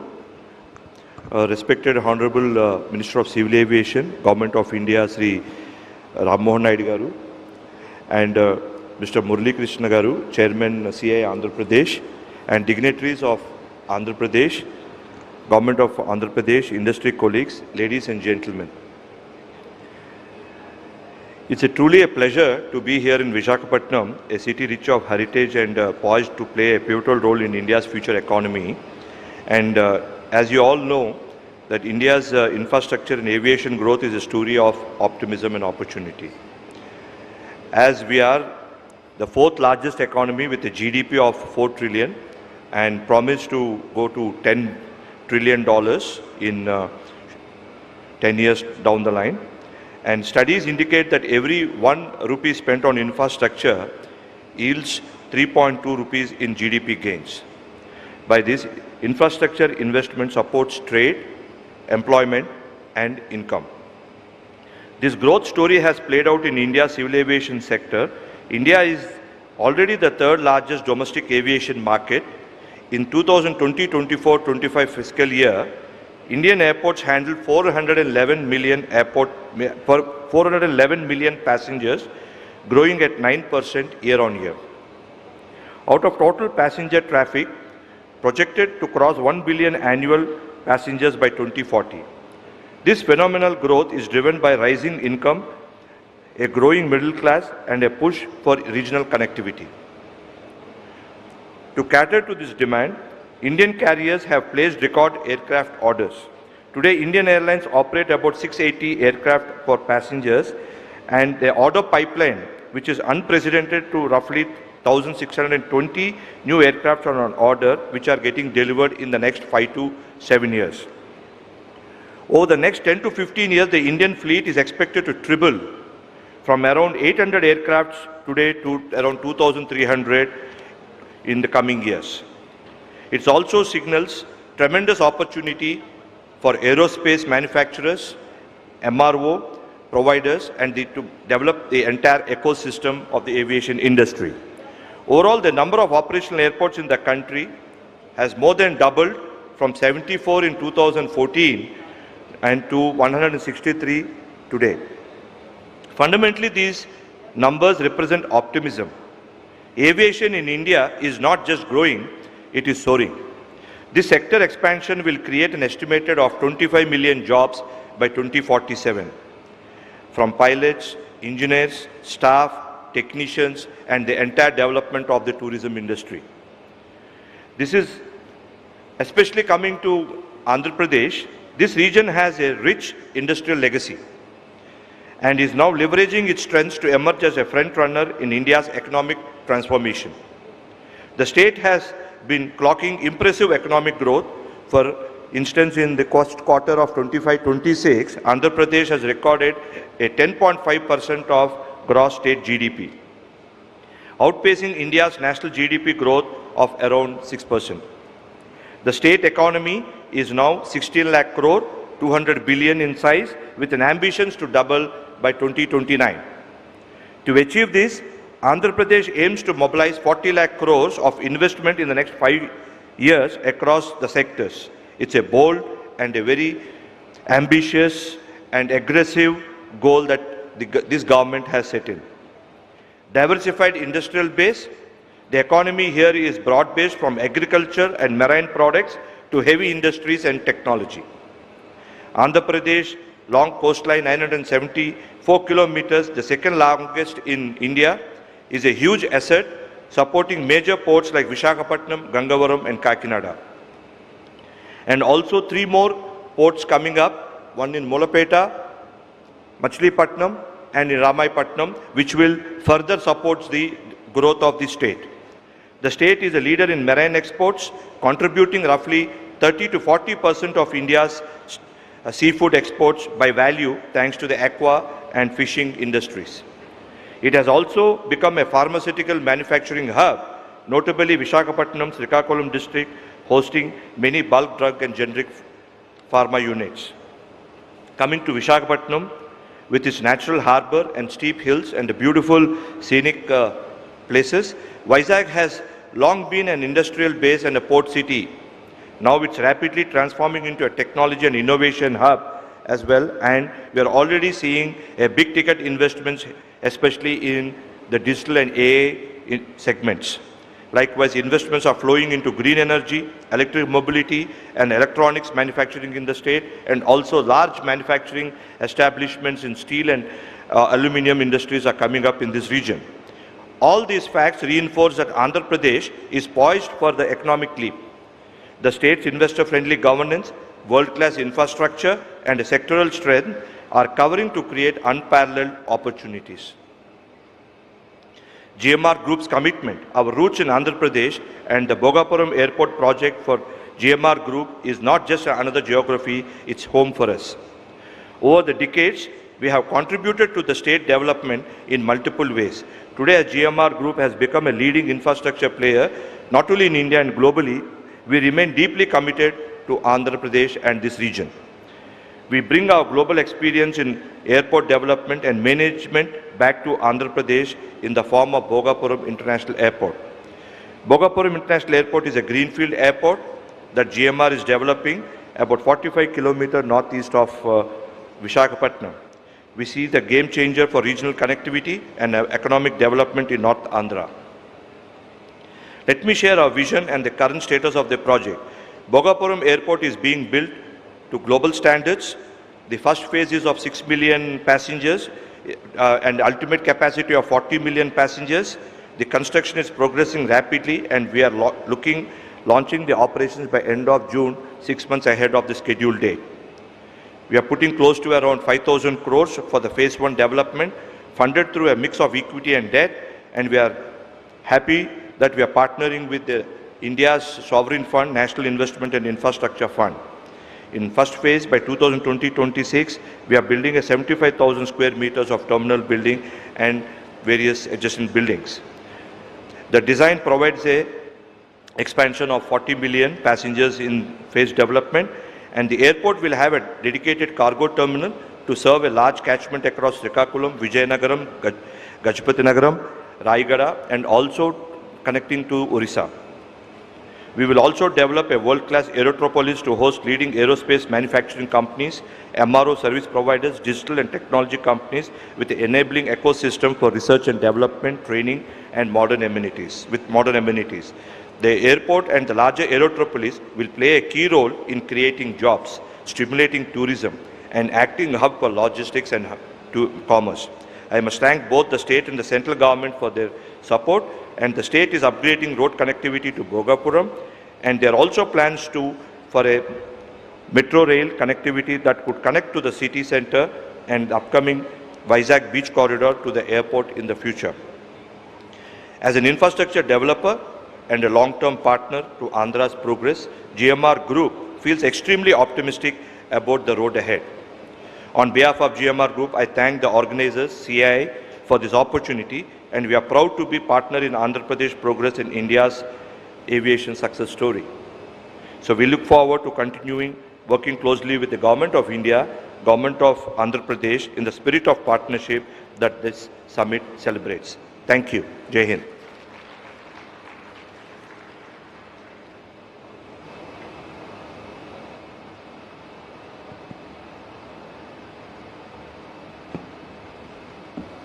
Thank you, Mr. GBS Raju, for sharing your vision, your commitments to creating world-class infrastructure with your investments and your, engineering excellence. And we have seen that, at play, at action in every initiative, every project that you have taken up. It's truly created a world-class, great experience for the passengers and all the stakeholders alike.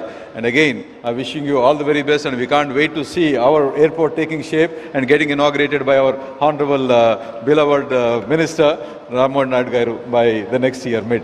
Thank you so much. I'm wishing you all the best, and I reassure or commit from CII to be working very closely in partnership to do whatever best to make this happen.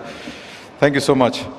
Now for the much awaited moment of the day, and I have a true honor and privilege of introducing Shri Rammohan Naidu Garu Kinjarapu, the Honorable Union Minister of Civil Aviation. And as you all know, he is the son of the soil, and he takes a great pride, and passion in whatever he takes up. And so today, as you all, he's a very forward-looking leader, very charismatic as that, and very dynamic.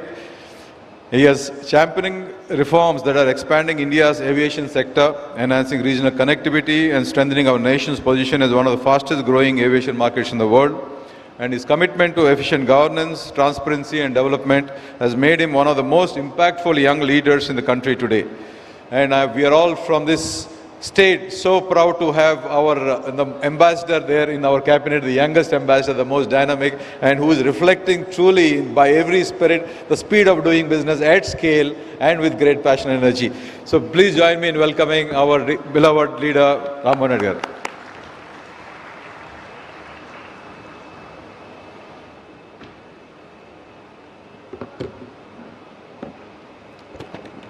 Thank you very much, CII Andhra Head Murli Garu, and also Chairman GMR Airports GBS Raju Garu, and all the wonderful dignitaries, guests and friends that are here. A very warm good afternoon to each and every one of you. I always find this time very tricky. I don't know if it is the afternoon time or evening time, right when you hit this 4 o'clock. But I can see a lot of enthusiasm in the crowd, and this has been the emotion for the last 2 days, yesterday and today. I think the real success on this CII partnership summit that we are having in Visakhapatnam is not in terms of value, how much investment is going to come to Andhra Pradesh, but in terms of the participation and the engagement and the commitment shown by the people that have come here. So on behalf of the entire arrangements that have been done here, I would like to thank each and everyone who has made time to come here to participate in this event and have made this a huge success. And now, like I've said, the whole success of this event, I was able to see one magic again. The magic again is the magic of our Honorable Chief Minister Chandrababu Naidu Garu. How he does it at that age of 75 years, doing it again and again, with the same commitment, with the same enthusiasm and with the same energy is something which is very, very inspiring even for me today to be working with him. Because I've seen him over the last 12 to 13 years of me coming into politics. I've seen him go through different challenges, politically, professionally, personally. But the way he takes these challenges or tackles these challenges as a way of an opportunity, I think that is a great learning lesson for someone like me and also people at large. So I was able to see that magic. So it has been a personally very enriching time for me to be participating in this moment. And now coming to the important subject of aviation, I have to tell you that when I became this minister, I was assured by our Honorable Chief Minister and also our Prime Minister that they will be giving me a ministry. The expectations were many. Which ministry are we going to get? And many people were thinking about all the ministries, and civil aviation was never in the question. And when civil aviation was given, I was also slightly clueless on what the ministry is going to be and how do we deal with it. Because I was also with the idea that maybe some other portfolio is going to come. There were other things in mind.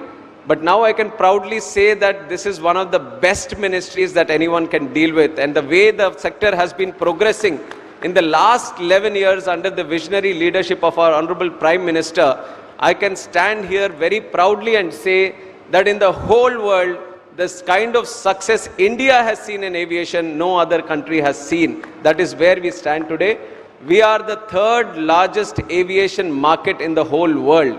And the capacities that we are dealing with, 74 airports in 2014. 74 itself is a very huge number, and people would have said that we have 74 airports, good connectivity all across, so we can just slow down a little bit, but that's not what happened in 2014.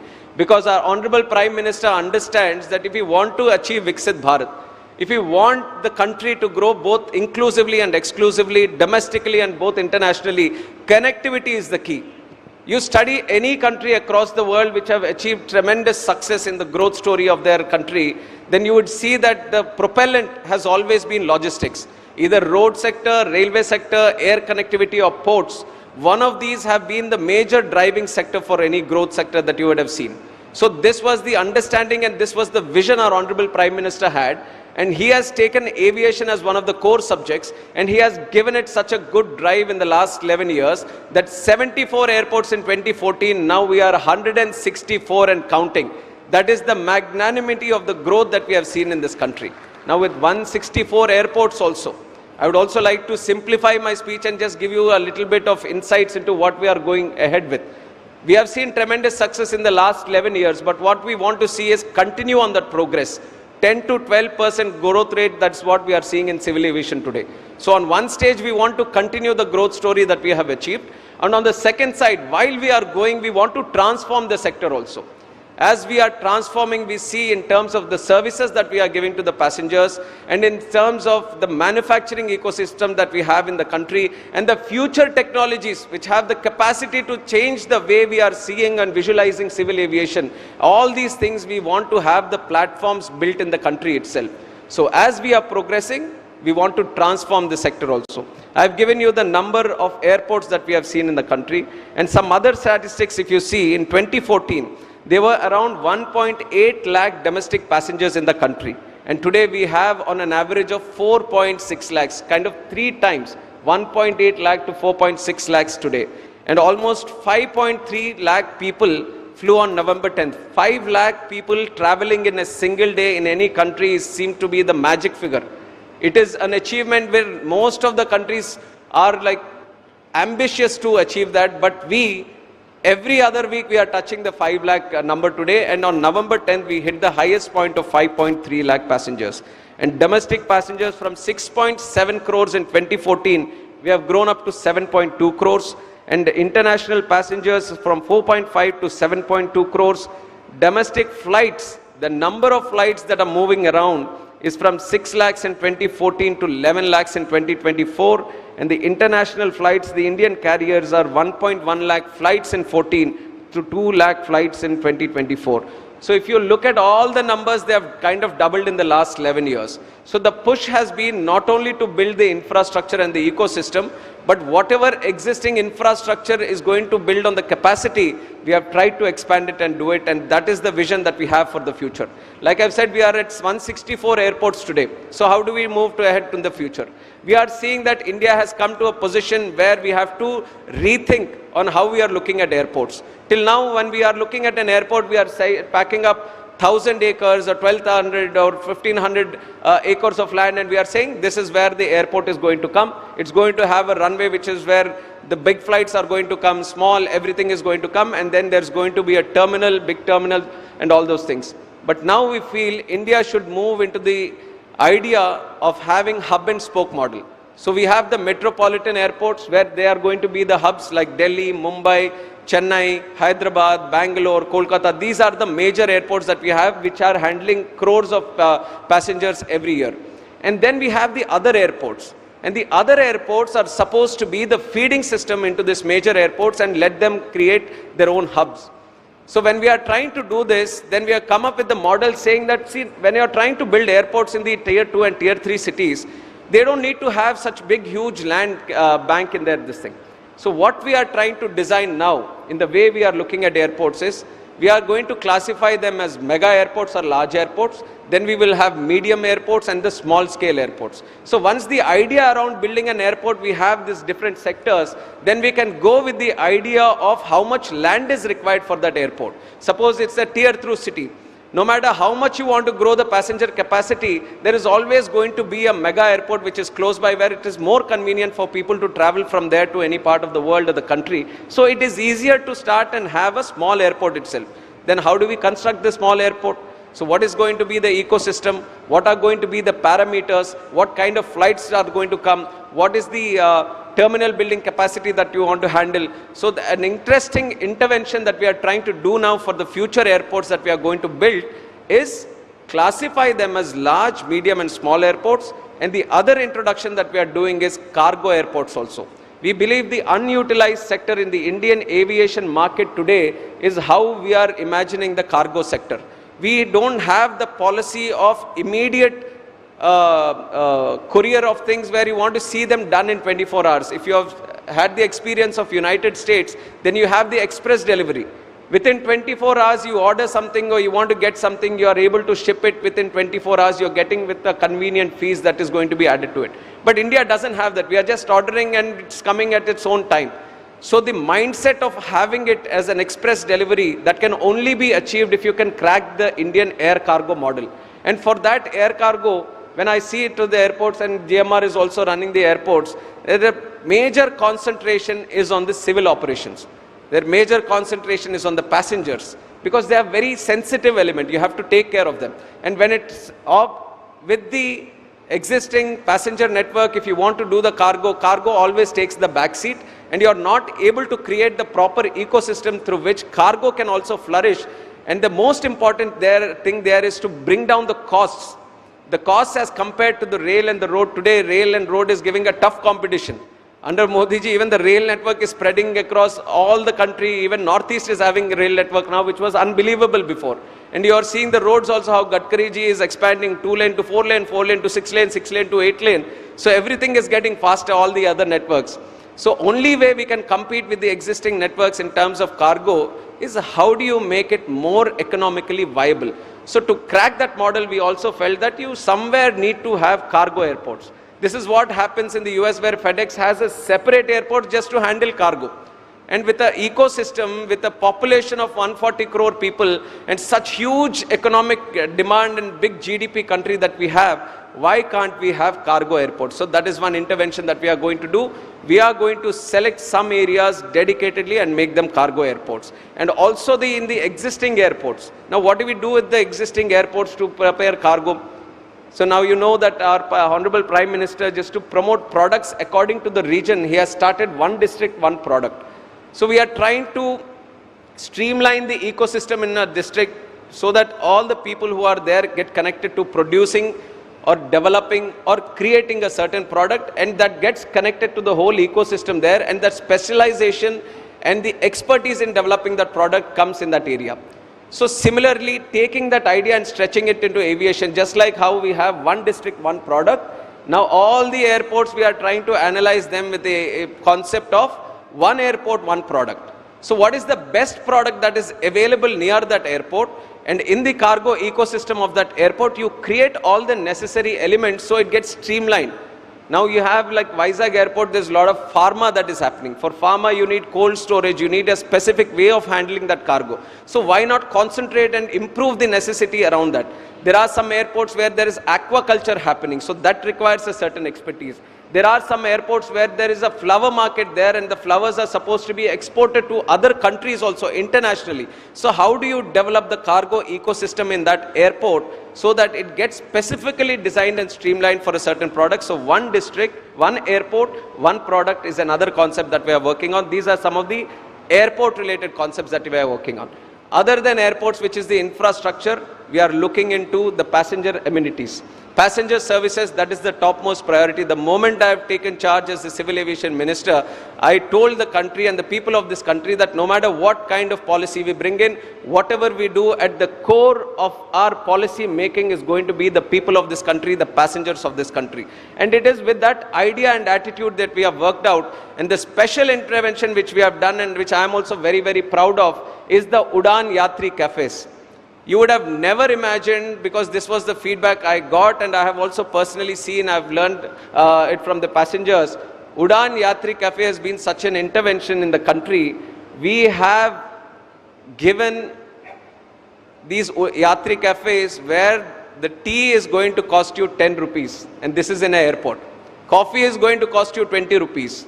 A samosa is going to cost you 20 rupees. Have you ever imagined going to an airport and drinking a tea for 10 rupees? And it's a high quality tea, not just a regular tea that you are going to get. These are airports, but because we are seeing, I've told you the numbers of how passengers have grown. Today, air travel is not only for the elite or the luxury people. India wants to have the lower income, neo-middle class, the lower income groups, middle class groups, they also have to come into this air travel network. That is the advantage this country has, is the capacity. Now to bring them, Honorable Prime Minister has created the UDAN ecosystem and the UDAN scheme, through which the unserved and underserved airports of the country we were able to connect by offering some viability gap funding. And through that, tier 2 cities, tier 3 cities, where there was a challenge of connecting the flights to those cities, now they are properly connected, well connected to the large cities and the other tier 2 cities. Now the other problem that we started experiencing in that is when these lower income groups are coming into the airport, they were finding it challenging to buy something if they are extremely hungry. The kind of prices they were having at the airports, then they were finding it extremely challenging for them to buy something. Then we thought there was an intervention that is required here, and we started the Udaan Yatri cafes. We started one in Kolkata airport last year, and the celebrations of 100 years of Kolkata airport, and the kind of success we have, the response that we have achieved from the people was tremendous and unbelievable. It was the top sales store in that airport itself, which was the Udaan Yatri Cafe. And then we started getting calls from all airports that we want a Udaan Yatri Cafe here and there, and we have been doing it consistently in all the airports, and that is one intervention that we are going to do in all the airports in the country. Wherever you go, you will find one Udaan Yatri Cafe where tea is going to cost you 10 rupees, coffee is going to cost you 20 rupees. So that is the intervention that we are bringing in the Indian airport system. And the second thing that we want to do, an initiative, very small initiatives, but this is how much we are trying to care for the travel of the passengers. There is a concept called Flybrary. This was started in Bhubaneswar airport. So there is a rack where there are books. So these are all free books that the airport is giving it to you. The rack is there. The passenger who is traveling, he can go to the rack, pick a book of his choice, study while he is traveling, and there is going to be a drop-down rack at the destination airport, and once he is done with it, he can just place it there and he can make it usable for the next passenger that is going to go. So there is no need of buying any books. This is as you go, you can find your book of choice, you can read it as you go and you can drop it off, and we are calling this Flybrary. We have started this in 2-3 airports, and this is an ecosystem that we want to spread across all airports. Then we have the same concept of the one district, one product, the products which are very geotagged or geographically identified to that specific location. We want to create the same network in the airport where you go to a certain area, you want to buy the best product of that area. And you want to buy which is locally made by the women that are there, by the self-help groups that are there. So we are bringing in another concept of having these local stores which is going to sell you the local products. So these are some of the initiatives. And then we have play areas also in the airports which are dedicated for the children that are going to come there. So all the service-oriented activities, we are going to transform them so that it becomes more convenient for the passengers who are traveling. One thing we all see when we are going to the airport, we are going through the traffic, we are trying to catch the flight, there shouldn't be any delay. No, we hope that the gates don't close by the time you go there, and you probably want to go a little bit early so that you can buy that extra meal in the airport and eat something. So it is always a very anxious affair. Whenever you go into the airport, you are hurrying and your mind is on the nervousness that gets created, the anxiety that gets created. So we want to create these airports as a less anxious, less nervous, it should be a nervous-free zone. So we are bringing in a lot of concepts psychologically.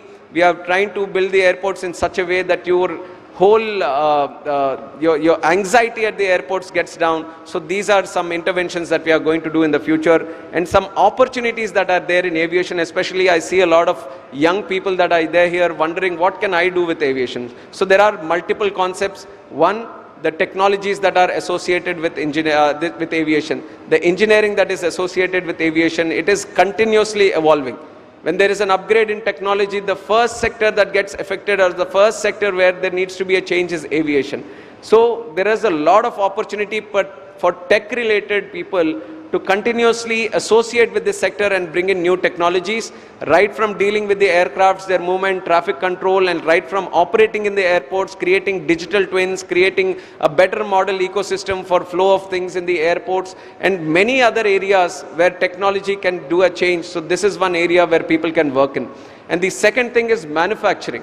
We have an ecosystem of around 400 to 500 MSMEs who are supplying global standard products which go into the manufacturing of an aircraft, like Airbus, Boeing, Lockheed Martin, and other engine manufacturers. They are all procuring now components from India.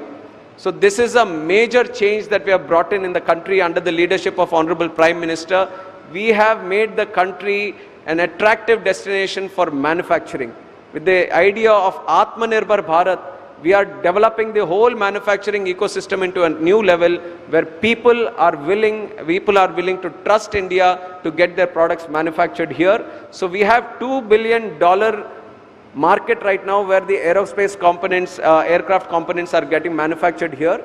By 2030, we have a target that this should go up to $4 billion, and we are very much on the track. And this is an area of investment that people can make to explore and see how you can use this ecosystem that is getting built up and make more parts which go into the aircrafts. So this is one area. And then from the ministry, we have another goal, a prime goal of having a full aircraft designed and manufactured in the country itself. That is a long-term goal. It has been there for a long time, but no considerable filling up of the gaps. But now we see that India has come to the stage where we can manufacture, we can design, we can maintain our own aircraft today. So that is one area we are actively working on. I want to see more investment coming into this area of manufacturing either components or either aircrafts. I see a lot of interest in this area, so that is one area where people can look into in the future also. And there are new technologies that are there. Drones you have all seen, our Honorable Chief Minister also continuously talks about it. Civil operations, defense operations. You have seen in Operation Sindoor how important it is for a country to have their drone ecosystem in a very strong and very comprehended manner.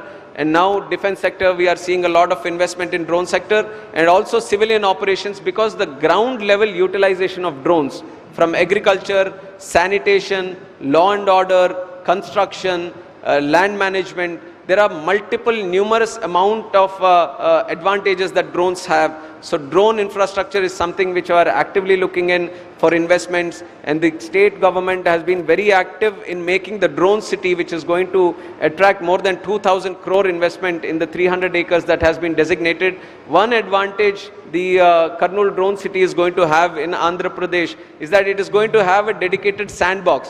One challenge we are finding with the drone industry is that once they product, it is very difficult for them to go and test it.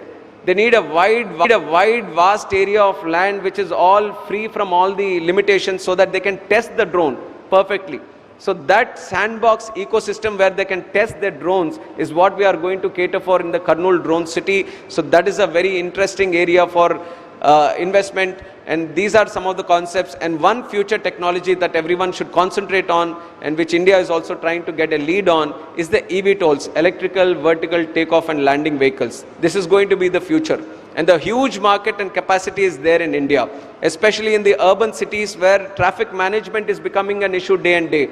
And there is a huge challenge of expanding the roads or widening the roads there because of existing challenges. So the important intervention we want to bring in is eVTOLs. And if you are there in the session yesterday, Honorable Chief Minister has given a deadline that within 2 years he wants to see them in the country. And the one reason he has put the deadline is because I am the minister who is handling it. He has taken the goodwill of announcing it, but we are very much on track. We are very much on track for seeing eVTOLs in the country within 2 years, but that is a very strategic and important area of investment that people can look into. So technology, future technologies like drones and eVTOLs, manufacturing and MRO ecosystem, these are some of the other verticals in aviation which are continuously going to grow, and we are going to see huge investment in that area. And one thing that we are specifically concentrating on the ministry. Now I have given you the growth statistics, I have given you what the future is going to look like. What is required now? We need people We need skilled people, we need trained people, we need pilots, we need cabin crew, we need engineers, we need ground handling systems. We need all the ecosystems to be powered by people. Unless you continuously train them for the requirement that you have, the growth that you are trying to see, the growth that you are going to foresee is not going to be achieved. I'll just give you one example on how we are going to tackle this skilled ecosystem or skilling and training. The FTOs, which is the flying training organizations which creates the pilots. The number of pilots today is roughly around 8,000. I think around 2,000-3,000 are not actively in the operations. We have 1,700 aircraft orders right now pending in the country. Let it be with Airbus or Boeing, 1,700 aircrafts. We have 834 aircrafts which are operational in the country. So more than double that we have orders yet to come. And to run one plane, one aircraft in a proper schedule, you will need at least 10 to 15 pilots per aircraft so that they can do the routes according to their schedule.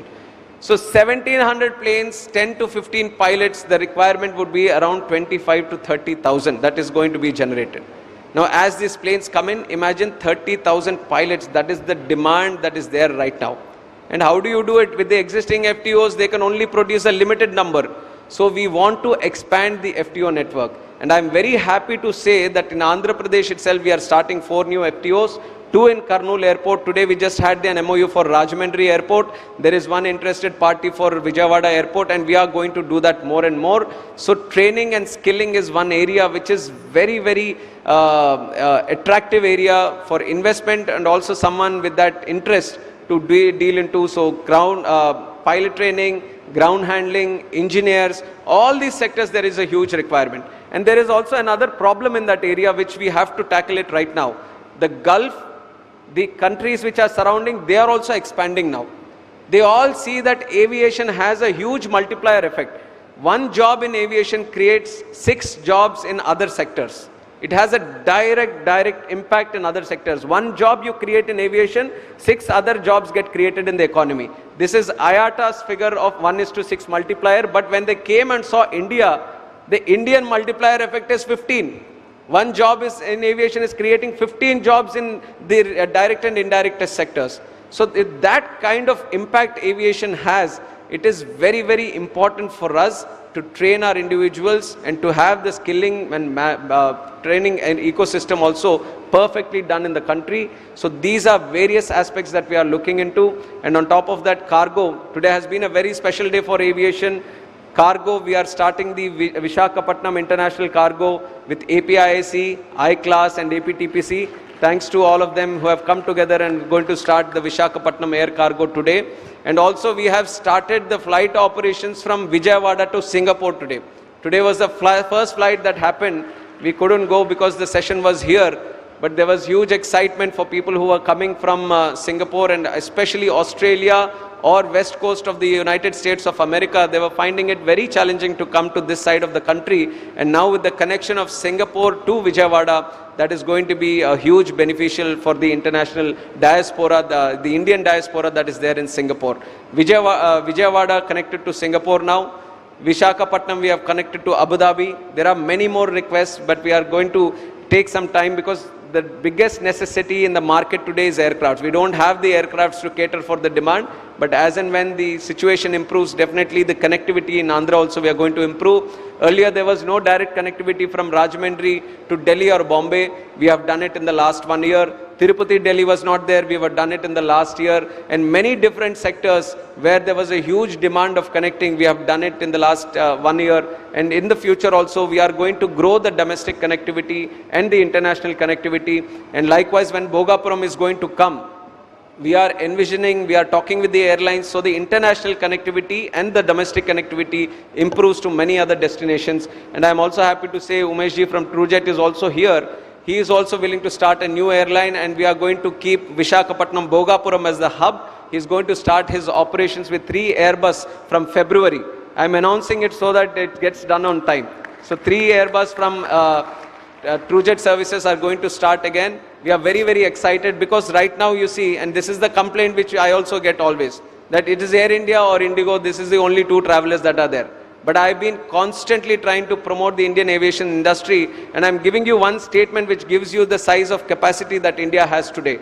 We have the size to operate 3 Indigos. Indigo has the maximum number of aircrafts up to 400. We can have 3 airline operators at the size of Indigo. And we can have at least 5 operators operating in the country with 100 airlines each. So that is the capacity that we have.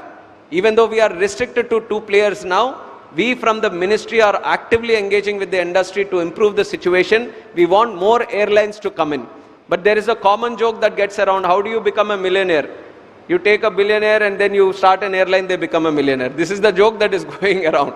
But it is just a joke, but this is the time when you can start an airline. There are multiple people who are starting airlines today. We are seeing small airlines that are there. Star Air is one, India One Air is one, Flybig is one.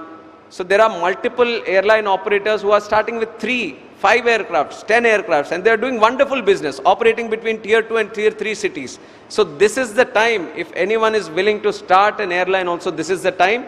And I am telling you that I will give you all the support that is required for you from the ministry and from the government. And this is the time where people have to come in. People have to involve themselves in the growth story of aviation. Aviation is no longer to the cities. Aviation is no longer only to the luxury or the elite. Aviation is the story of each and every Indian, 140 crore people of this country. And very soon we are going to make it happen. And for that, Andhra is going to be the hub of aviation. So we have the airports that are there, 7 airports. And you know how Honorable Chief Minister works. He understands the true potential of aviation. 7, another 7 he wants to add. Like I've said, small and medium airports which feed into these hub airports, he wants to add another 7 airports. He wants to create a skill aviation university. So we have only one university in the country, which is Rajiv Gandhi University in Uttar Pradesh. The second one is going to come here with international standards. We are trying to have partnerships. GMR is also working with it. And we are trying to have international partnerships with the best aviation schools across the world. Bring in that expertise so that we can have one aviation school here also. I've talked about the FTOs, 4 FTOs coming in the state. We are starting Aviation Andhra Pradesh Aviation Flying Club. All the MRO is going to come in Bogapuram. Every single vertical that is there in aviation, you are going to see a piece, and the best piece of it in Andhra. So each and everyone who was there, I know there have been multiple sessions, but from my side I want to say and I want to push that aviation is going to be the best sector for investment. Why don't you come in?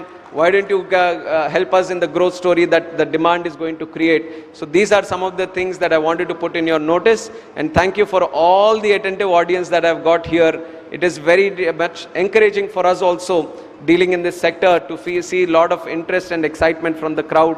So once again, thank you for all the support that you have given and for participating in this event. Thank you very much.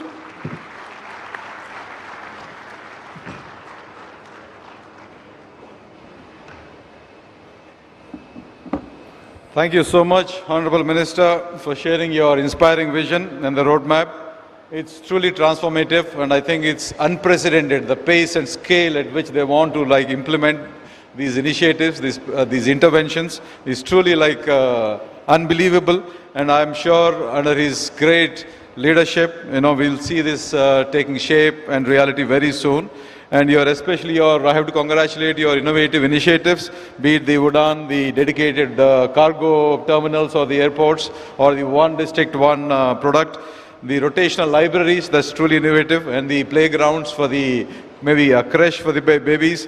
And all this will truly transform the passenger experience, open up many opportunities for our youth, and of course, opening up opportunities for our MSME, the industry, and truly unlocking the full potential of civil aviation sector. And I believe it can happen only under the great leadership of our beloved Minister, under the honorable visionary leadership of Honorable Prime Minister. And I am so excited because our state of AP will be the biggest beneficiary of and take the maximum advantage of this. So I truly wish you Godspeed and to all your proactive initiatives and all your interventions, and we'll all see, we'll reap the benefits of these great initiatives. So thank you very much, GBS Rajgaru, for sharing your wonderful insights. And thank you all dignitaries and the panel members as well as the attendees for your wonderful participation. And I have just maybe a time for a 1 or 2 questions with the permission of the Minister. Can I take 1 or 2 questions if you have the time, or in a rush to? I think he's extremely running out of time, and sorry? With the permission of the chair. Yeah, just one last.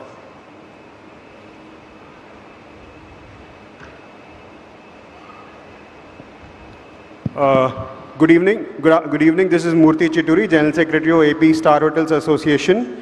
Will this be an open sky airport, both for passengers and for cargo permanently, the one coming in Bhogapuram? I think that will be very interesting. Will we have a visa on arrival counter from day one? I think that will be very cool if we can do that.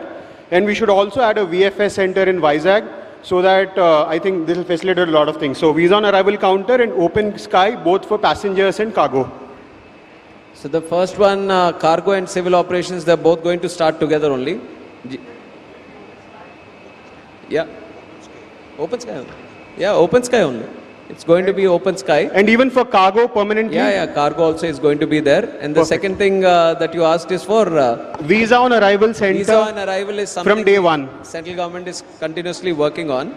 We are trying to create those systems also, and in the tourism program that we have of attracting tourists into the country, that is one strong measure that we are going to do, and very soon we are going to do.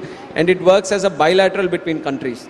It's not just a visa on arrival for the country, but it has to be an agreement between two countries that are there, and definitely we are going to work that out also. So what we are saying is, like in Delhi and Bombay, you have visa on arrival centers which are there. So if we have that from day one itself, I think it will be highly beneficial, because we already have international flights, but people are not coming directly because they need to go to other cities. We are working on that suggestion, and it is between the Ministry of Home Affairs, Civil Aviation, Tourism Department, all collectively working on this, and it's not airport based. Visa on arrival will be country based. So once we have it, we're going to have it on all the airports. Yeah. So we are all with you for making Andhra Pradesh this logistics powerhouse. Amazing, sir. Thank you so much for your vision. Thank you. Thank you so much. Thank you, Honorable Minister, for sharing such pioneering initiatives with us in the field of civil aviation. Can we have a big round of Honorable Minister?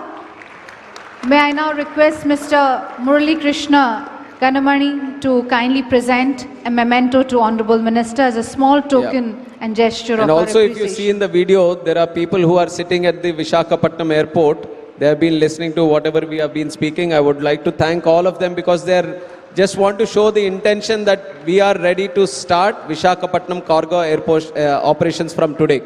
So thank you everyone that is there. Thank you.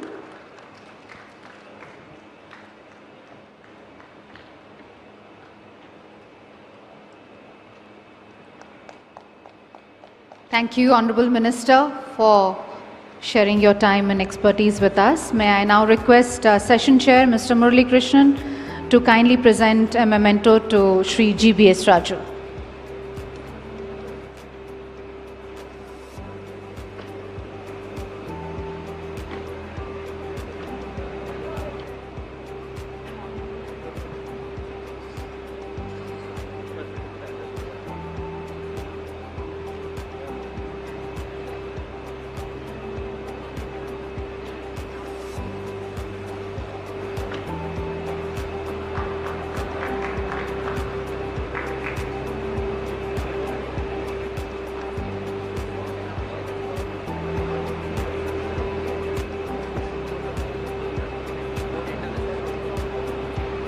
Thank you, Honorable Minister, and thank you to our speaker.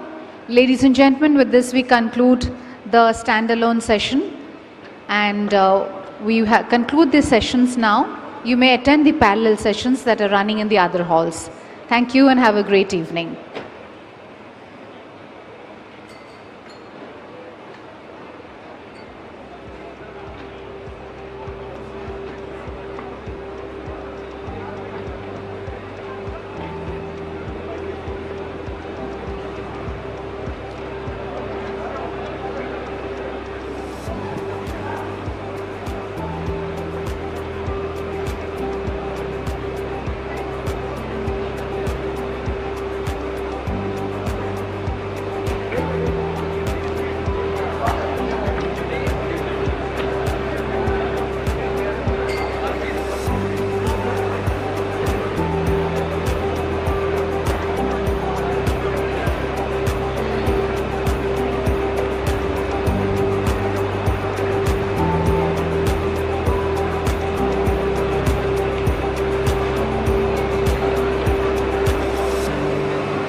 Thank you very much. And next up, Advanced System in Package Technologies Private Limited. Semiconductors, about 2,269 crores investment and 1,000 employment generation. Congratulations and thank you very much. And next up, Industries and Commerce Department, Berry Alloys, Shyam Group, Loomis Technologies, please be ready. Dynamatics, JK, please be ready. Berry Alloys, Industries and Commerce Department, 1,808 crores investment, 1,270 employment generation.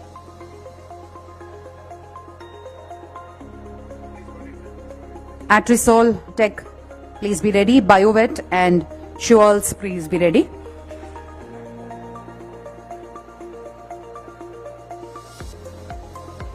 Industries and Commerce Department, Shyam Group, 1,500 crore investment, around 1,200 employment generation. Congratulations and thank you very much.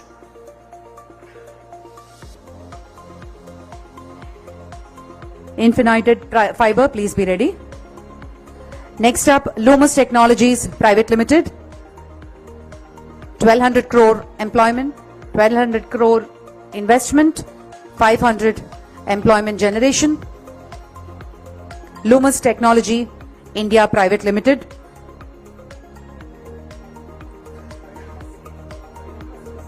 Loomis Technology Private Limited.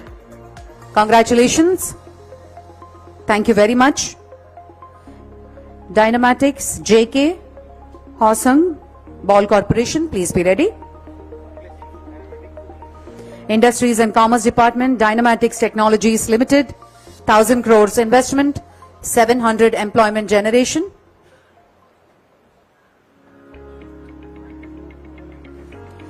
Industries and Commerce Department, JK Aerospace and Defence Limited.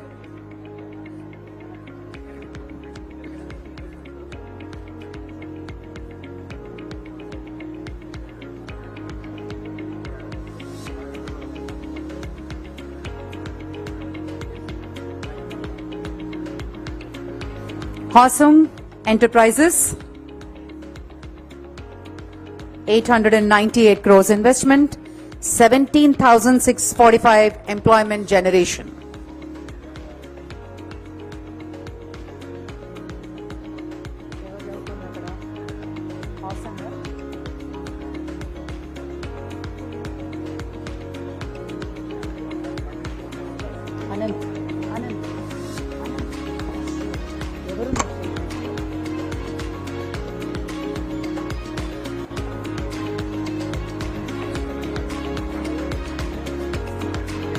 Ball Corporation,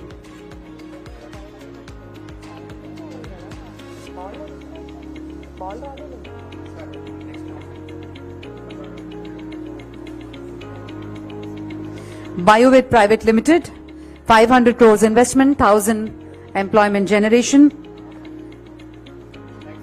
Hosung Enterprise,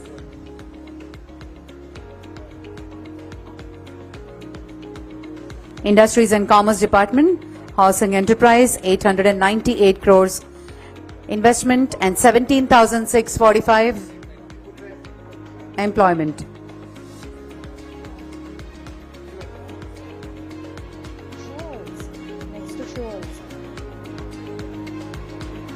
Infinited Fiber, Finland, 4,000 crore investment, 200 employment generation.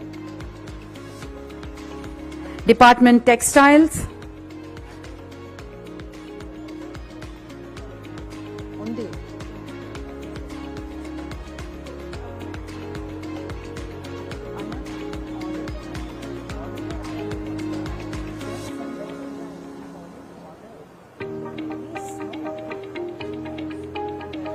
Atrisol Tech Private Limited,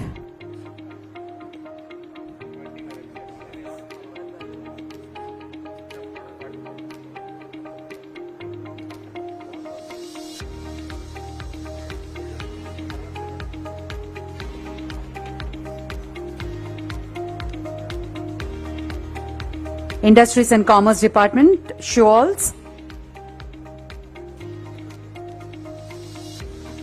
Tourism Department, Rapido.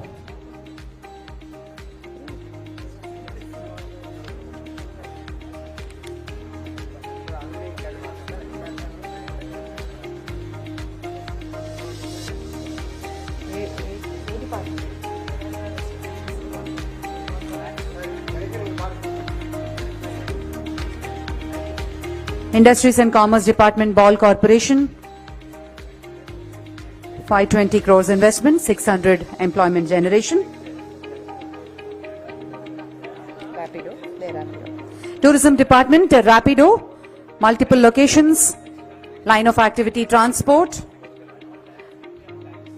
Myra Group, please be ready. Ridhira and Creative Land, please be ready.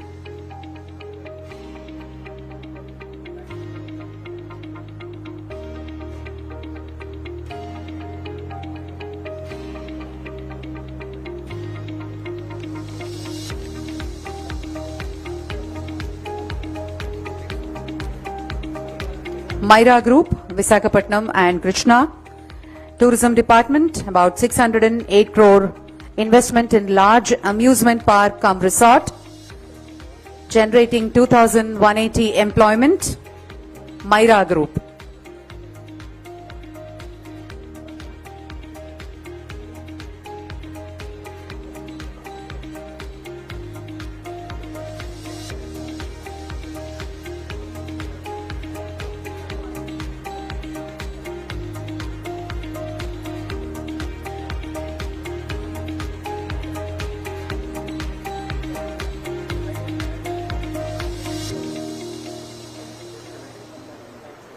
Myra Group, large amusement park cum resort in Visakhapatnam. DIPPL and CBDPL, please be ready. Jalabihar Entertainment, please be ready. Mayfair, please be ready.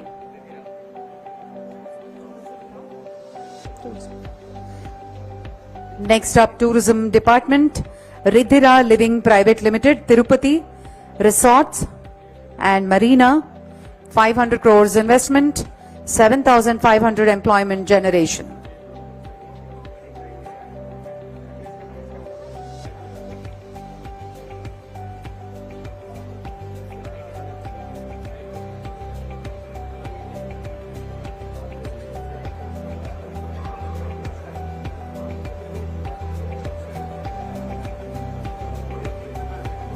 Next up, Creative Land, Tourism Department. DIPPL, Jalbihar, Mayfair, Brahmaramba Groups and National Corporation for Tourism and Hotels, please be ready.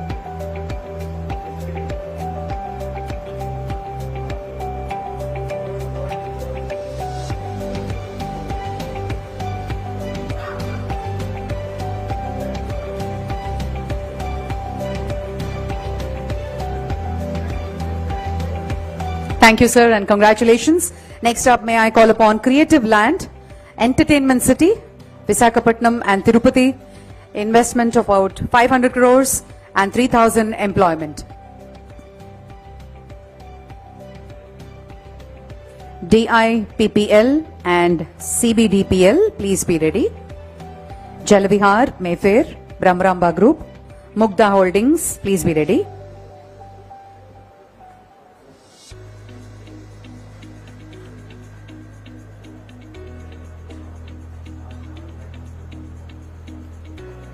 Creative Land, congratulations and thank you. And next up, Tourism Department, DIPPL and CBDPL, Tirupati Hotels, investment about 450 crores, generation about 4,000 employment. Congratulations and thank you.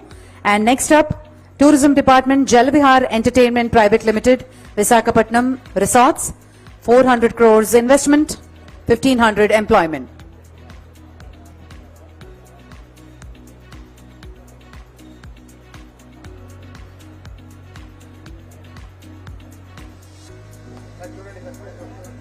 Congratulations and thank you very much. And next up, may I call upon Mayfair, Visakhapatnam, Tourism Department.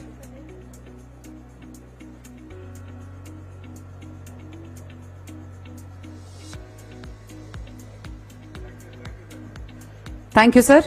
And Tourism Department, Mayfair, Visakhapatnam, about 400 crores investment, 1,750 employment generation.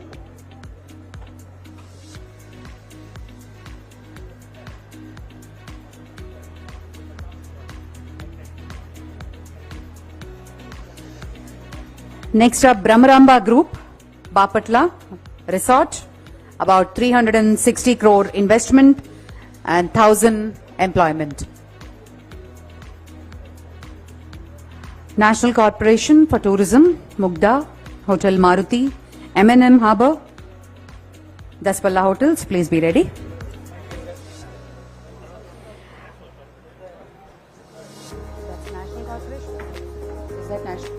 National Corporation for Tourism and Hotels, multiple locations, 300 crores investment, 1,250 employment generation.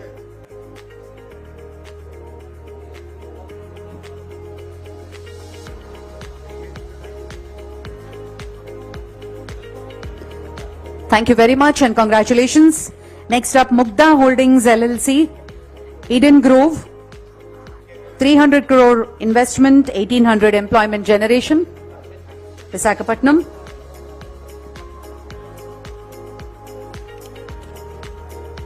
Statum, Southern Globe, Varun Group, please be ready.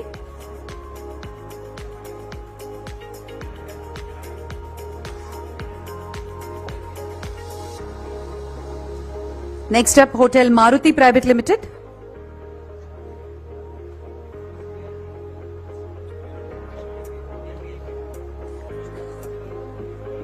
Thank you, sir. Thank you, Mugda Holdings.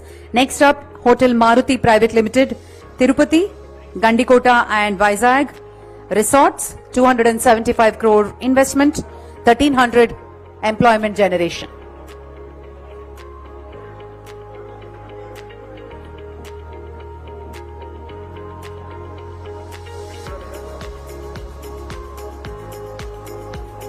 Next up, M&M Harbour Park LLP, Visakhapatnam Hotel, about 250 crore investment, 800 employment generation. M&M Harbour.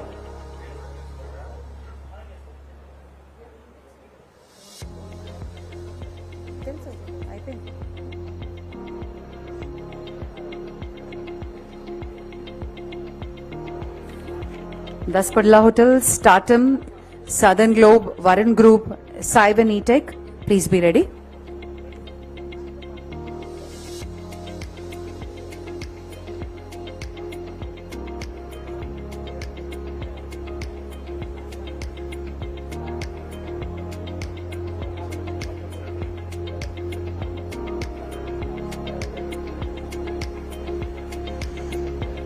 M&M Harbour Park LLP.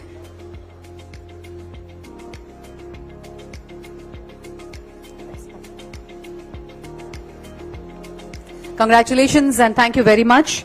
Next up, may I call upon Daspalla Hotels, Guntur.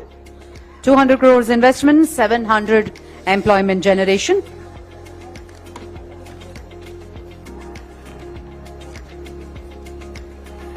Statum, Southern Globe, Varun Group, Cyber, please be ready.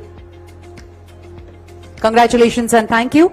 Next up, Tourism Department, Statum Hotels LLP, Bangalore, Courtyard by Marriott, District Tirupati, 165 crore investment, about 280 employment generation. Congratulations and thank you very much. Next up, Tourism Department, Southern Globe Hotels and Resorts, Guntur, 150 crore investment, 600 employment generation.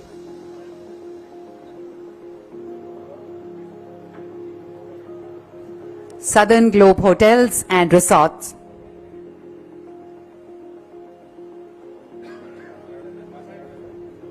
And next up, Tourism Department, Varun Group, Visakhapatnam Hotels, 138 crore investment, 800 employment generation.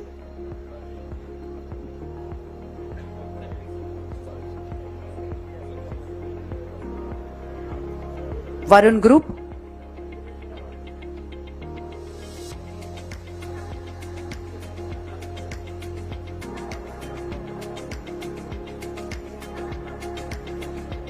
CII E-Tech Private Limited, Bapatla, Hotels Industry, 130 crore investment, 750 employment generation. Sri Venkateshwara, Surya Namaskara, Vishwanath Sports, VSK Hotels. Please be ready.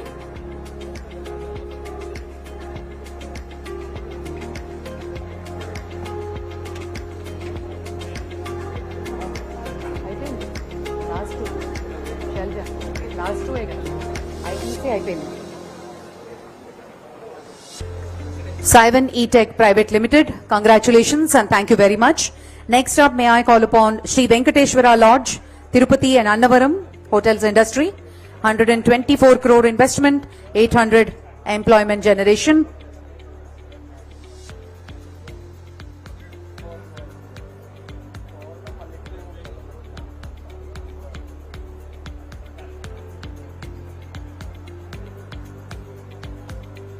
Next up, Surya Namaskara Beach Resorts Private Limited, Bapatla. Resorts, about 78 crores investment, 750 employment generation. Surya Namaskara Beach Resorts Private Limited.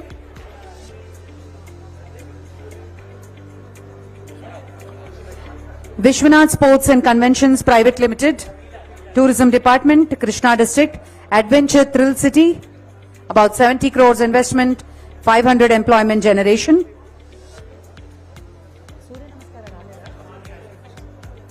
Last VSK.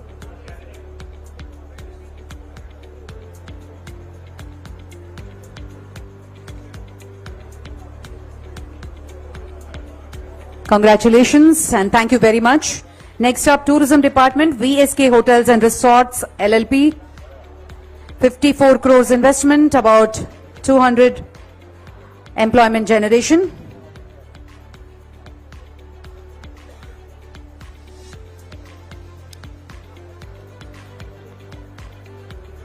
Anyone left? Everyone.